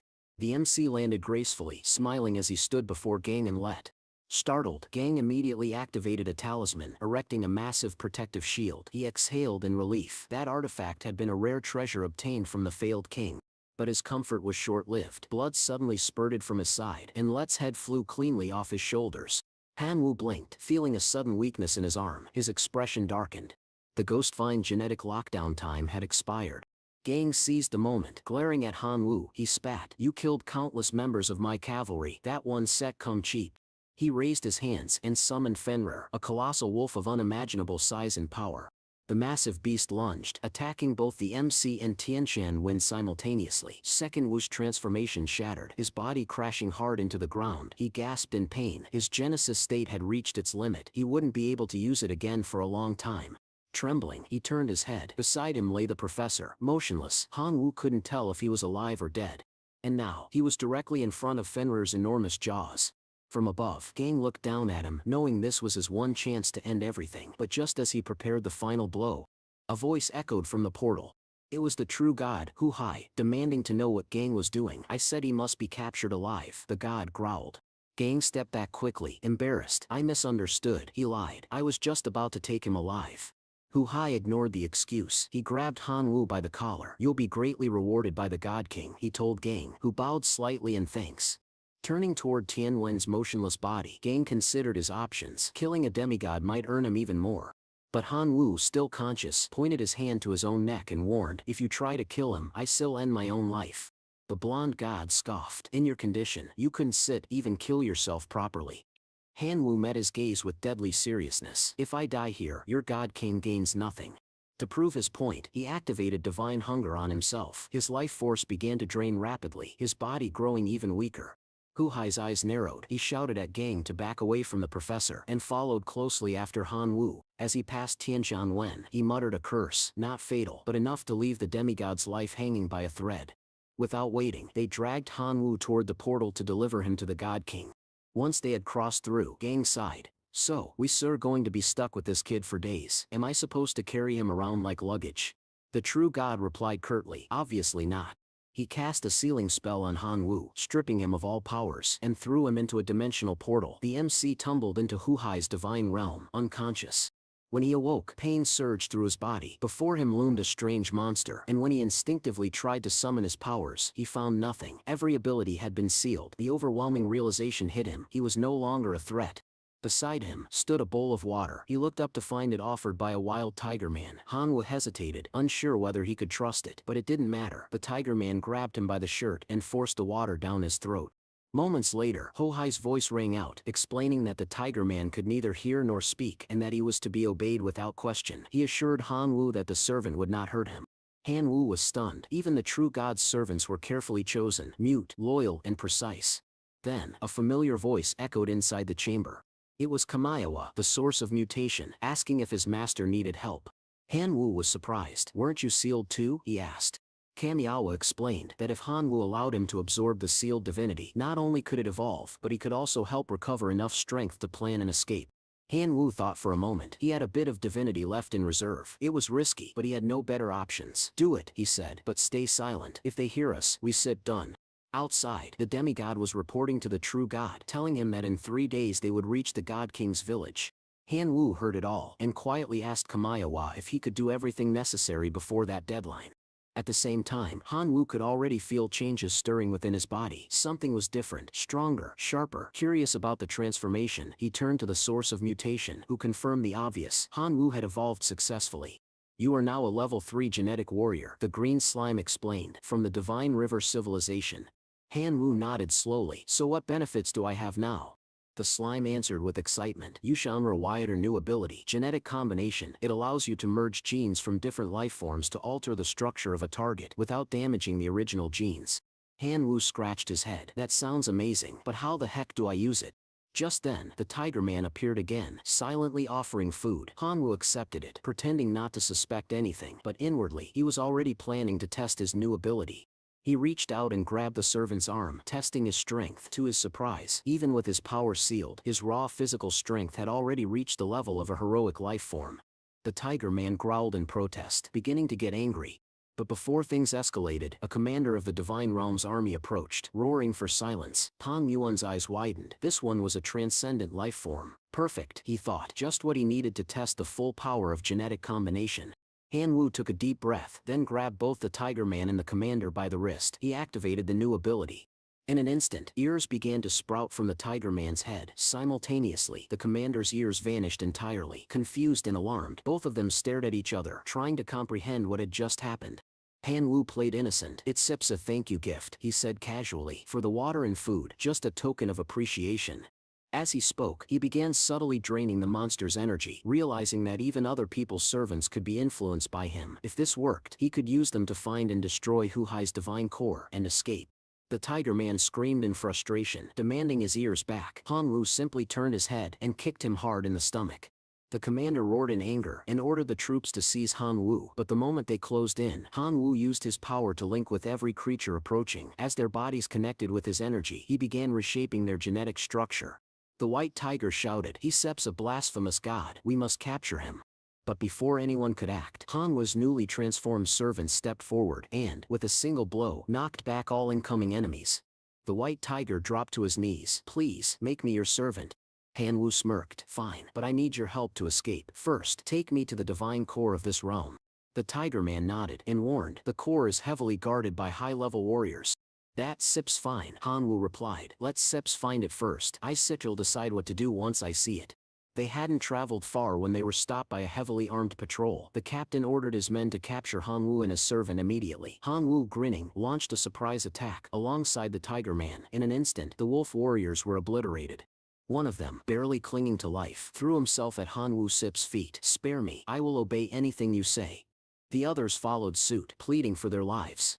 Han Wu raised his hand and activated Faith of the Light. "If you wish to live, you will become my servants. Obey my commands completely, or you will not be spared." Reluctantly, but obediently, they pledged themselves to him. Han Wu was fully aware that he was only accepting them out of necessity. For now, they were useful. With his newly expanded army, Han Wu sent spies to infiltrate different corners of Hu Hai's divine kingdom. After days of effort, the Tiger Man returned with good news. The divine core is hidden in a forbidden zone outside the royal city of the Tiger Men. It sits protected by dozens of monarch-level lifeforms and hundreds of lord-level lifeforms. No one is allowed near it. Han Wu frowned. "That Sip's a problem. We still be discovered before we even get close." Thinking quickly, he ordered his servant to capture birds and moles from the nearby forest. Once he had their genes, he fused them into the tiger soldiers, giving them the ability to dig like moles and fly like birds. With that, they prepared for a stealthy approach to the city. Upon reaching the royal city, Shang Wu positioned himself at the outskirts. One of his soldiers reported that the core was directly beneath them. Using his divine eye, Shang Wu confirmed it and spotted 3 elite guards nearby, each at monarch-level strength. Just then, an old man informed them of something crucial. The next day was the city's annual celebration, during which the Tiger King would offer sacrifices to the deities. The elite troops would leave their posts to observe the ceremony. "Perfect," Han Wu said. "We sit lacked, based on the situation tomorrow." The next day, perched on the outer wall, Han Wu scanned the area with his divine eye. He was relieved to find that only 1 elite guard remained behind to protect the core. "This is our chance," he declared. "Everyone attack the divine core." Mounted on a familiar, Han Wu led his army forward. The elite guard spotted them from below and shouted, "Intruders in the Forbidden Zone." Ignoring the alarm, Han Wu and his forces surged forward. When they reached the core, he commanded his Tiger Man to engage the elite defender, while he focused on locating the core itself. As the fight broke out behind him, Han Wu dropped to the ground and began digging rapidly, using his mole-enhanced hands to tunnel deep into the earth. The elite guard tried to stop him, but Han Wu didn't flinch. He had to move fast. His servants couldn't hold the enemy off forever. After digging for what felt like hours, he finally located the glowing center of the divine core. Without hesitation, Han Wu channeled all his energy into his arm, and with a single devastating strike, he shattered the divine core. The power of Hu Hai's realm began to collapse.